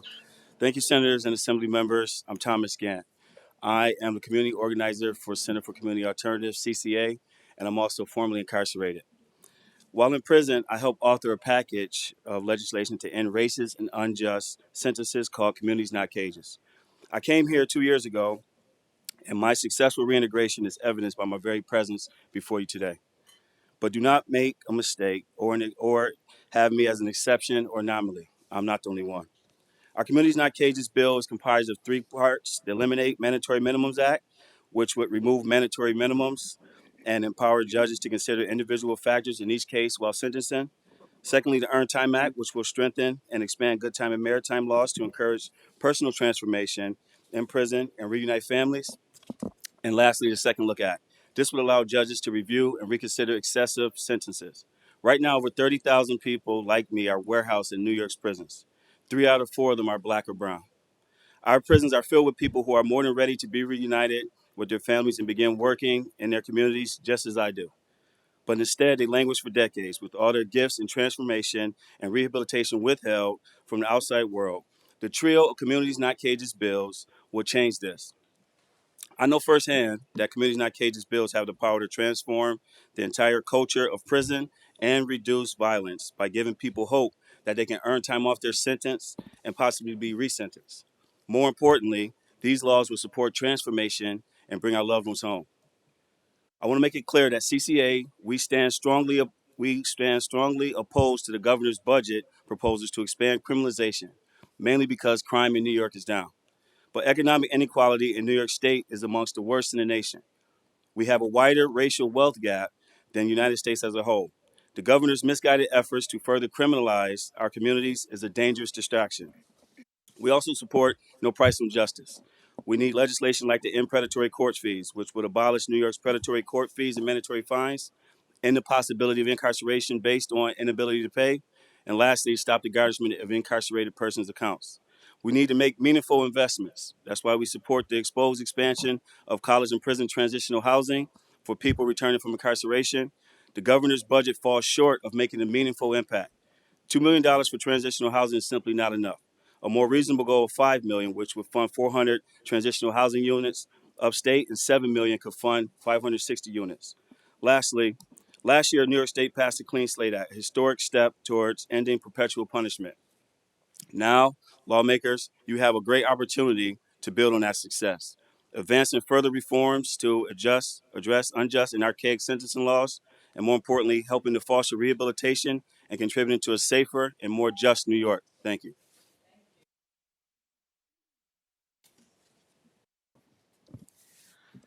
Good evening. My name is Jennifer Scaife. I'm the Executive Director of the Correctional Association of New York, which under state law has the authority to provide oversight over the state's 44 prisons operated by DOCS. We are a nonprofit organization based in Brooklyn, founded in 1844, and so that makes this our 180th year of service to New York State. I want to highlight CANY's request for a $500,000 central budget allocation, which is detailed in our testimony. This support would allow us to carry out monitoring of the state prisons, promoting transparency, lifting up examples of good practice, many of which were cited by the acting commissioner earlier this afternoon, while also calling attention to harmful practices in the prisons. Thank you for considering that request. I also want to address the proposed closing of prisons in the governor's budget. First, as we've heard, the prisons have 12,000 empty beds, which means that they're only about 73% full. And there are more than 3,000 vacant staff positions, which is about a 13% vacancy rate, not including staff who are out on workers' comp leave or absent for other reasons. The highest vacancy rates, according to our data, the data that we've gathered from DOCS, are among civilian staff. But and so these are doctors, dentists, nurses, clerical staff. But security staff vacancies affect all operations of the prison. And so at Greenhaven, for example, last fall, we learned that the program building was closed 7 days out of 10 because of security staff shortages. So if you don't have COs in the positions, then the programs that are also proposed in the governor's budget can't operate.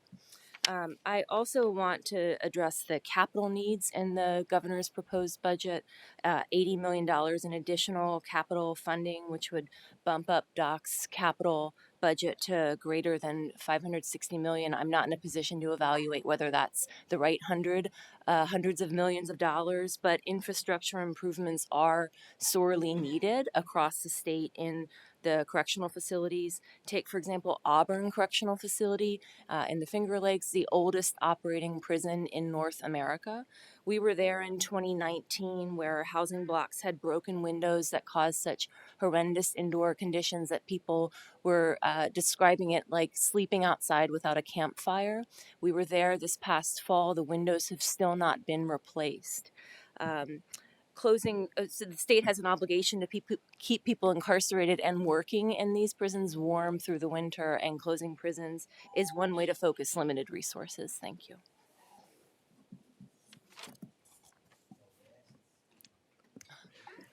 Good evening. My name is Andrew Lama, and I'm the Government Affairs Specialist from Worth Rises, a New York City-based national nonprofit focusing on ending the exploitation of the prison industry. I'm also a resident of Assembly District 73, and it's really great to see my Assemblyman, Boris, on the committee today. I'm going to ask you to imagine yourself as a woman from St. Louis, Franklin, or Clinton counties. If you are convicted of a felony in these three counties, you will be incarcerated 300 miles from home at the very least, given where the three women's prisons are in New York State. Proximity to community is critical for the rehabilitation of incarcerated individuals, and the strength of community is important for that. I'm here to advocate for $10 million be included in the budget to support free phone calls for incarcerated people in New York. It's critically important that women of St. Lawrence, Franklin, and Clinton County are able to continue speaking with their loved ones and able to build strong community and ensure that their children are able to speak on the phone with their parents at night without facing an economic barrier to saying I love you. Families in New York State currently pay about 53 cents for 15-minute phone calls, or $21.5 million in total every single year. 85% of this $21.5 million annual burden is imposed upon women due to the significant amount of the incarcerated population, which are men. Most of the people paying for these phone calls are the wives, girlfriends, mothers, and women in the lives of incarcerated men. And it's important to understand that when we make phone calls expensive for incarcerated people, the real people that we are harming are the women in our communities. New York City, thankfully, was the first jurisdiction to address this problem and make phone calls free in 2018. Since then, California, Minnesota, Colorado, and Massachusetts have adopted the same legislation. What we're asking for is that New York State follow the lead of New York City, as well as the 5 other states which have implemented this legislation. Again, we ask that $10 million be included in the budget in order to support free phone calls for incarcerated people and their loved ones. This is more than the $4.1 million which we estimate is required to implement this policy. I will also finally note that Assembly, last year, Assembly 1 House budget did include this ask, and that we've had productive conversations with both docs and the governor's office. If this ask is in the budget, they will not oppose it. Thank you. And again, I ask that we ensure that there is no economic barrier between reading your children a bedtime story at night, joining a parent-teacher conference on the phone, or saying I love you. Thank you. Thank you. Yes, Senator Jamal Bailey. I echo your sentiments as the Senate sponsor of the bill, along with Assemblymember Harvey Epstein. I concur with your conclusion that we do in fact need to do something about that. So that is something that I'm acutely aware of, and I thank you for bringing it to the forefront. As far as Candy's asked for $500,000, have you been funded in the budget previously, or? Not in the executive budget. We get an annual appropriation from the legislature at $127,000. It's been that way for a decade probably, and at this point represents just about 5% of our annual expenses. Okay, thank you. And last but not least, Mr. Gann, I just want to thank you for your consistency in being up here advocating for Clean Slate and a number of other things. So thank you for your work and for bringing up those bills. And I have nothing further, Madam Chair. Thank you. Nope. Then we want to thank you very much for staying with us all day, being the last panel, bring a new perspective to this discussion. No, they didn't just arrive. They've been listening the whole time. And for everyone else in the room who may be listening, we are now officially ending this hearing, and we are not going to have a hearing tomorrow, Friday. For those of you who just live for every day to be here with us, come back next Tuesday. That's when our hearing schedule will start up again, Tuesday, Wednesday, Thursday next week. Thank you very much. Thank you all the staff for all your help.